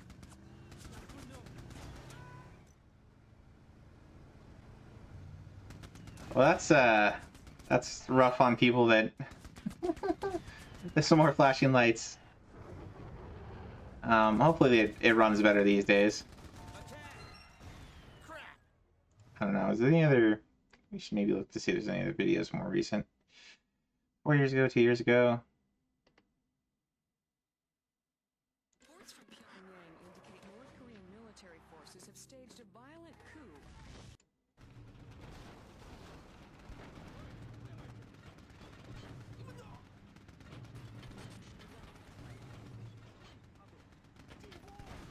This is pretty neat.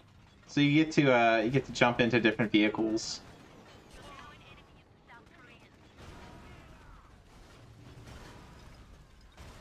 This might be pretty neat to go into.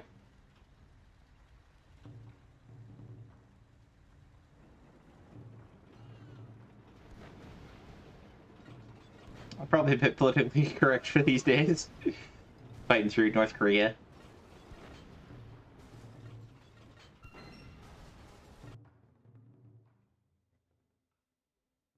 Good job. The South Koreans should think twice before taking on Peg and us again. Oh wait, what? Oh, you're playing as the North Koreans. Whoa, that's different.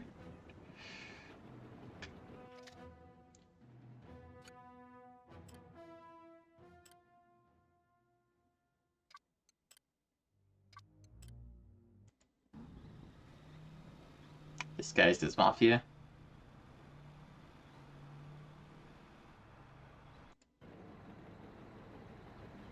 You know, as I was kind of expecting fewer vehicular missions. Like, I was expecting some vehicle stuff, but is this all vehicular missions?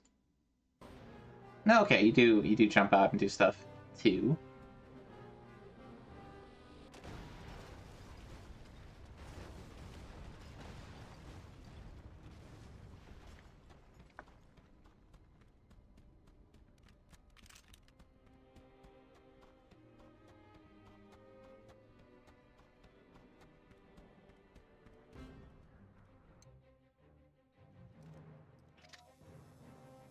Oh, that's kind of neat. So you can, like, call in a missile strike.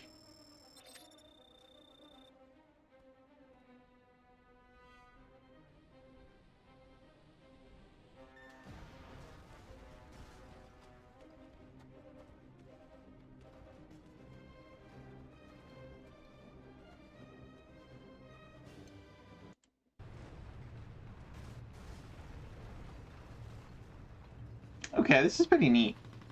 This is pretty neat. You got a number of different types of missions. Got a lot of different things that you can call on.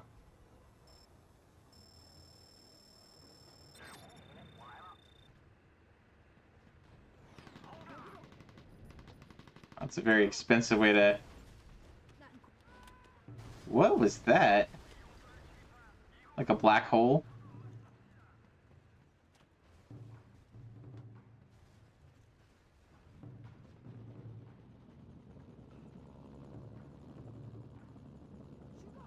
Neutral territory?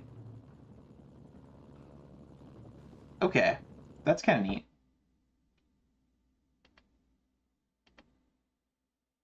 So, Mercenaries, Playground of Destruction. That one looks pretty cool. What else we got? Where were we? Battle Rex, the Mercenaries. Looks like there's another iToy game. So we talked about the first one.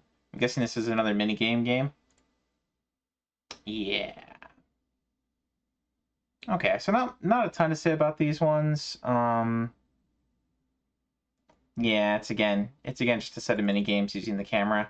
So you want to, if you have a webcam, you can sort of plug that in and tell PCSX2 to treat it as an iToy, and then you can play some of these games.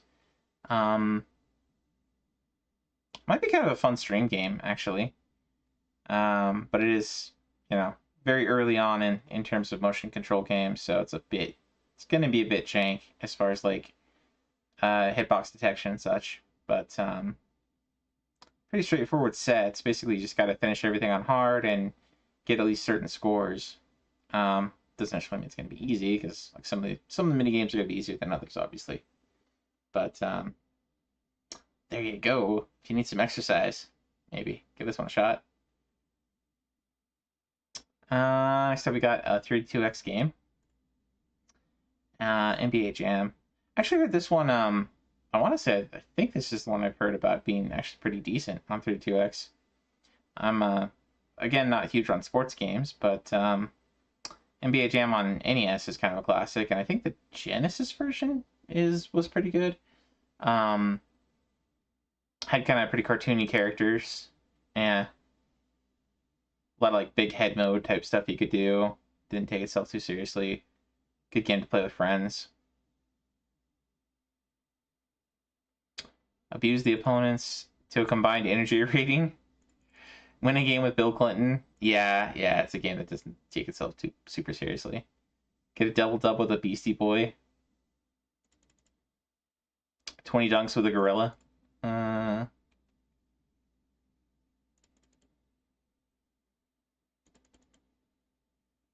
Only your teammates scoring on normal or harder.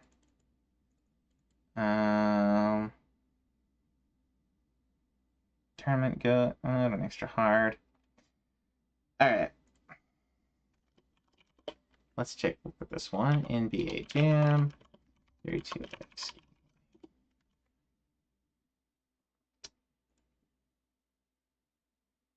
Now I did run into some issues getting 32X to work recently. I haven't tried it since, but a while ago there was a 32X game I wanted to give a shot. It was I think one of the racing games. So I'll start to dig into that one. But Foxy did recommend the Genesis Plus GX for doing 32X games. Pico Drive's the other one that supports it, but I haven't been able to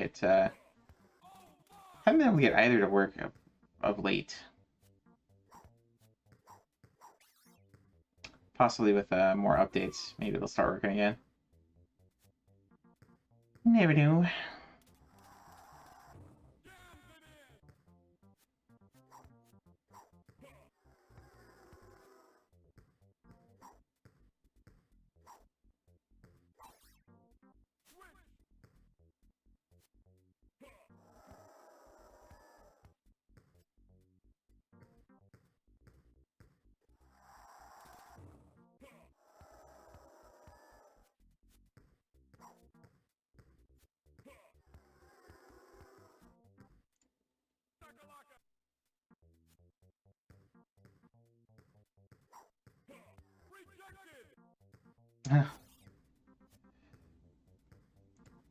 There you go. NBA Jam. If you like basketball games, maybe give this one a go. And again, it doesn't take itself too seriously, and the achievement set kind of reflects that. It has you do a lot of stuff with the extra unlockable characters. Let's see. Got Jungle Book, Rhythm and Grow on PlayStation. So I'm guessing this is a kind of a DDR game. Yeah, looking this one up would probably get you in some licensing issues, mute the stream, etc. But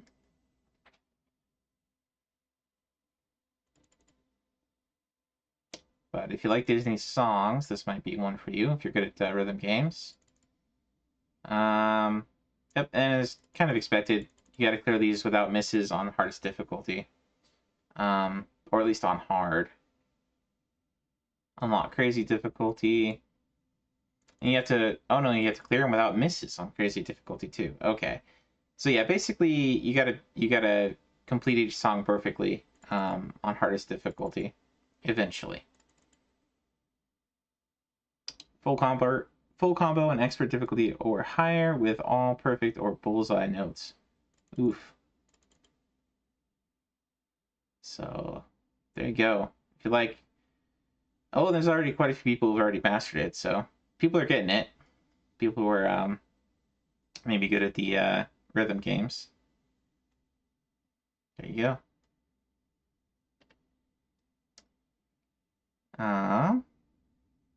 Next up, Conker's Pocket Tales. I saw, I think Chrono already badged this one. Yeah, Chrono already badged this one. 1 of 3. This is from Rare. Action Adventure. So you got some collection achievements.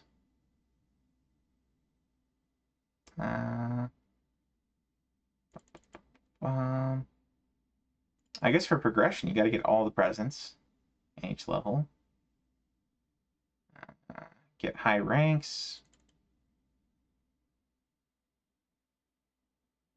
Party invites and special presents. Save all the acorns and berry with all the collectibles to earn the whole shebang rating. Interesting. Alright, I'll go ahead and load this one up. Because why not? Conker. Of course, this may make the stream child unfriendly. This Conker swore a lot in the N64 one.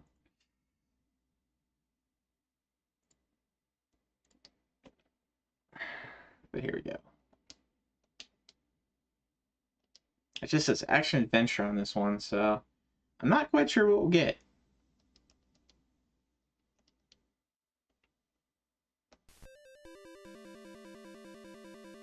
Simpsons-esque title there.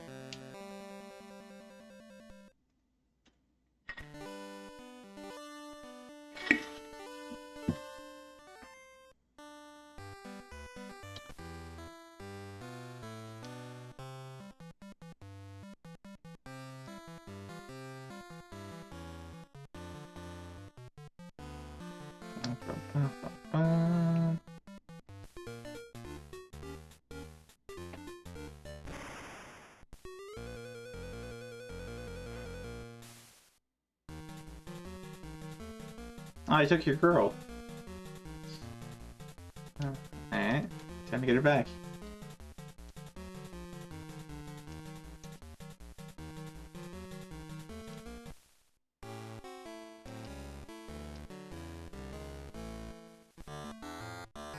The evil acorn. Ah, so it's isometric.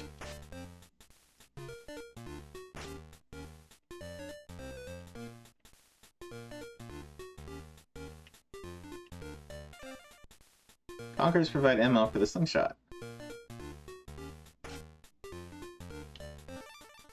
Acorns restore lost energy.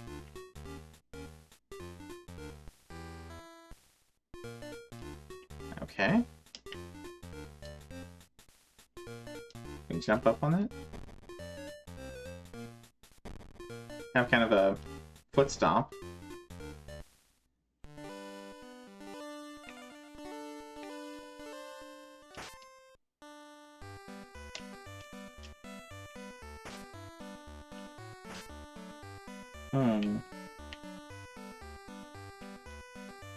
Stay in the dirt area to dig. Ah. Okay. So it's like a teleporter. Digging teleports you.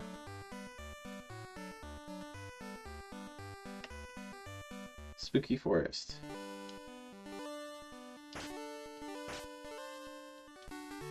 It will give you helpful advice. Head northeast to the forest guardian's house. No quicker if you double tap the control pad. Okay. Can we jump the fence? No.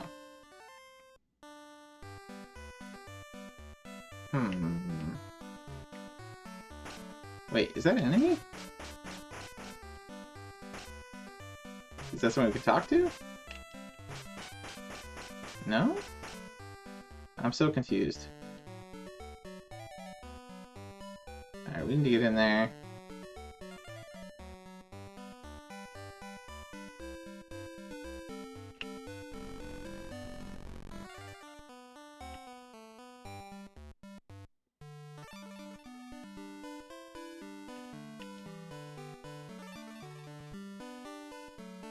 Oh, I see. Okay, we want to go in there to get the present.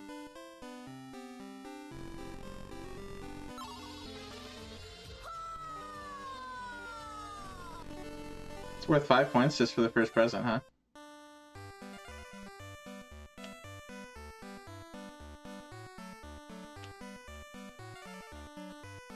Okay.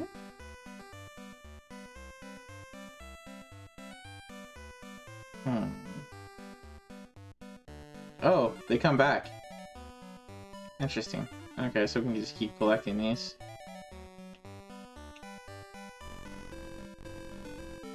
How do you fire, though?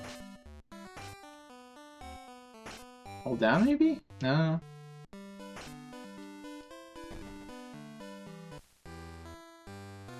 Still have 10.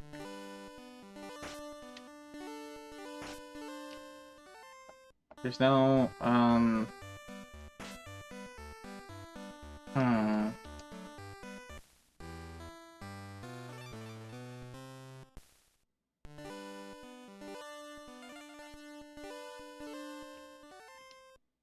Spooky Forest, Mushroom Town. So it said to go to the Spooky Forest.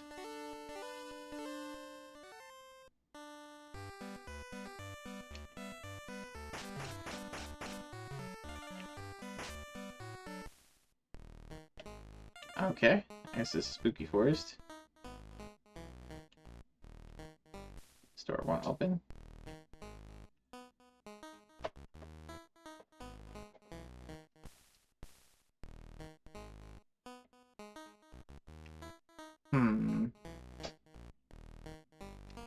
Are they all gonna be... This is Silent Hill, the forest.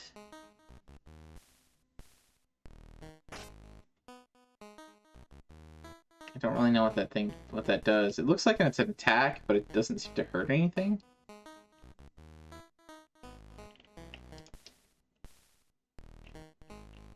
Okay, I guess we're gonna need to come back with keys or something.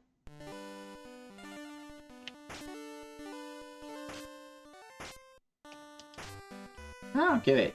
I don't get what you're supposed to do with that. Oh, well. There's gotta be some other attack button or something.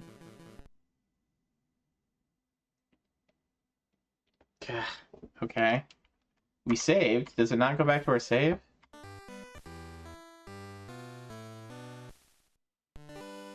Oh, okay.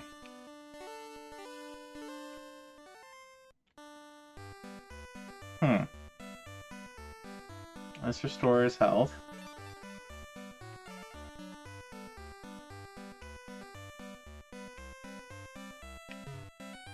Uh-oh. It's a piranha plant.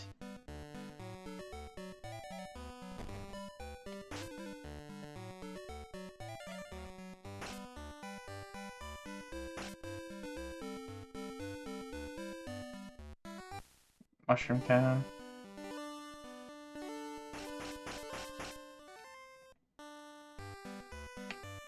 Huh.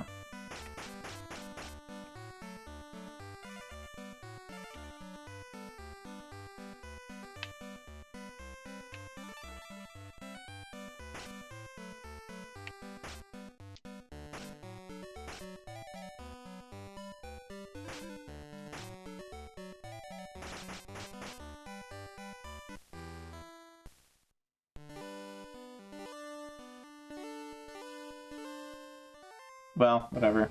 There must be some way to attack those guys. Whatever. Let's go to the next game.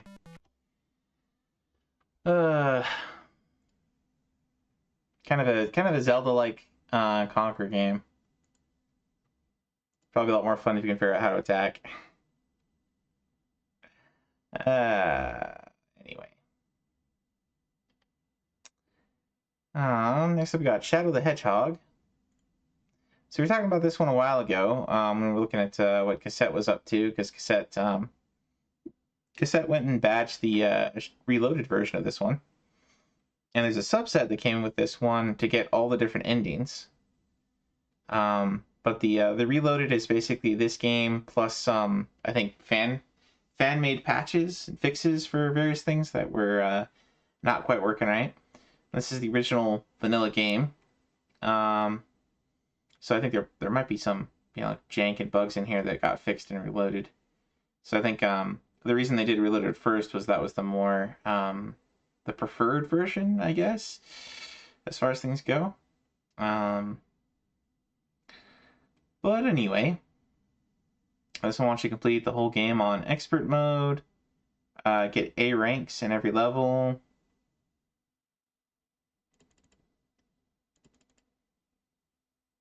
Dark ending of Lethal Highway without using the A button. Neutral ending. Dark ending. Hero ending. So I guess every level has different endings. I guess that would explain how you have like 320 odd in the subset. All right, well, let's load this one up and see how it goes. Hopefully there's been no updates since we started this. Dolphin. Okay, good. We could just go through. Actually, what kind of delayed me starting today was that the Dolphin required a manual update. It wouldn't update through the app. So okay, we want to go to the dolphin scene. There we go.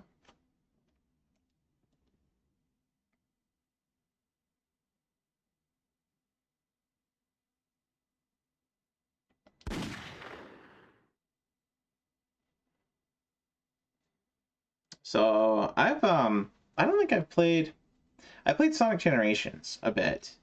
It's the only Sonic game I played with 3D sections. I played the DS version of Sonic Colors, and that was pretty fun. But that was just straight up sort of a regular 2D Sonic game. And this one's the very 90s Shadow the Hedgehog. He's like the darker, edgier, grittier Sonic with that uses guns.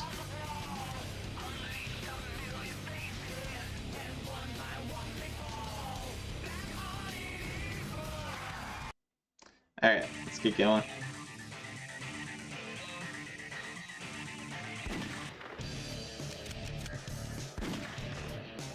Let's see story mode.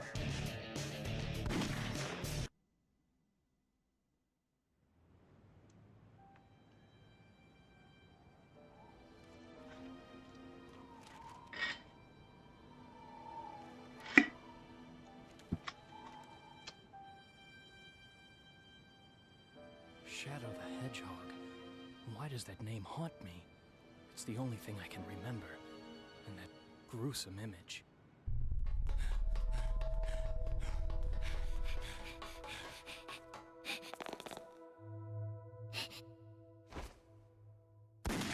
Maria! Who am I? And why can't I remember anything? And who is this Maria?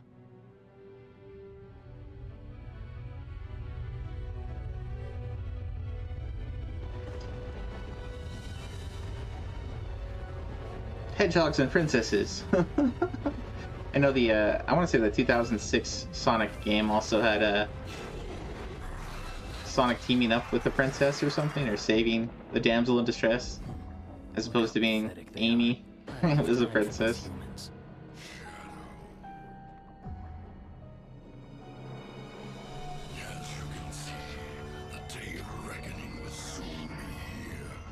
Find the 7 Chaos Emeralds and bring them to me as promised. More Chaos Who are you? Emeralds. How do you know I'm Shadow? And what are you talking about? Unskippable cutscenes. Just what was that all about? If he says he knows the truth about who I am, then like it or not, I have to believe him.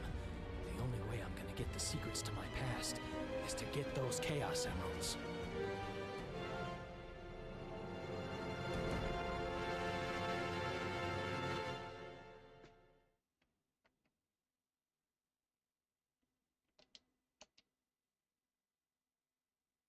Westopolis.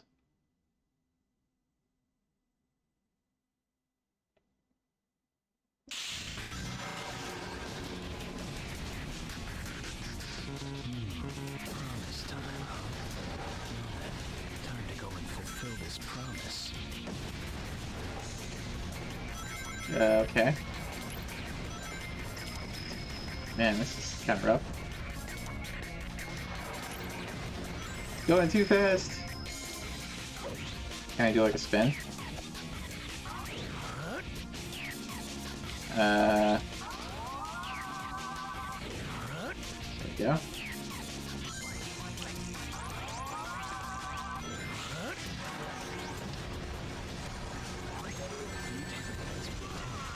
The X button lets me spin dash and perform other actions. No! Stop!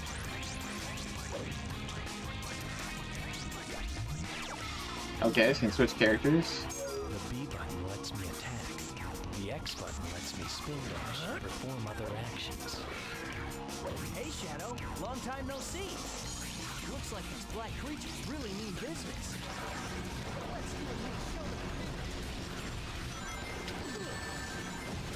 Ow.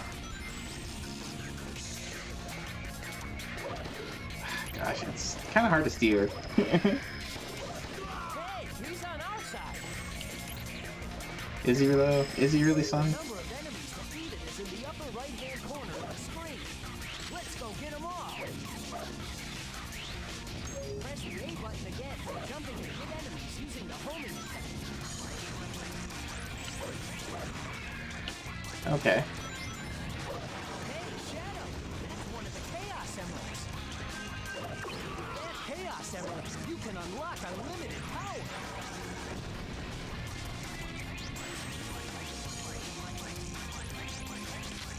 Okay. What? I got hit by running into one of the guys? Like, what?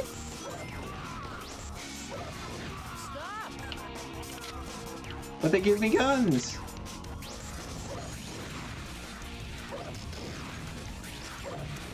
I saw another way over here. Oh, what? Is this just death? Not here. That was just death. Okay. What? No! Stop!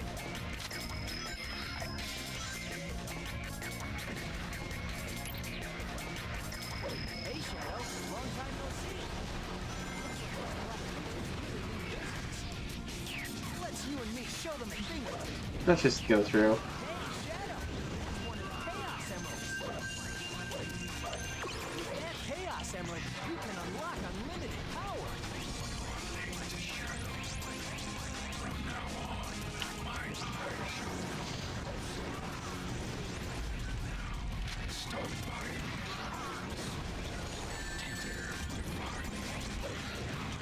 Can I get some more rings? Come on, game.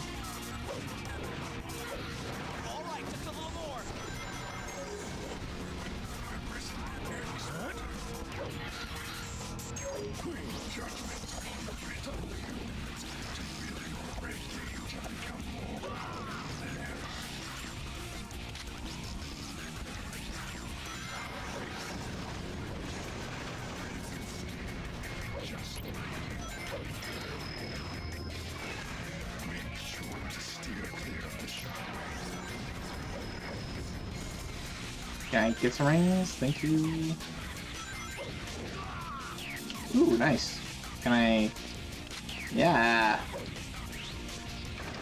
Nice.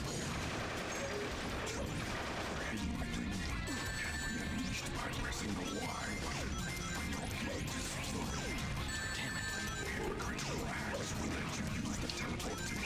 close to home. Like, come on.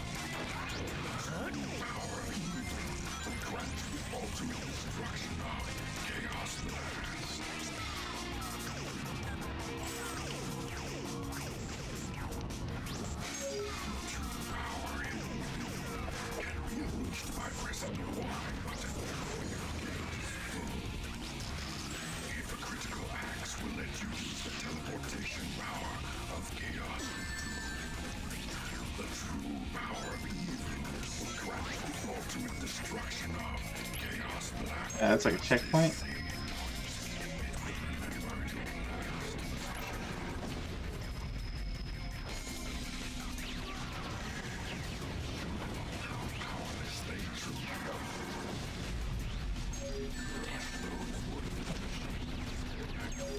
Like, really?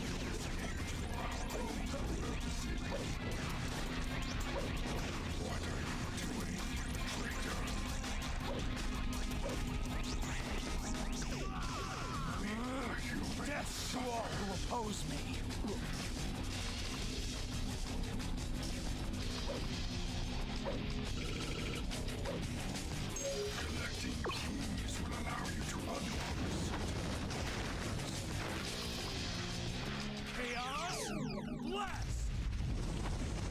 Okay. That was kind of a waste, but hey.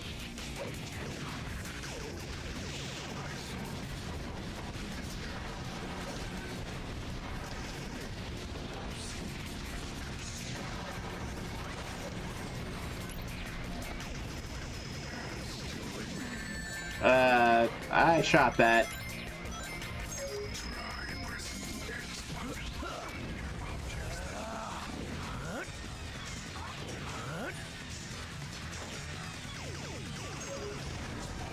Can you shoot that? Whatever. All right, just a little more. All right, just a little more.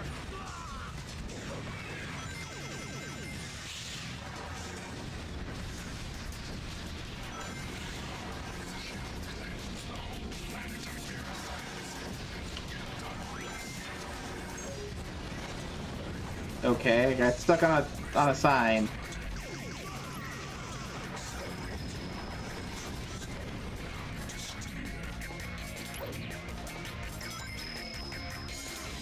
Oh wow, that's... yeah, I don't want to do that.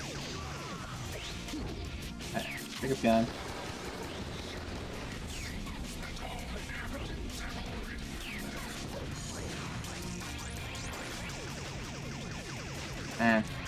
The aiming is kind of lame.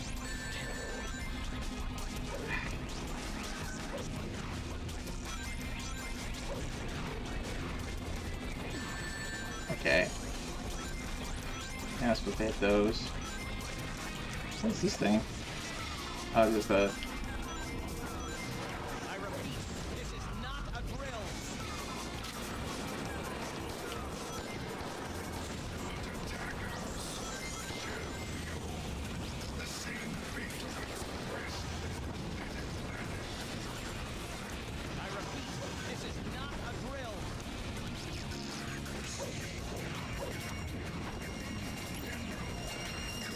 Exterminate the humans first.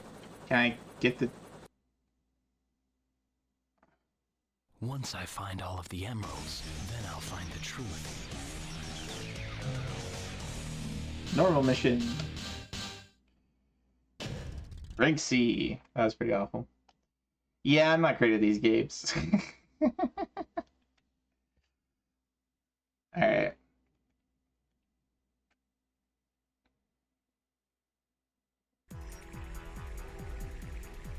Alright, let's end it with that one.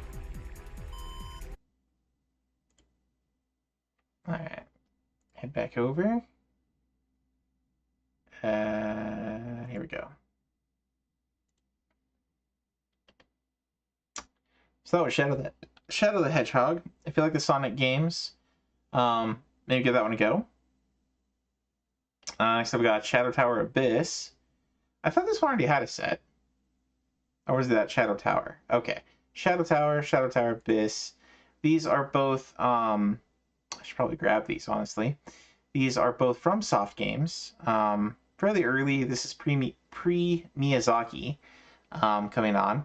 So this is the kind of the earlier team. They still made some really interesting games. They still made stuff like I mean, we saw Foxy play through Evergrace a while ago, and that's kind of a Proto Souls game.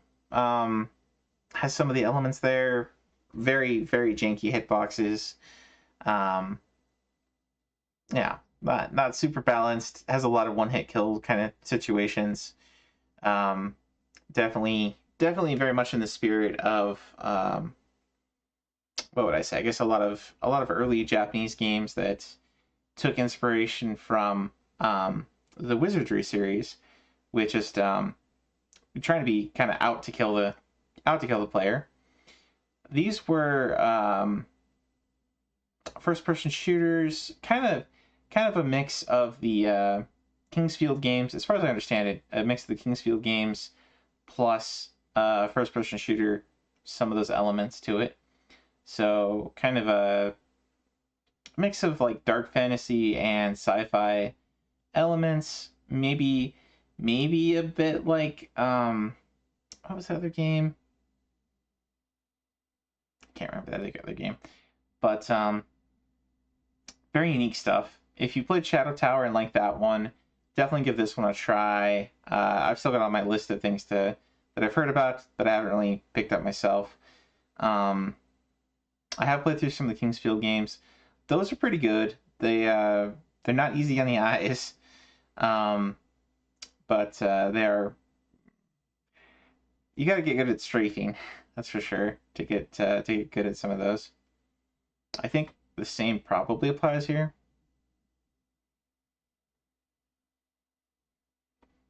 I didn't grab this one for tonight, but I kind of want it, so I'm gonna go ahead and grab that while we're talking. Let's see, it's gonna be PlayStation 2.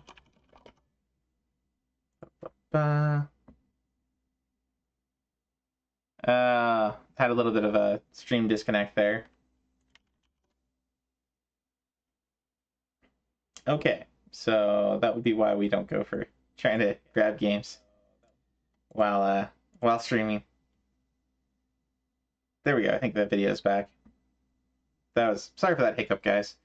We're back.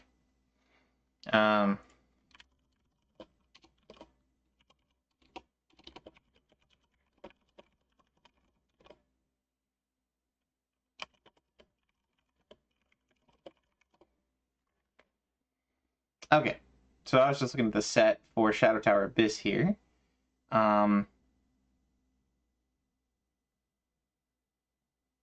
Okay, so encounter all creatures, collect all weapons, collect all items. Clear all the areas. Actually, pretty straightforward set as far as things go. Let's take a look at the YouTube video of this one.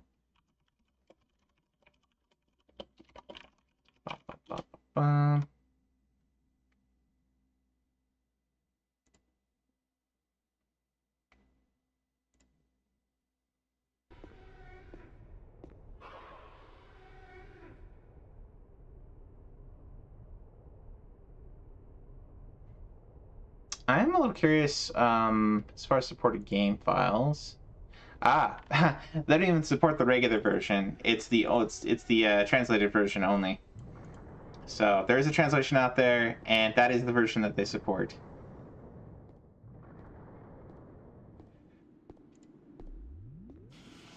Let's see here.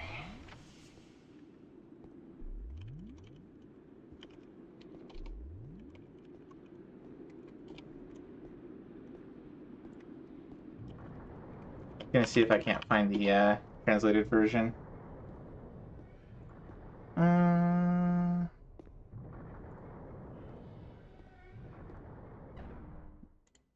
Interesting. Okay.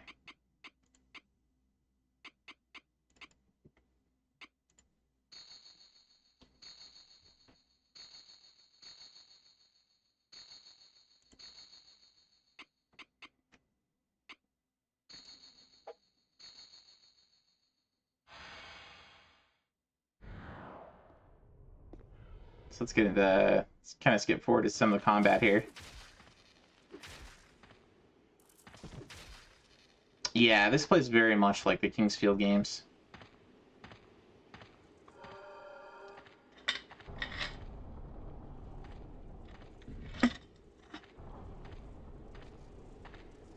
I think you do get a gun, so you have a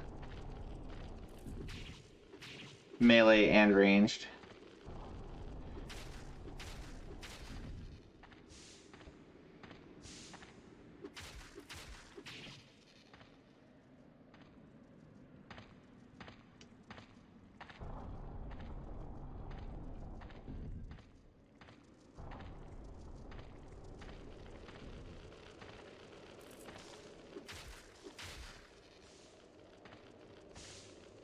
Looks like you can kind of dismember things as you go, too. It's got, like, hit detection on where you're hitting.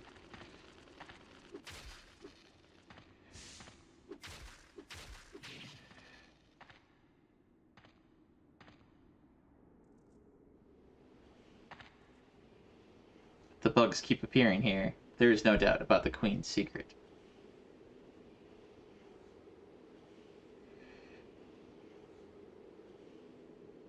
Looks like this is a full playthrough, so you could beat the game in 4 to 5 hours.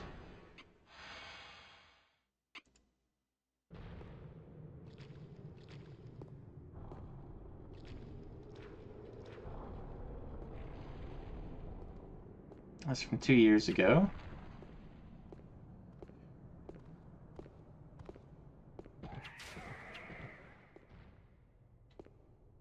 Creepy.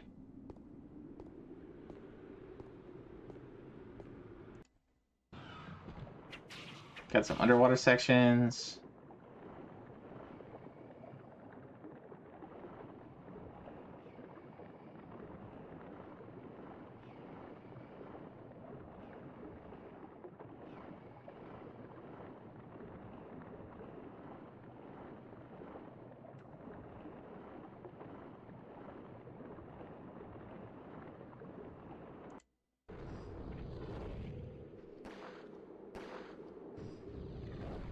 Looks like you get some magic.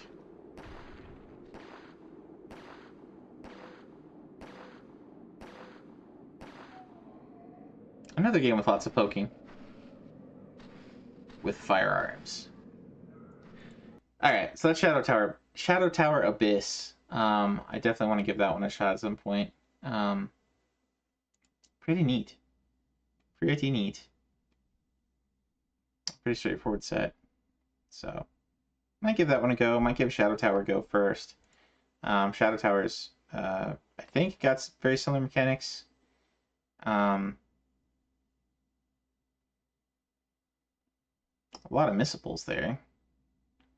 But it is, again, a lot of just collection, item collection, exploration.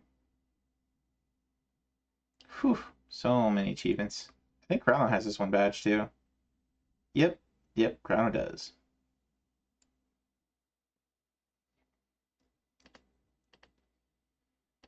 Alright. Getting towards the top here. Oh, shouldn't reload the page. There's more. We are getting towards 4.5 hours, 5 hours. Oh, it's already midnight too. Let's call it here. I think I'll try and get Shadow Tower Abyss and play that one for next week. A little bit, and then we'll start off there. Start off with Frenzy next week. See if we can get a little closer to catching up. I don't know, but it's already pretty late, and I gotta get stuff ready for work tomorrow. So let's go find a raid target. And thank you again to I don't know if Sting's probably gone to bed, but I do appreciate the raid earlier. If you're still listening, thank you very much. And to Manny, I think he went to bed already, but I appreciate him popping on and co-hosting for a bit. Makes it a little more fun. But anyway, let's go see who else is on right now to toss a raid. Got Lexi on, Pookums, Necro. Let's see, Lexi's doing Lost Levels. Oh, that's if she's still working on that, that's probably a lot of pain. Pook is doing some Final Fantasy 1. Necro's probably doing a little bit of everything. Looks like he's currently doing some Zelda 2.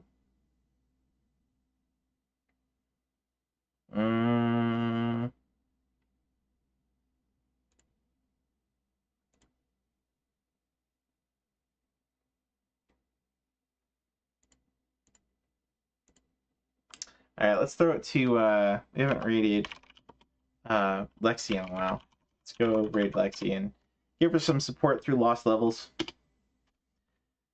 Thanks again, everybody, for coming out and hanging out, and hope it was a useful show. And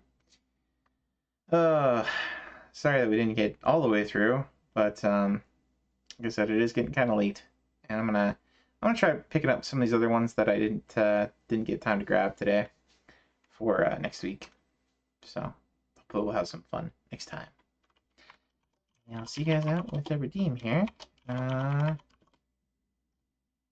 we go. Since we were doing so many of these today. PS2. It's a classic.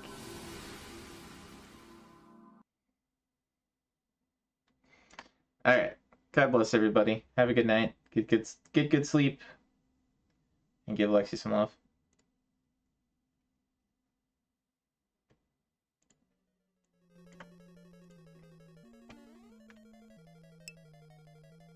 Alright, and for those watching on YouTube, thanks for watching. Have a good night.